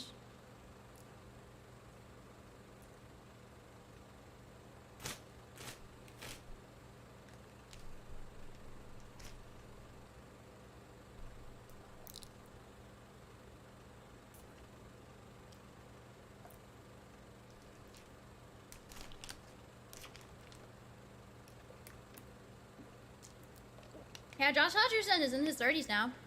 Oh my god. Whoa, he's beating the shit out of him. What if that's just his kid, bro?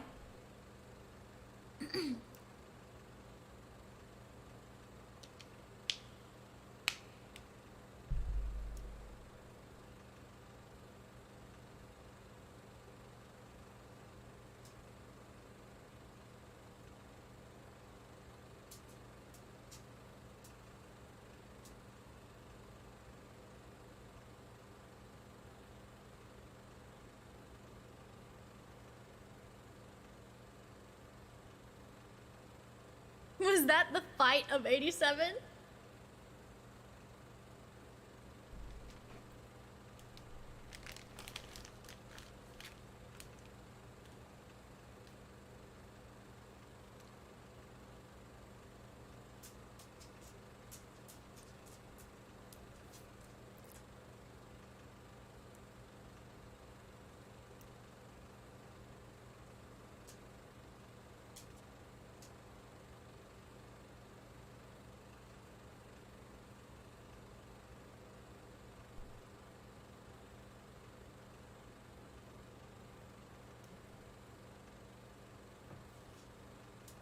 Bra moment.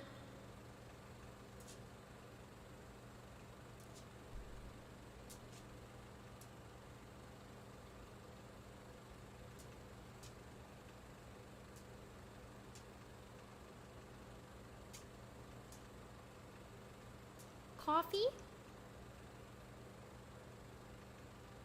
I just realized I think I might have my reverb still on.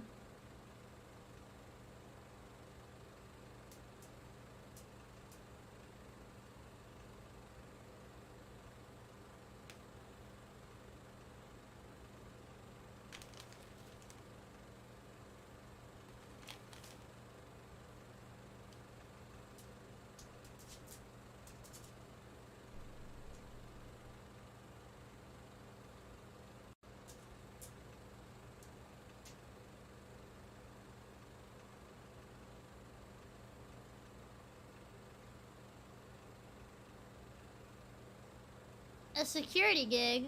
No way.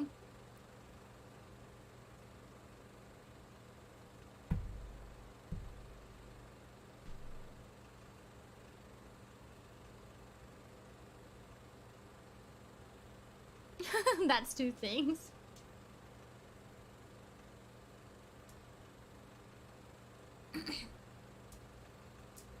What was it in the game? When you finish the first 5 nights, it's only like $100 paycheck?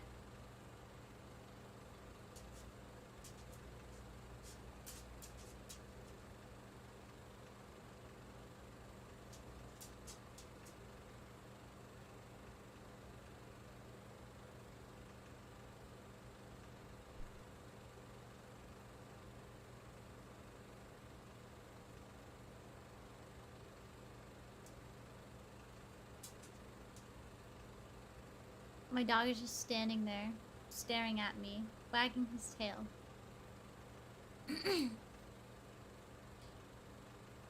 I don't know, but I remember MatPat used it to figure out the time frame. Wait, you're right! Bepper hates us. I think it was 120. June beat it recently.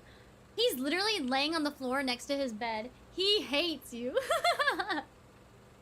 Don't you want to love the occult treats? They're the ones that pay for your vet bill.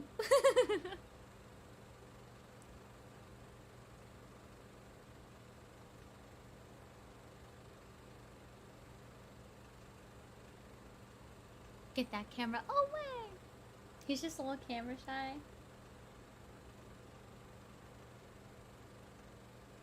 I thought her hair was longer. Maybe I imagined that. Bro's gotten fired from like 20 jobs and has a house. The economy I can only wish for. You're so right.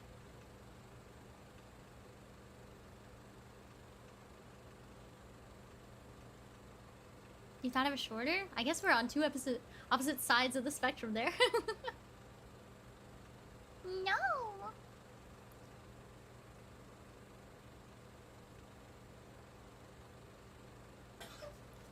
Oh, what's going on? He started gagging. Are you okay?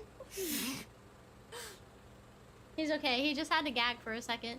That was so scary. I thought he was gonna throw up. My little guy. It's okay, little baby man.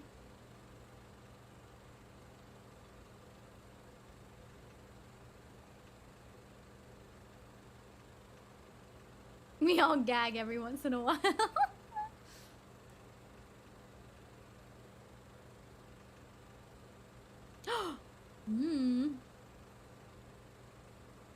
Pet him for us? I am.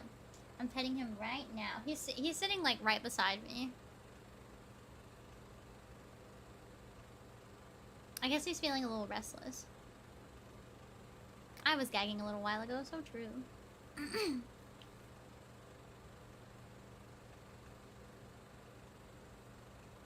Okay, Pepper. I need you to pet Shiki for us. He's just laying on the floor now.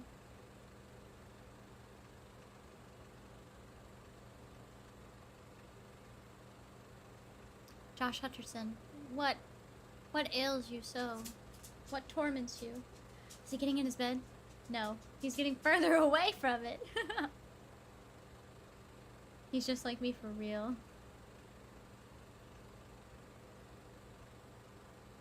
Isn't this FNAF movie set in like the modern age?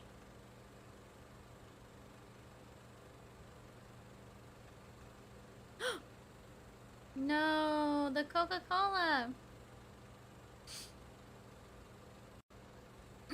Oh my god, backstory. What happened?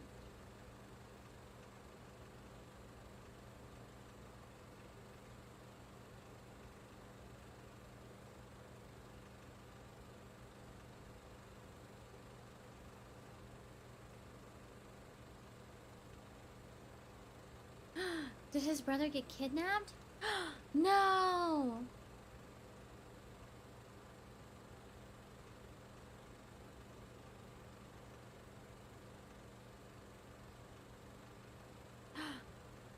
Oh my god.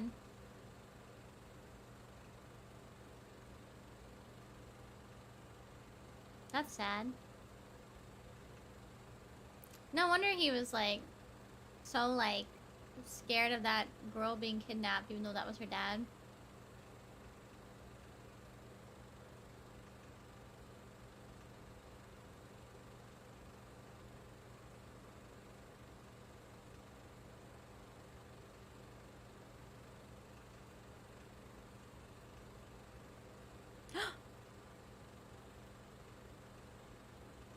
actually a child.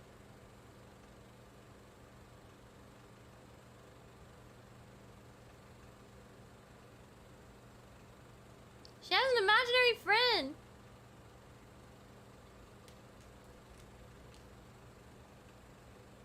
What does that even mean, lady?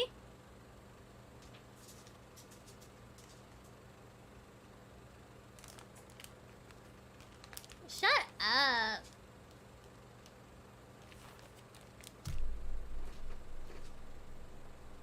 Have you?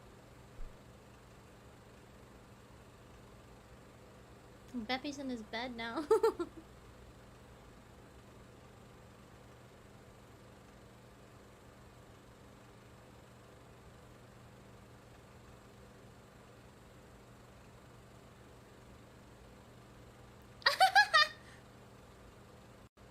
That lawyer does not want to be there.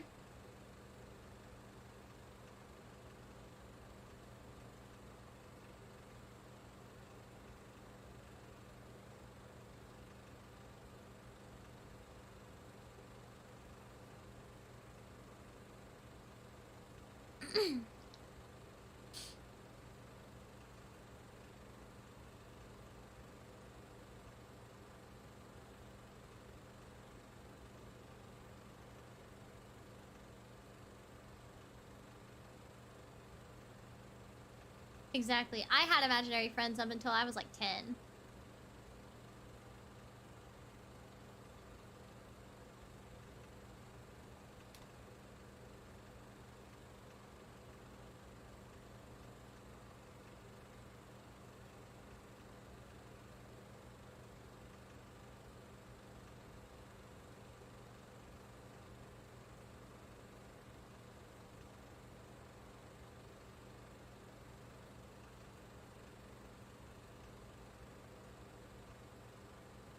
Who do you talk to? Myself.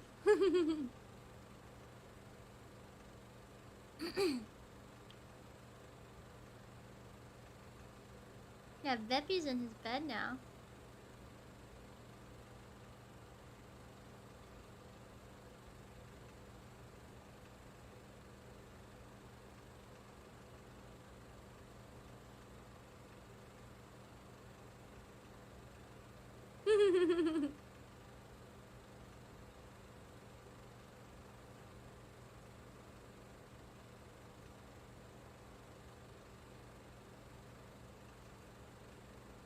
John, you have aphantasia?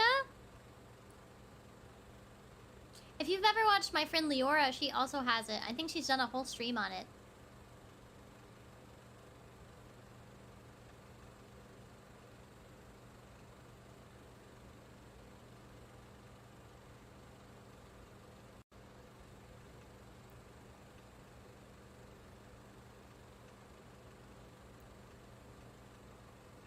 Are you the owner?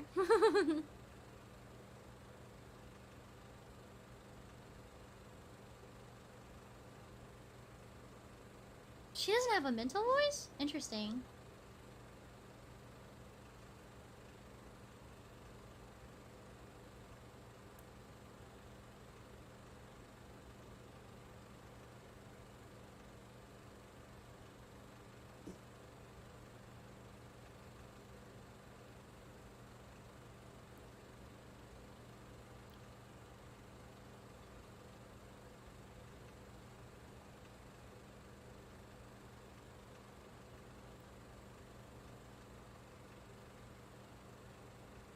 I'm the glass.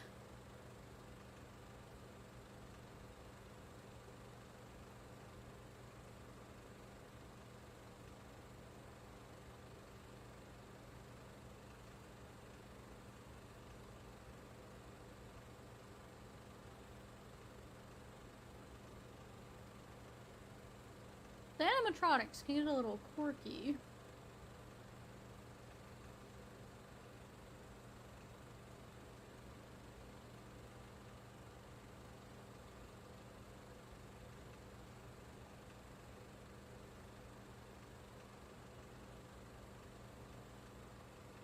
Piece of cake.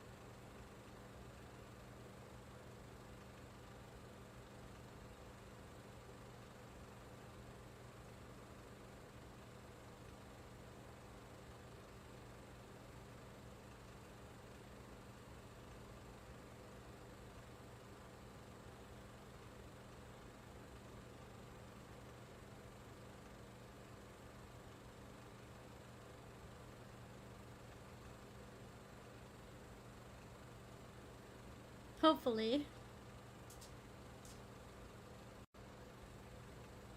He's already wasting energy. No! He's gonna run out of power!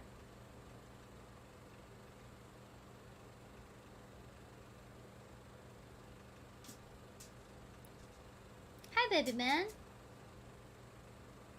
He's just looking at me, menacingly.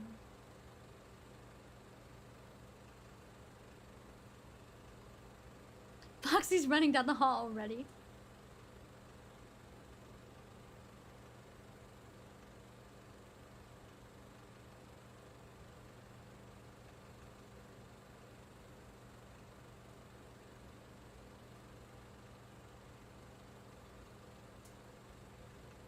Wow!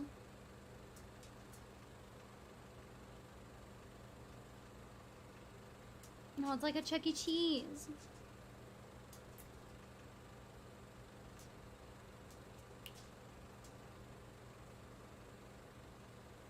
I want pizza.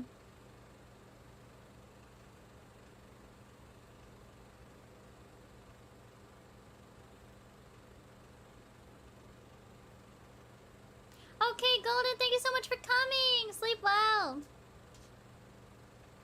Not at 3 a.m., I hope. Don't worry. I don't think any pizza places here are open that late. Pooped in the ball pit. Oh no. My duty.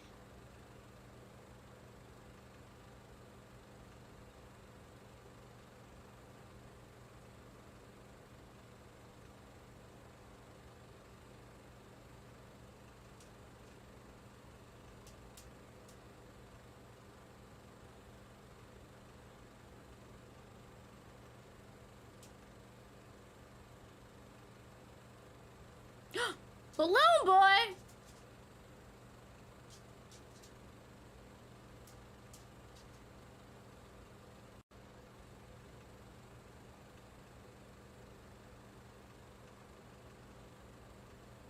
You already screamed?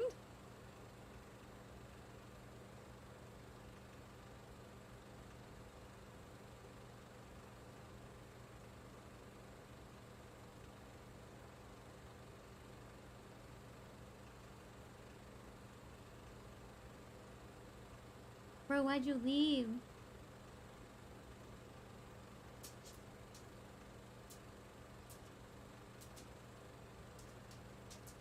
Lay down. Lay down. Take a nap. Take a nap. Lay down.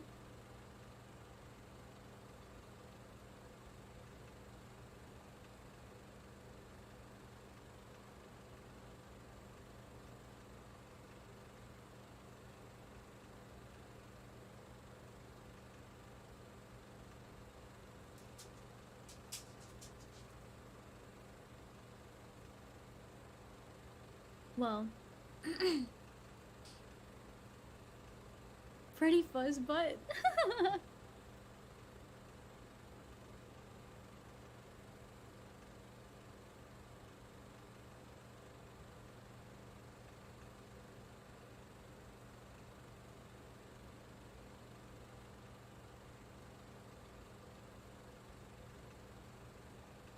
A New York rat.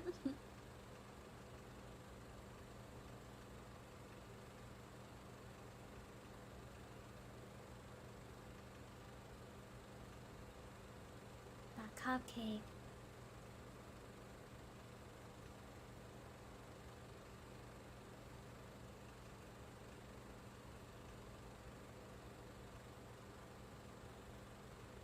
Someone on my... I saw someone tweet that the cupcake was very cunty, and I was like, what the fuck do you mean?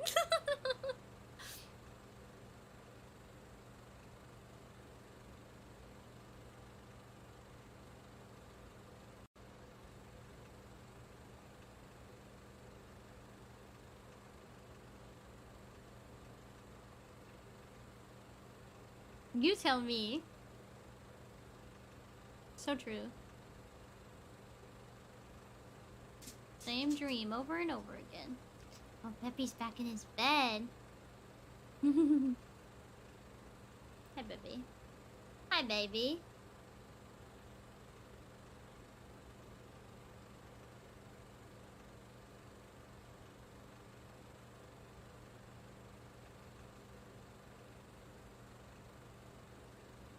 This motherfucker's already asleep on the job. So true.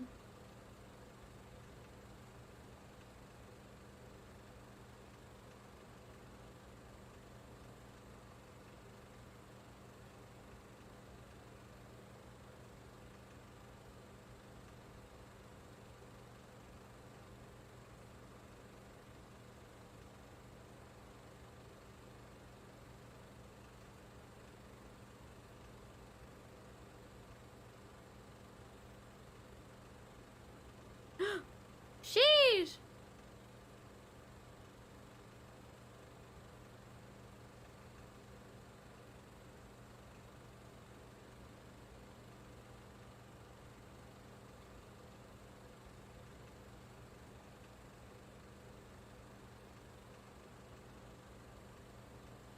Easy shift. Let's go. He made it through night 1. Let's go. That's like $20.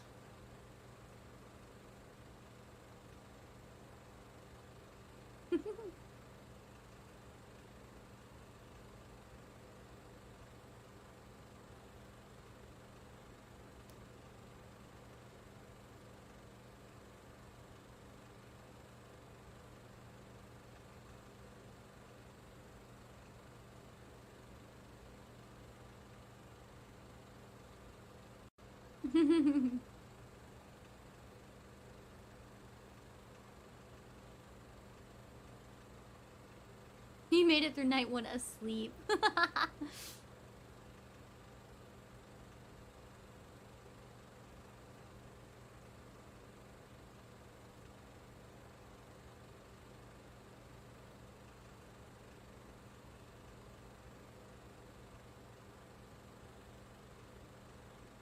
This lawyer is not happy.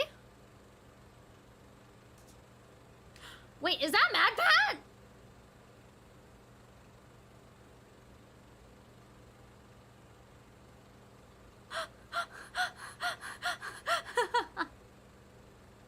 Breakfast is the most important meal of the day.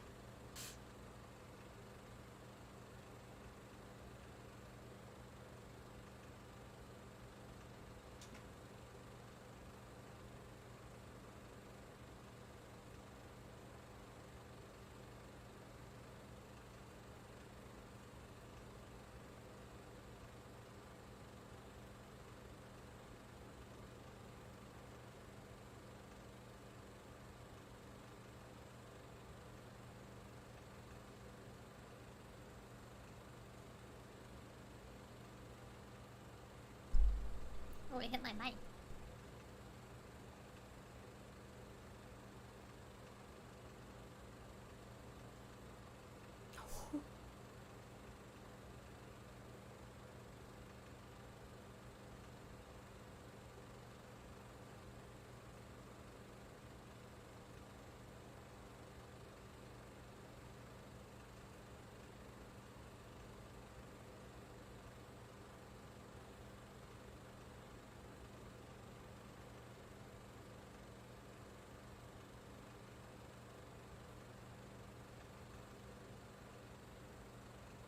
Oh.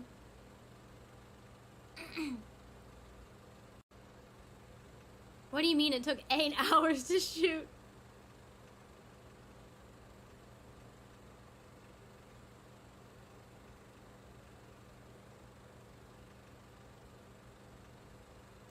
$1,000 to mess the place up? I'll take it. Pay up, lady.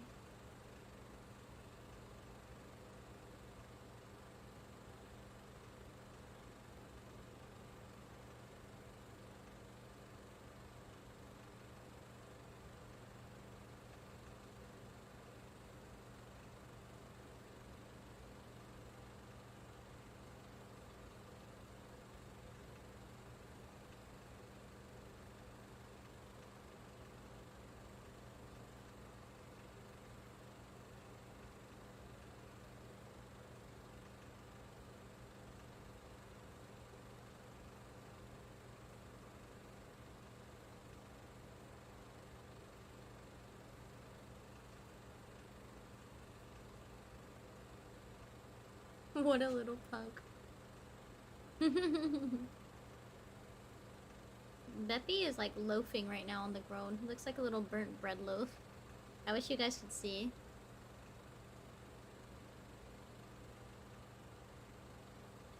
For one installment of $1,000, I will beat the shit out of you.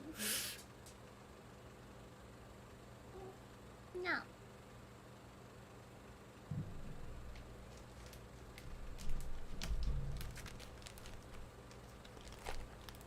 Bread dog.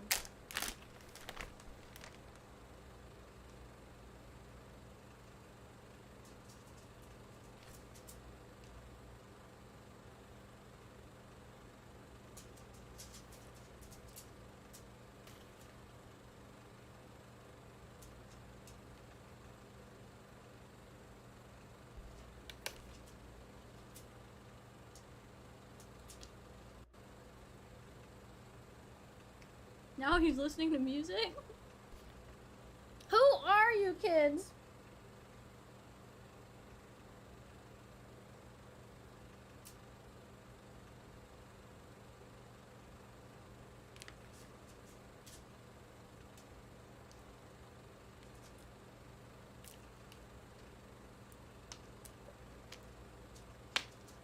They will not help. They will continue to stare and then run. Not again. Not this shit again.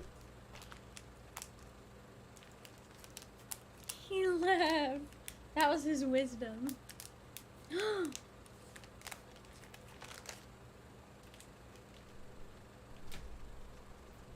Sheesh. Lay down in your bed. If you're so eepy. LML this article from Know Your Meme. Internet recoils to learn YouTuber Matt Pattis cameoed in Five Nights at Freddy's movie says the thing. He's camera shy. Are you camera shy, little guy? You can see his little paw at the corner. He's just standing there. There's my boy Foxy.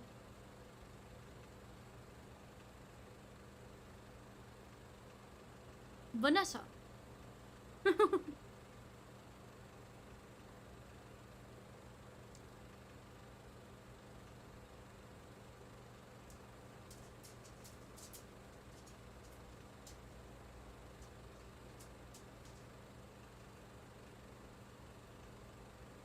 is Vanessa! Vanessa. I'm a material girl.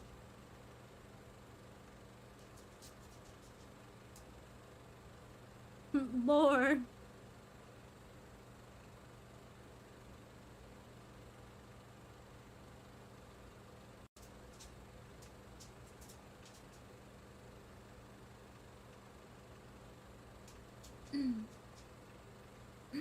The lore.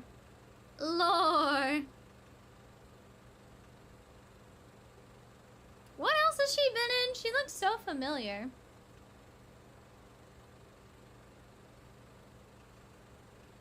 FNAF movie. Elizabeth Lale. Is she Beck and you?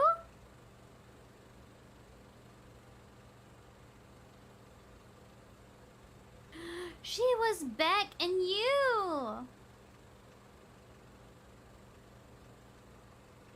He gets to leave the office. He gets to have company. This isn't FNAF.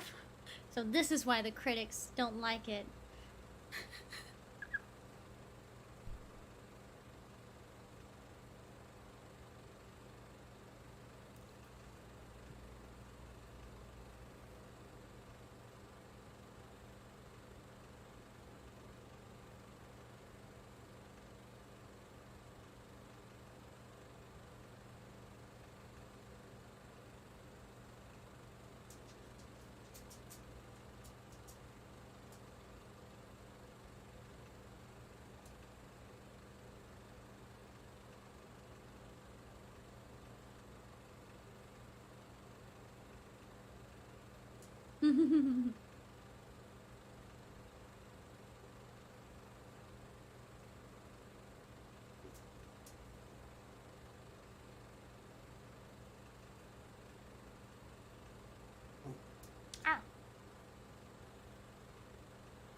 Can't wait to meet you. Na na na na na na na na na na. Is that a challenge? Are you challenging me?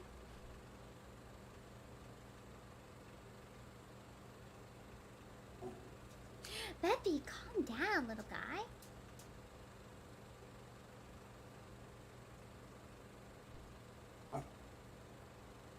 Girl. Oh, it's so on. Foxy! Oh my god! She's wasting all the power.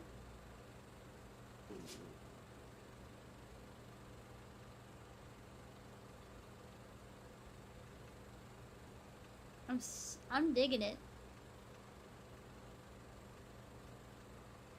I don't know about all that, Vanessa.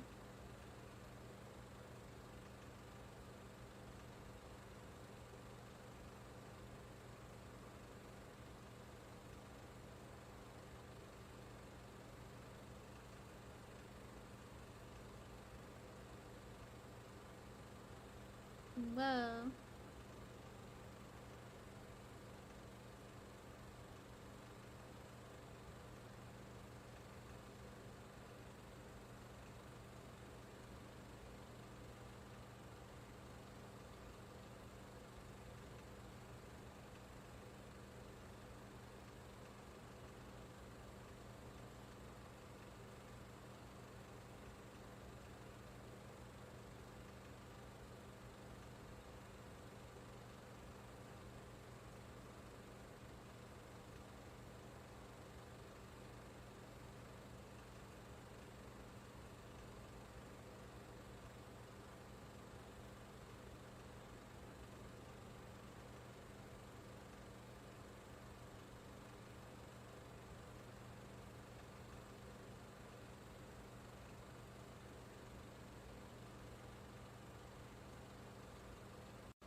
Beppy! He's throwing a little tantrum on the floor. He's just groaning while he's loafing.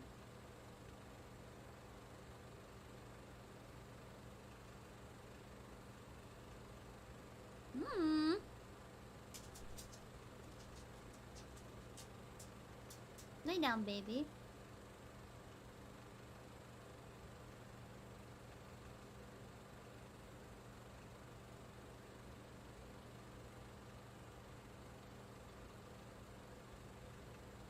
Maximum damage, minimum time. You get to break stuff for $1,000 bucks? I wish someone would pay me $1,000 to destroy their home. Freddy is ready to rumble. Whoa.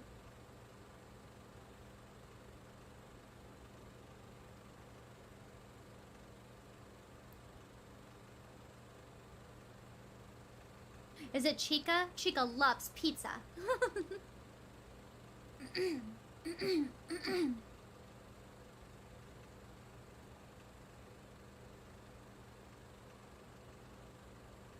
Pizza. Pizza.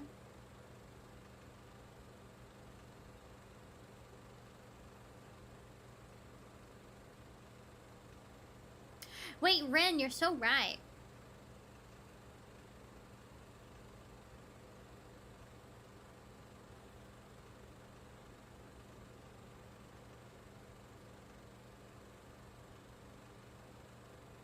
You're my superstar, Carl. The cupcake!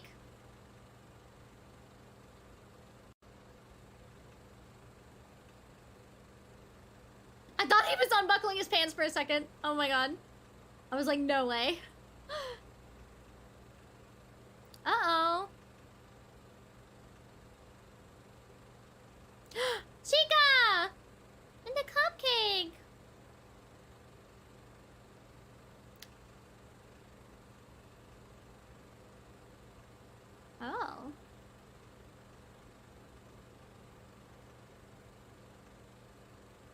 I see what they meant about the cupcake now.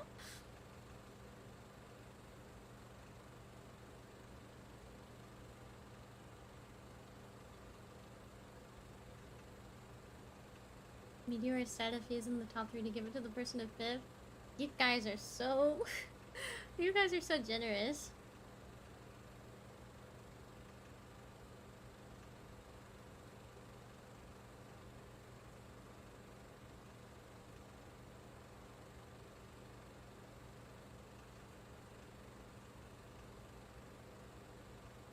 So why did you hire me for night security? We don't need date security.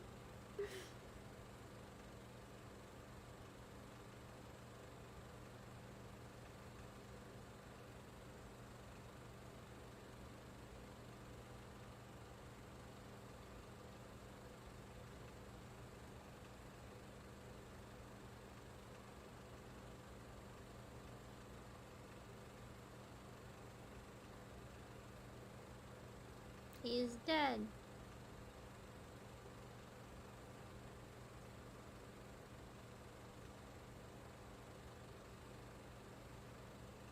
Bro is getting his back pulled out.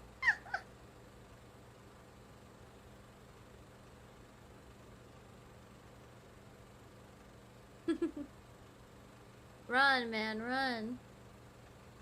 I'm the tokens falling out of the bag.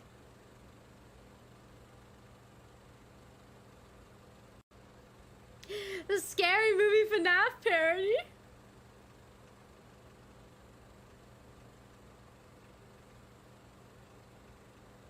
Why does Chica look so mad?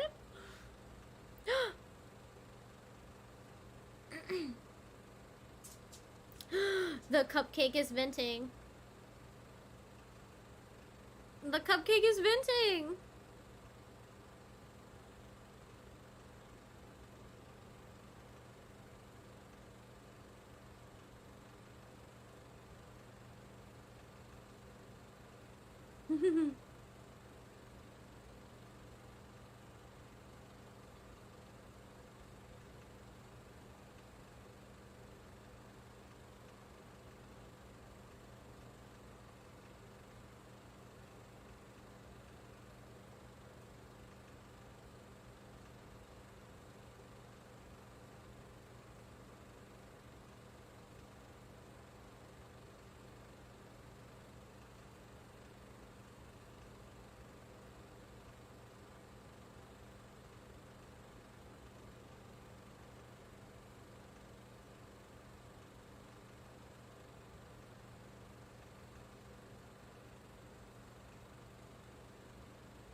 It's so over.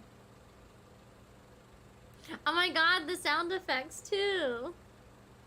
The sound effects.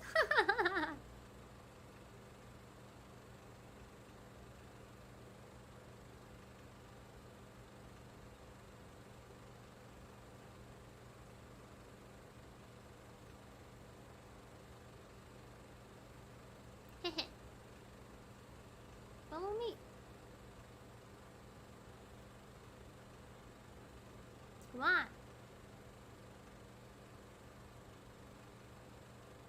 She's a lady.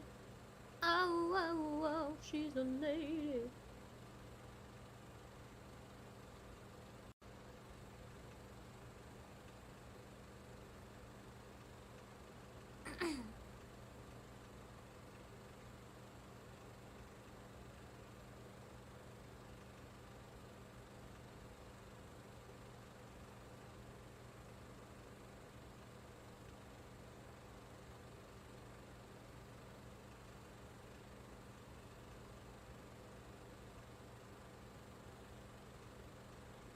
Why he sound like that?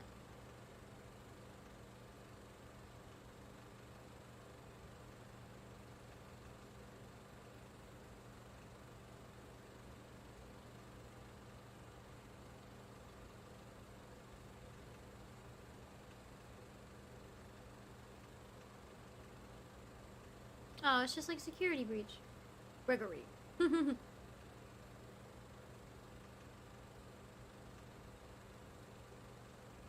The bite of 87?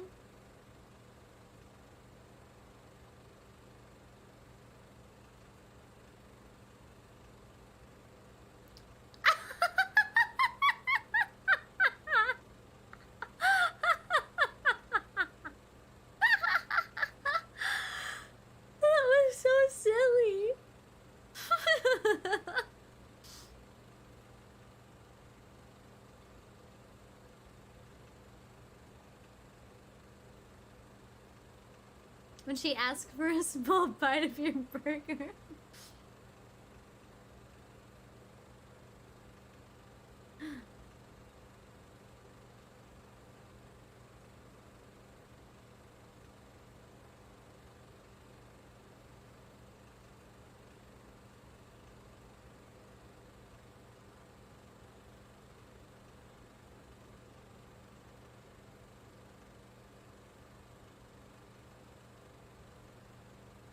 Oh, so now you're interested.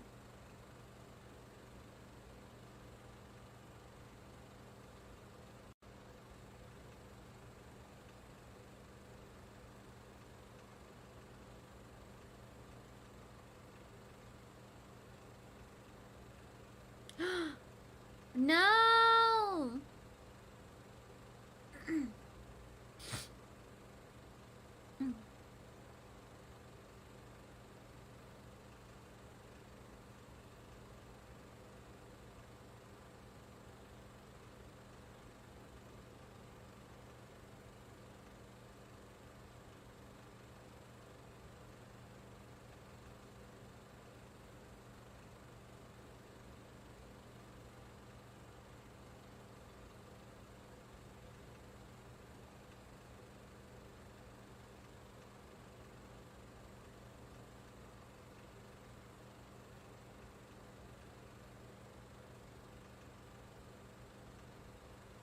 Gross.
Trauma dumping on the first date. Okay, Wolfsbane, sleep well. Thank you for coming.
Oh yeah, she died. But she can't watch her. So now he has to take the kid to work.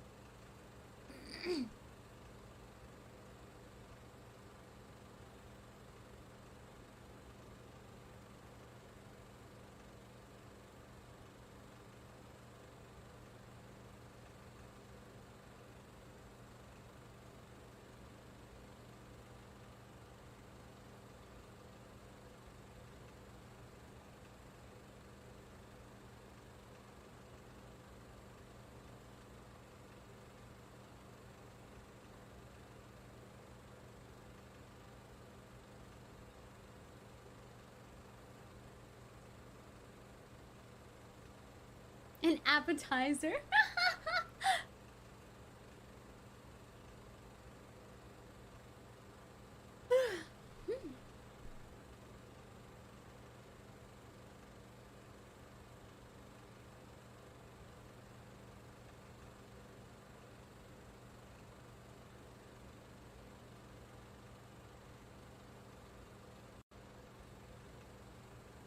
Can't think except you're inside of a bear den without realizing it on its way home. Balloon boy, go away.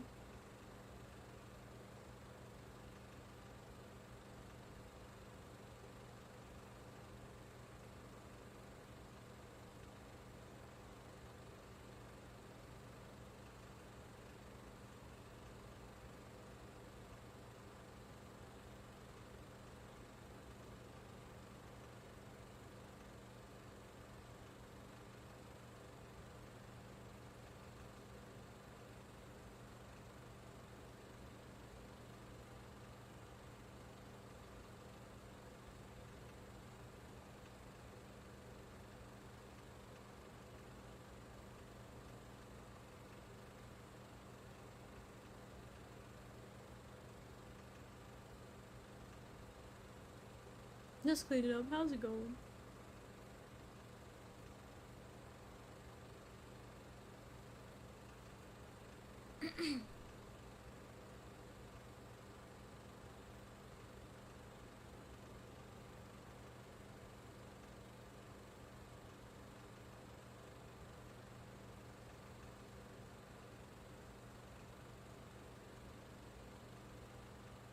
Huh.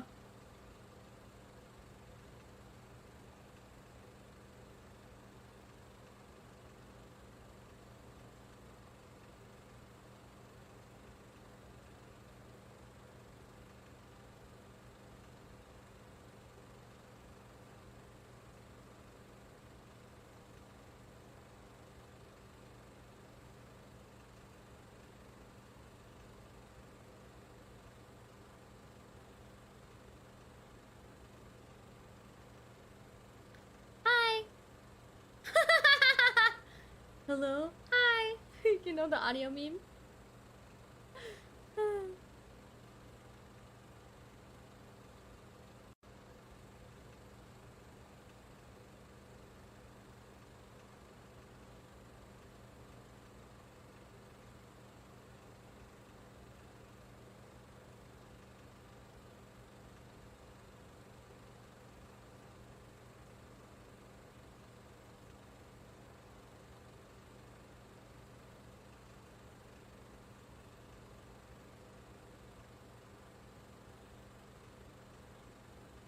Ruh-roh.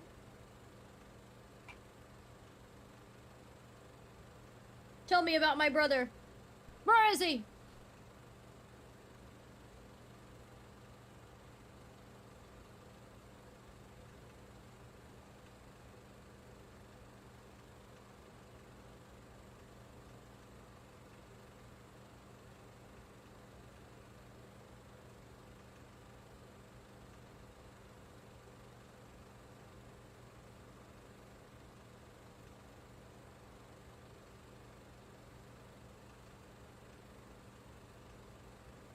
When that kid got up, he looked like the kazoo kid getting up being like, who are you?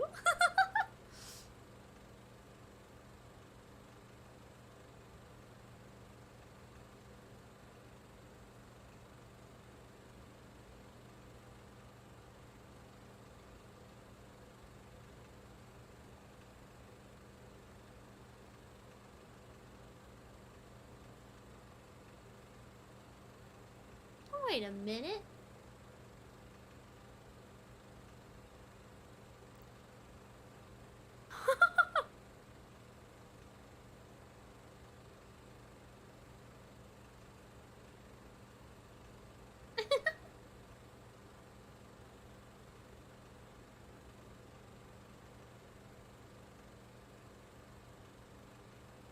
What the fuck?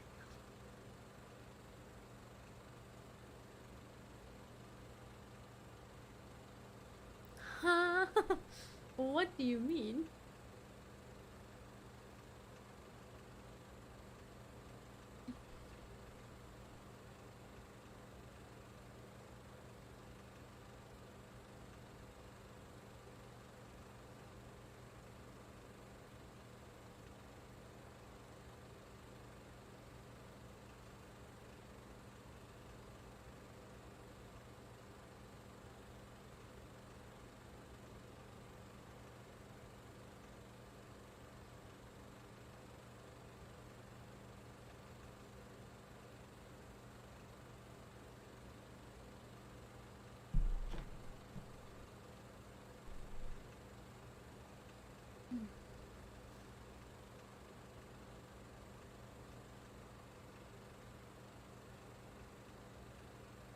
The wink.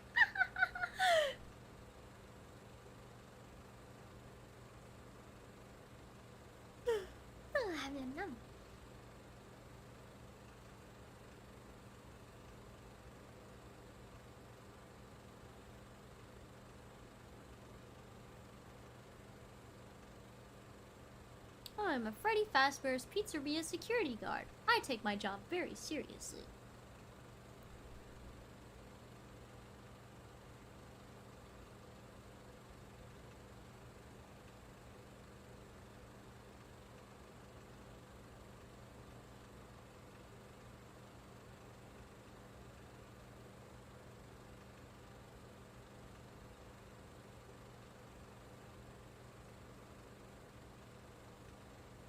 Where my hug?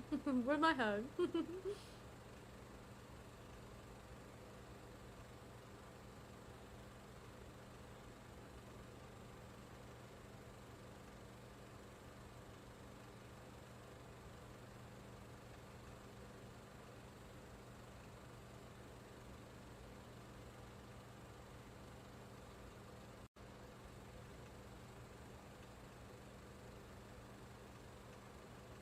Yeah, Beppy's in his bed. He's eeping.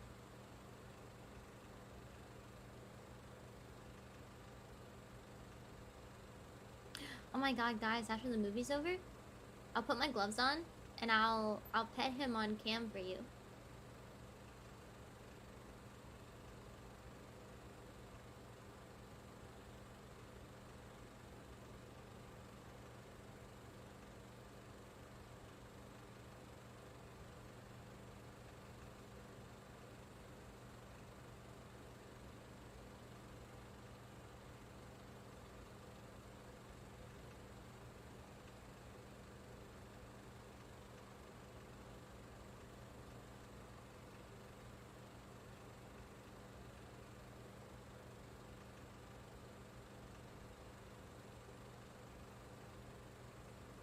I am staying hydrated, but I'll take another sippy of water.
He got up. He wanted the cool floor.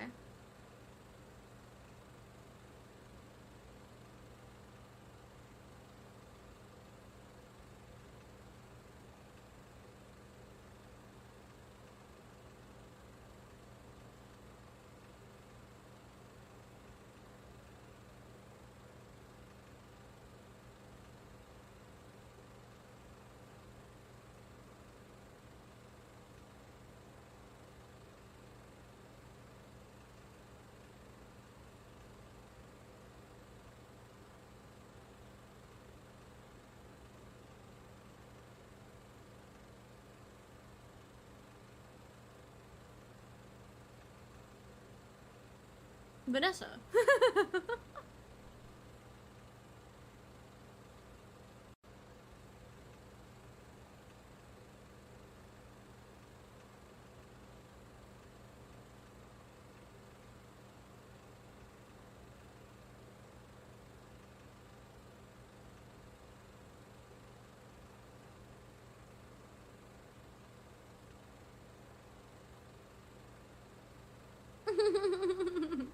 This is kind of cute, actually.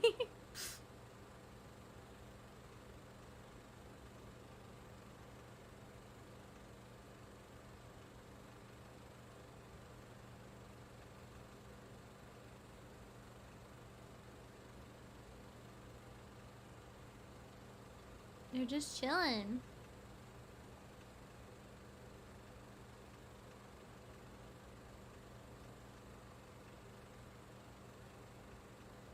They're making a fort? What?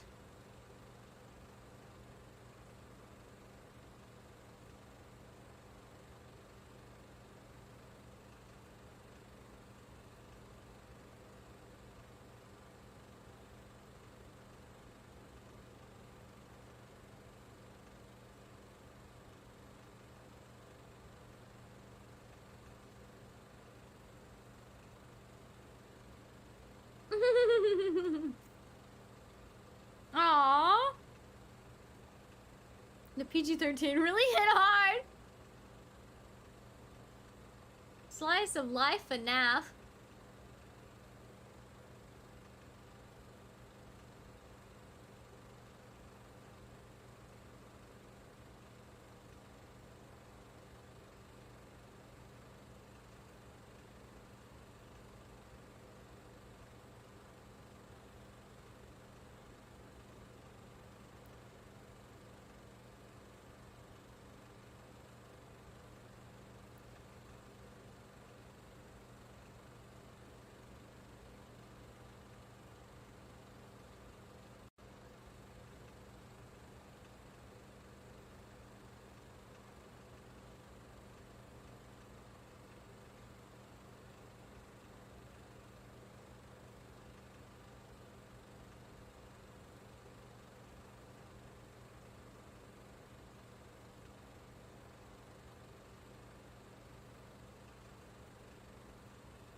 Stop it. Get some help.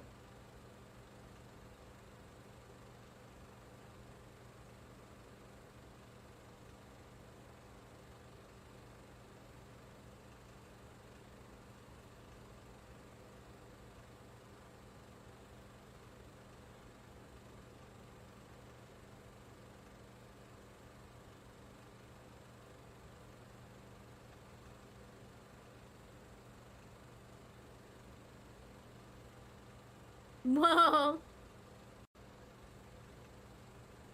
She got sent to another dimension, bro. You need Freddy to cover Hanahaki syndrome?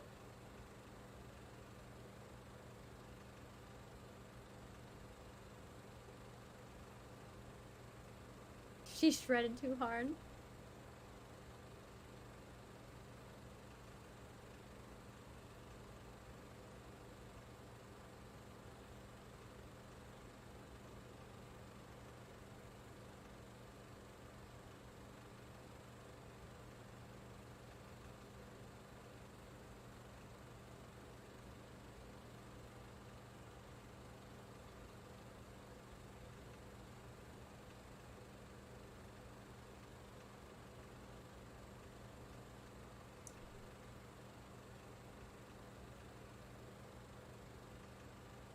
Whoa.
No, don't doodle over him.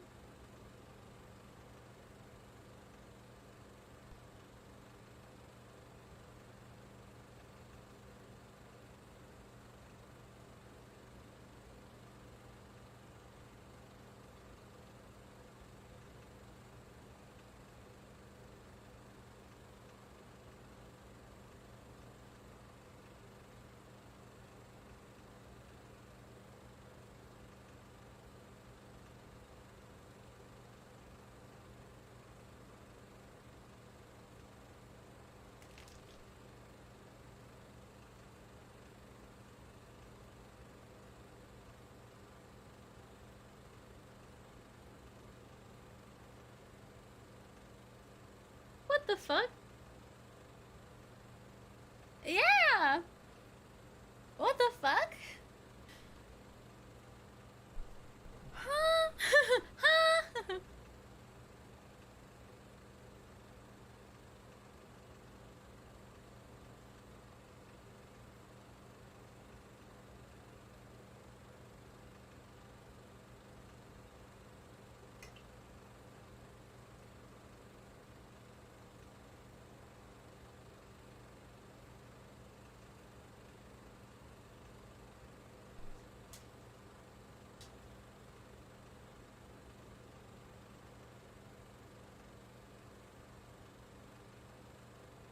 Oh, Beppy got back in his bed.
You. Oh.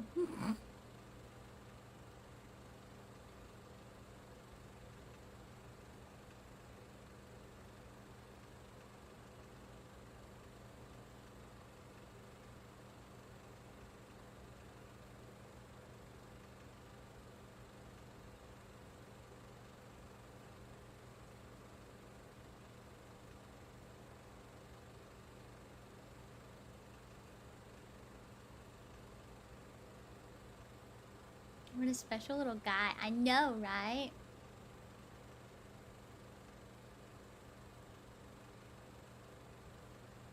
Garrett looks familiar too. The FNAF movie. I've looked up this cast list like several times.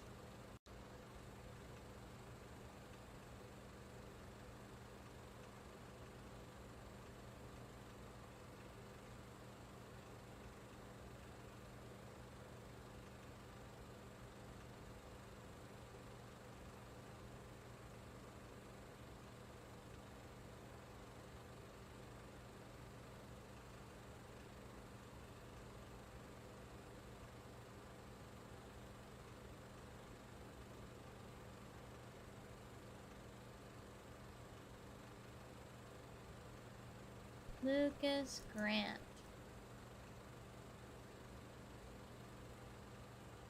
He's literally just in Five Nights at Freddy's?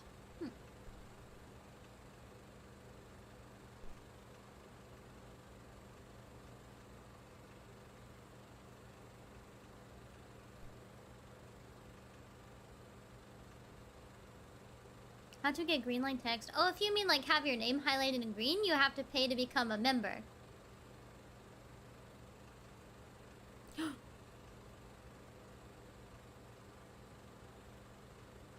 Oh my god, he's getting fucked up.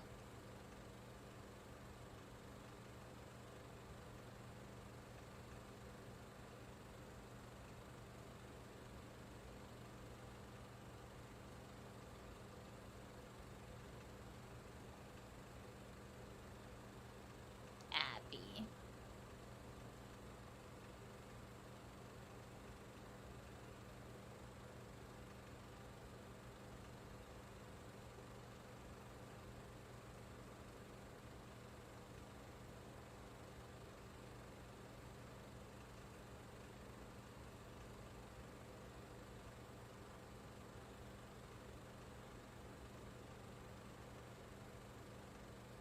How many 5-year-olds can you be?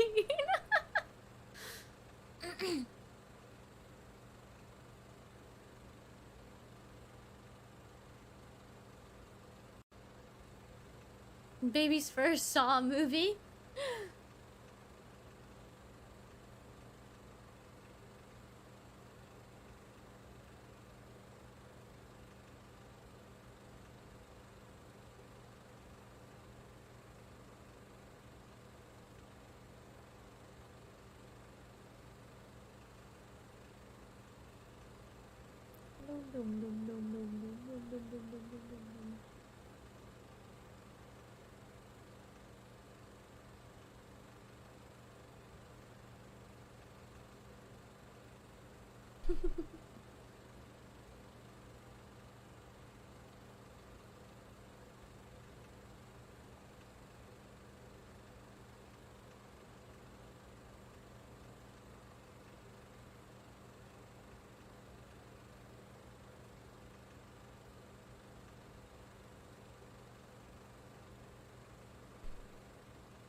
Chia pet.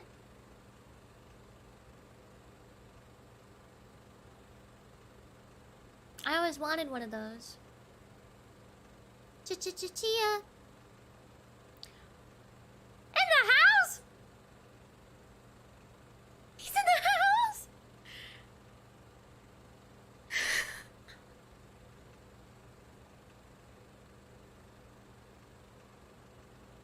This is now FNAF 5.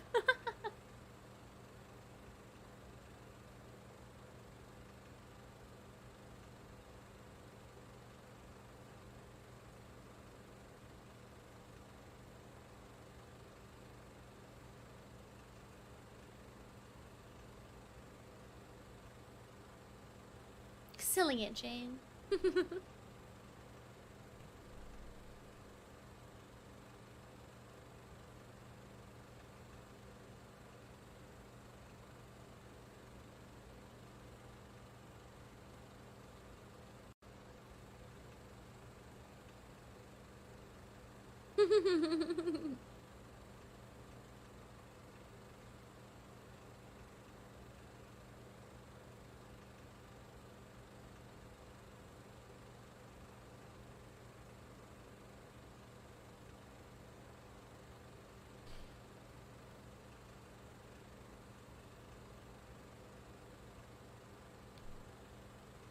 Can children take taxis?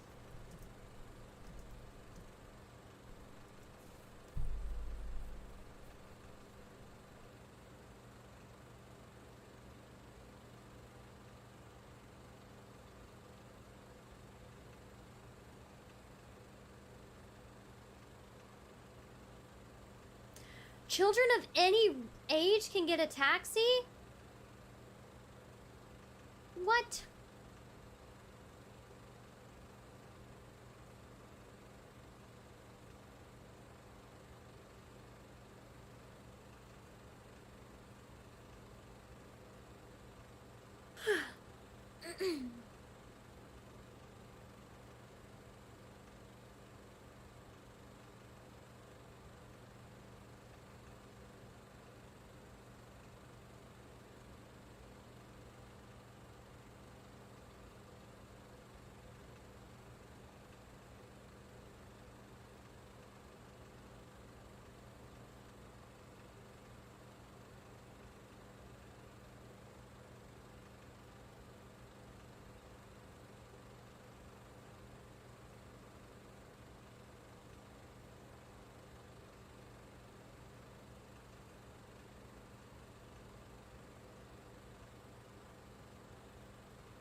This doesn't feel like a Blumhouse movie.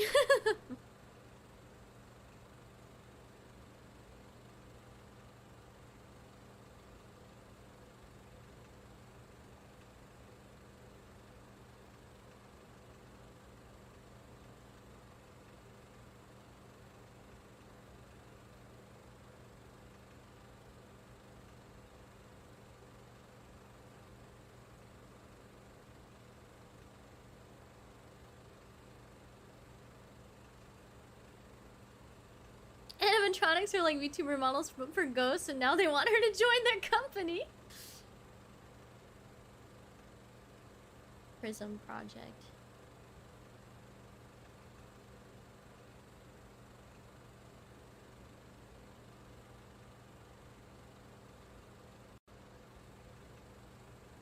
William Afton.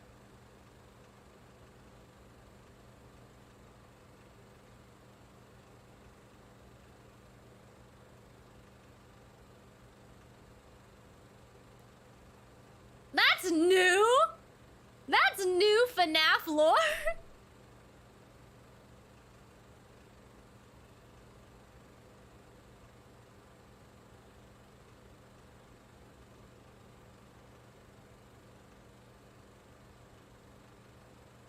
She was there!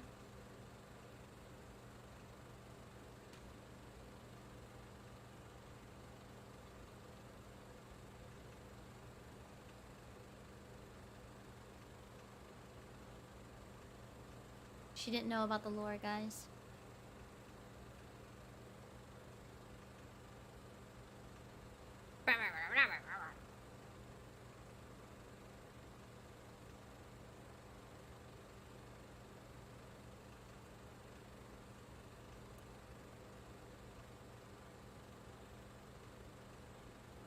Super freak, she's super freaky.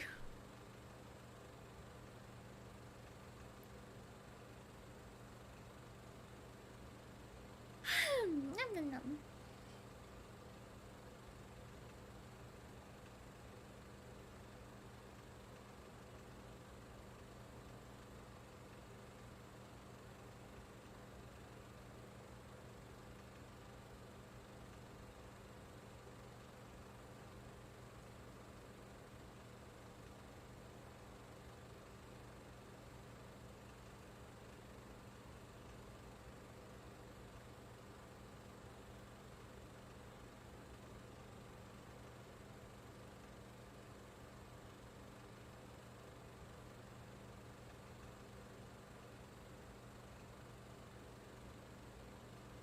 I'm gonna have to watch like a thorough FNAF lore video.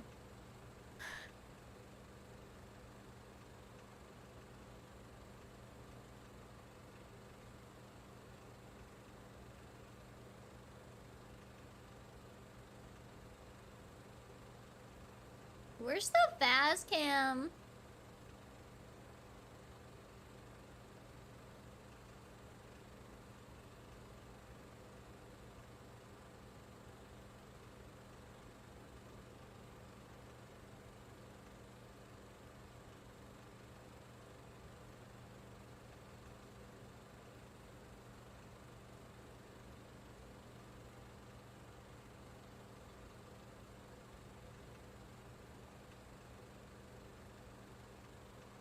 Oh shit, it's so over for him.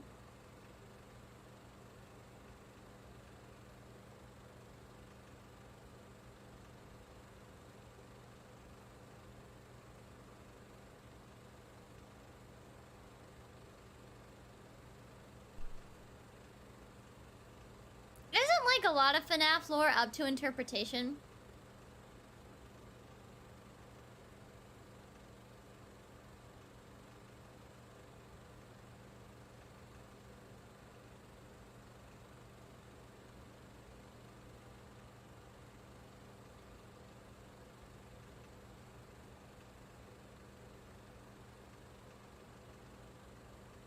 Gotcha. Understood. Did FNAF ever start with the intention of having lore? That's a good question.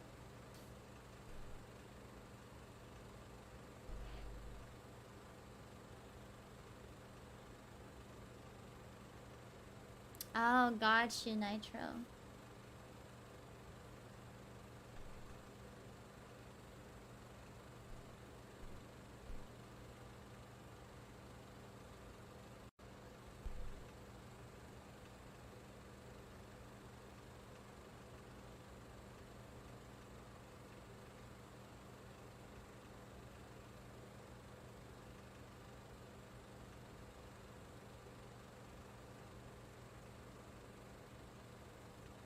She got fast blasted.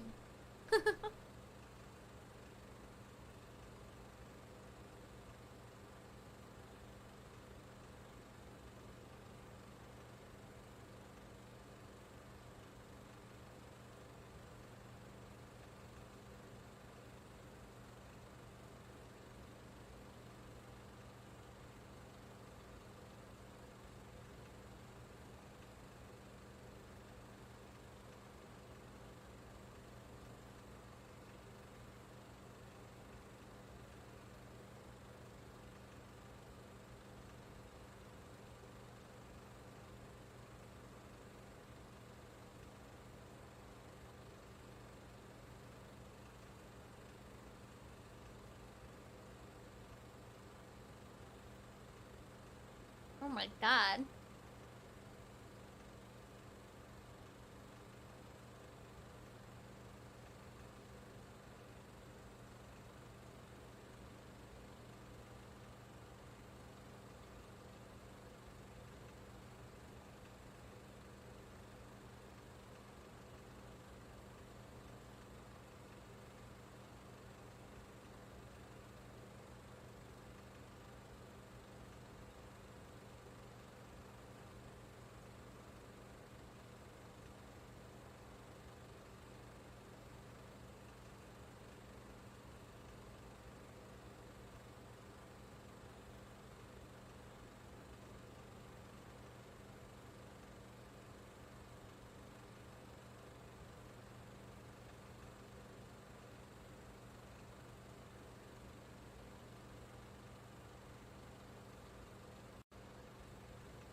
That boy ain't right.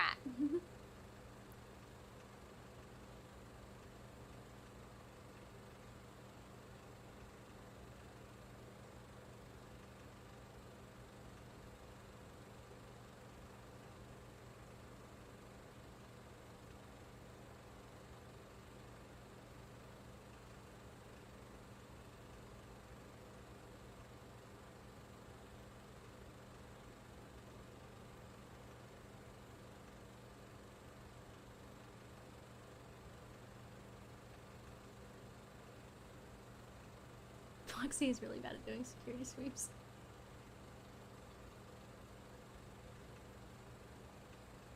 Commander, you're Alabama, not Texas. I mean, not Texan. I'm not the entire state of Texas either, though.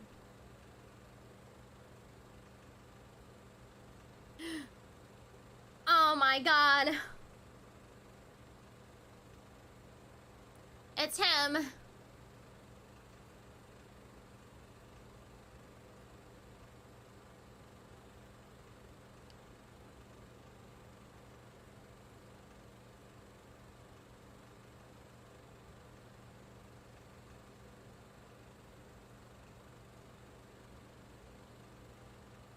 This is so camp.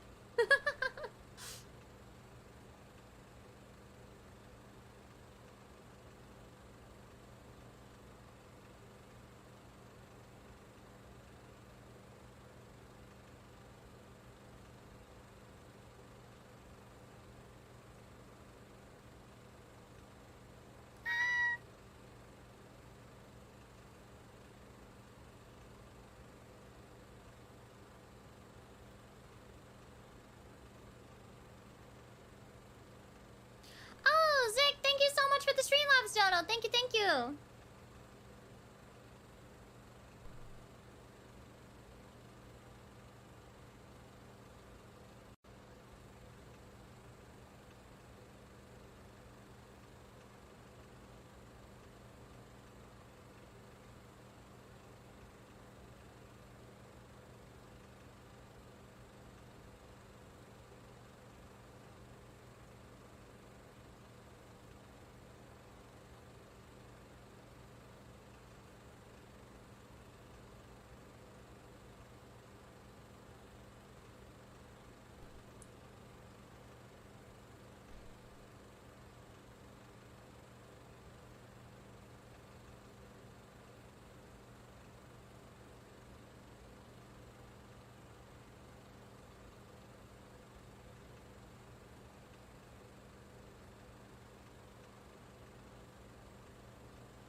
There he is.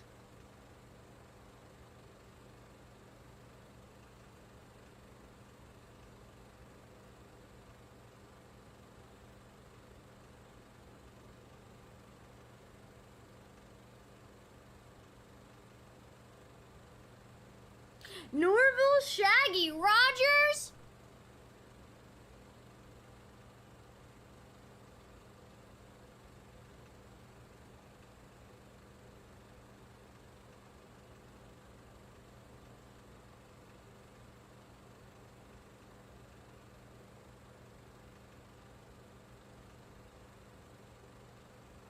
Shaggy really wasn't the same when Scooby died.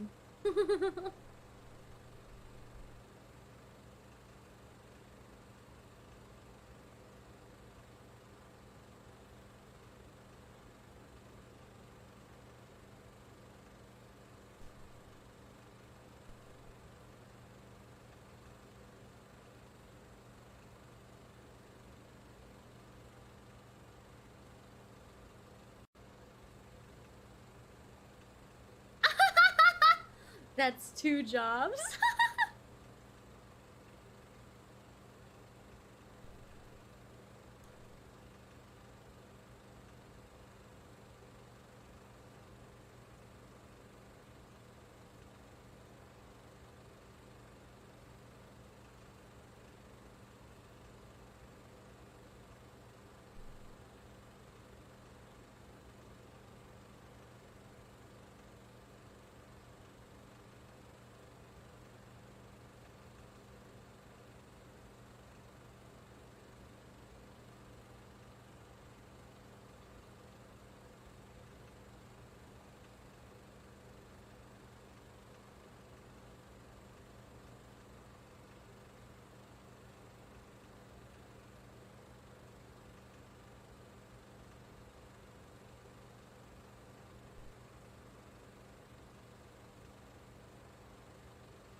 They needed a child's drawing to see.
Now Matthew Lillard is stuck in the spring trap forever.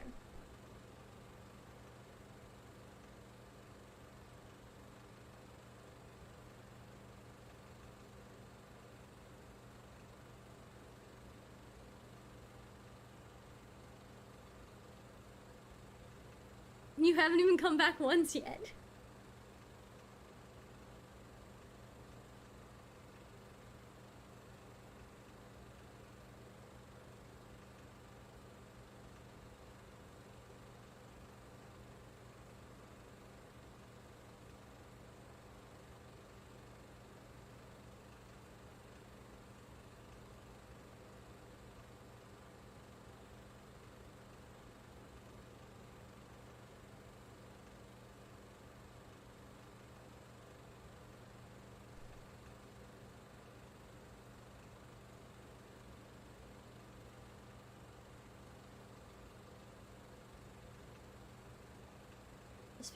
This felt very Disney Channel.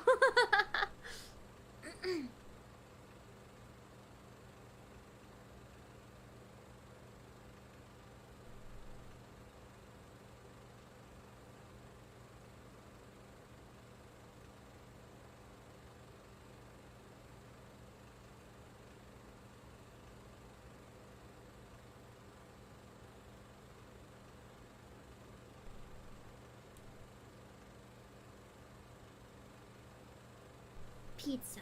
Oh.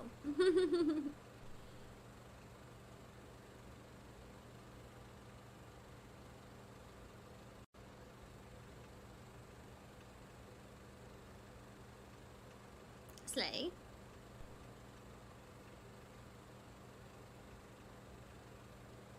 Is the ant still alive? Or is it Vanessa? Because if the ant's dead, that solved all their problems. Yeah, it's Vanessa.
She's cute. She's cute.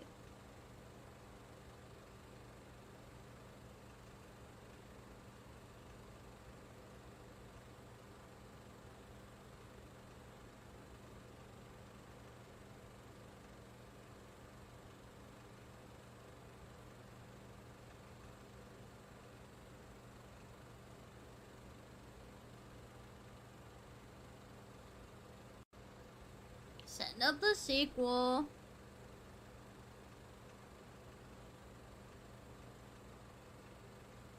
But did Chica get her pizza? Good question.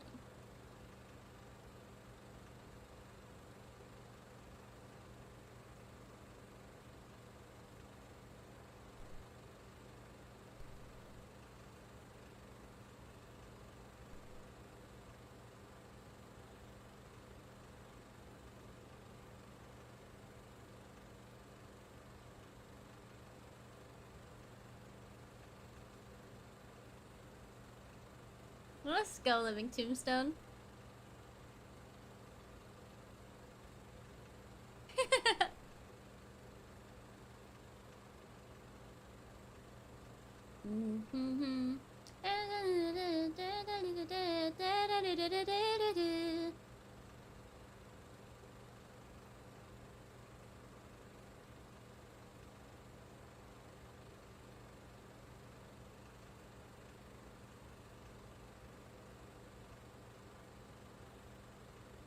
Oh. This is a fun movie.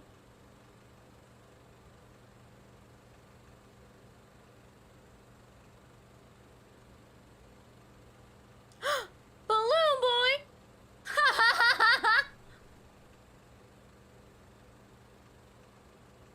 5 Nights at Freddy's. Overall, like, my enjoyment, it was maybe like a 6 out of 10. I had a good time.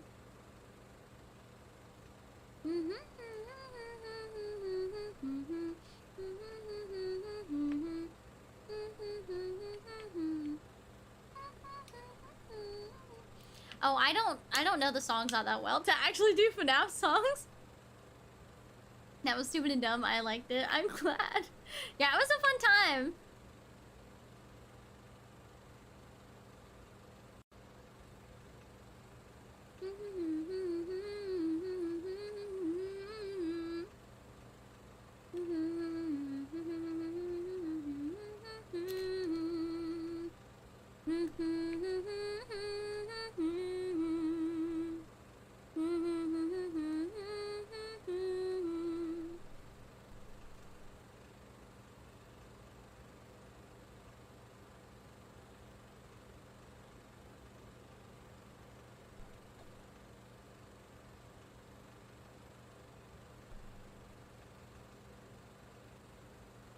Time to go pass out, need to call out sick tomorrow. Sleep well, Nitro!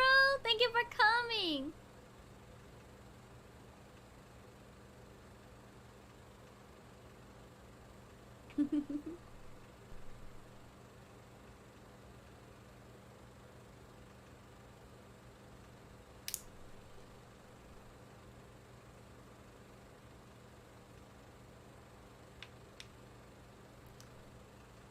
I know that every animatronic except for Foxy was like, they were made, like they weren't CGI or anything like that. The only CGI animatronic was Foxy. The rest of them were like actual animatronics that they made for the movie.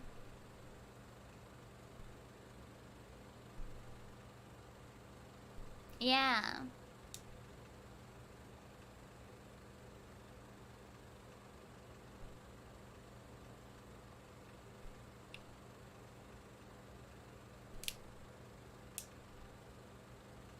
Matthew Lillard wasn't really in the movie, he was all CG. Oh yeah, some parts were definitely 3D. I am also very glad to spend some time with you guys.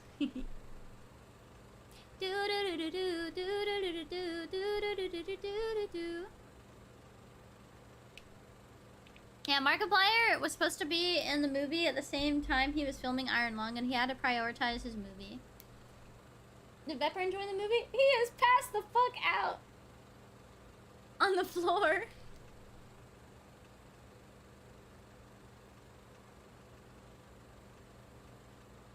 He is eeping so hard right now.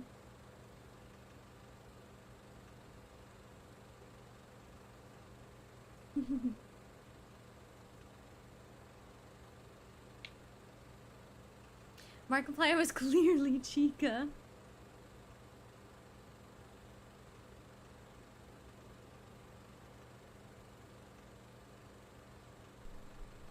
Louisiana Entertainment. It was filmed in New Orleans?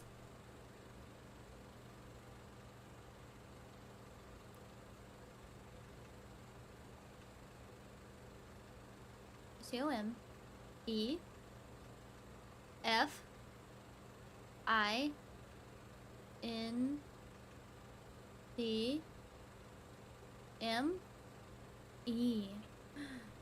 Come find me. Oh my god.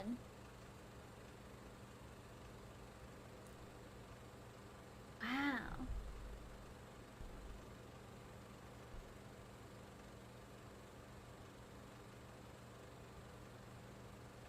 A code. Guess that was for the sequel, huh? Alright, let me move over to the chatting screen. Well, actually, let me move back. No, this is the wrong one too. Where am I going? Where is the screen? There we go. Beppy isn't in his bed, so I can't like show you guys me petting him. He seems really comfortable right now, so I don't want to carry him to his bed either. So I guess no petting for right now. But if he comes to my room tomorrow while I'm streaming, then I can pet him for you guys. Yeah. If he comes in my room tomorrow, then I'll do that. Yeah. But for now, we're good. Let me make the, I'm gonna go ahead and make the waiting room for tomorrow.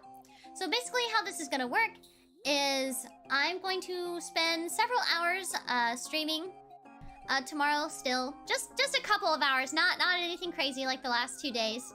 As a last attempt to try and get to our goal.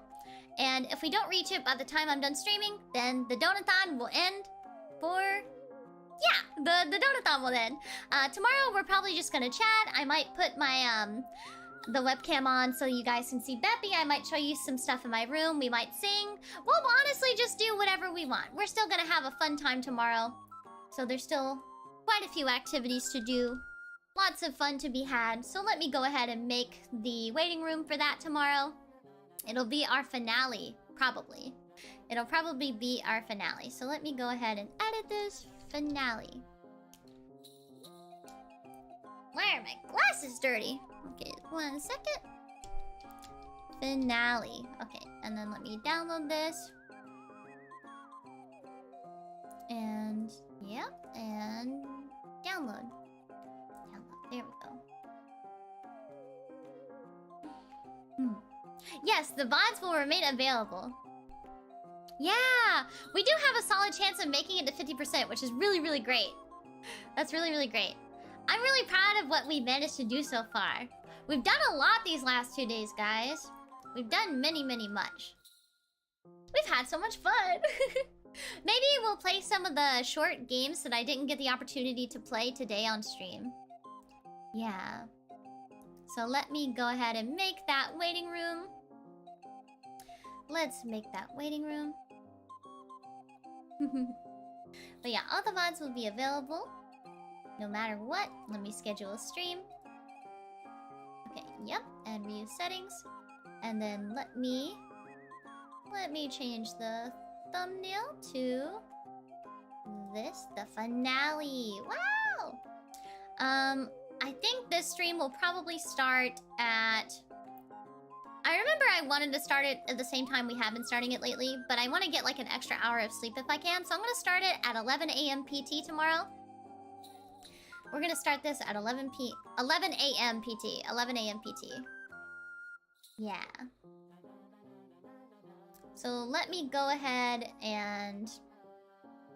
Yeah, okay. So we got that settled. Alright, guys. Well, I am feeling very, very EP.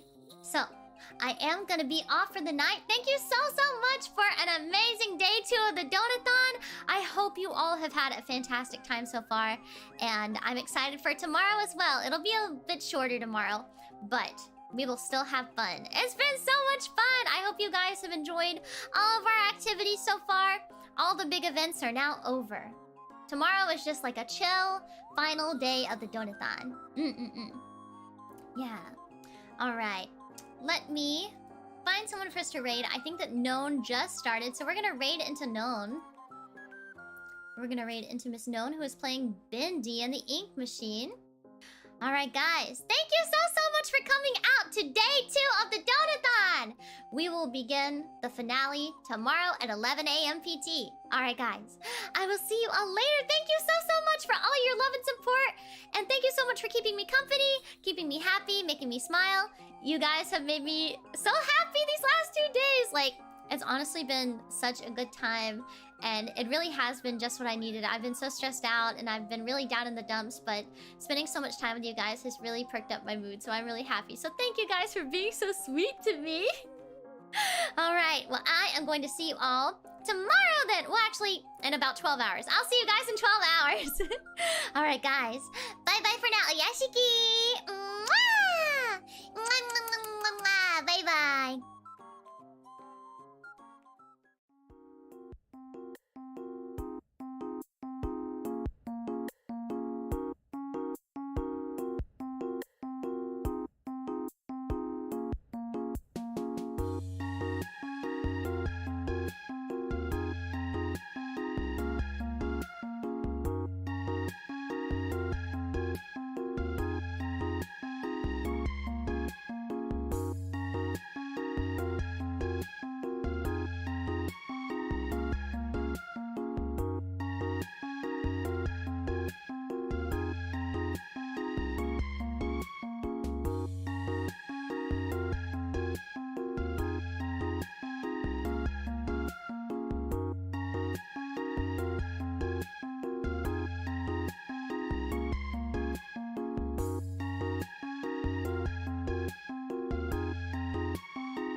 There are birthdays. I'm not ending yet. Hold on. I'm gonna sing happy birthday, okay? Are there birthdays today? There is! Well, actually, there may have been a birthday earlier since it's now the next day. So, yes, there are 2 birthdays. So, yesterday, the 29th, it's now the 30th. It was Slender's birthday, so... Happy birthday to you. Happy birthday to you. Happy birthday, dear Slender. Happy birthday to you. And then we have a birthday today, the 30th. So here we go. Happy birthday to you. Happy birthday to you. Happy birthday.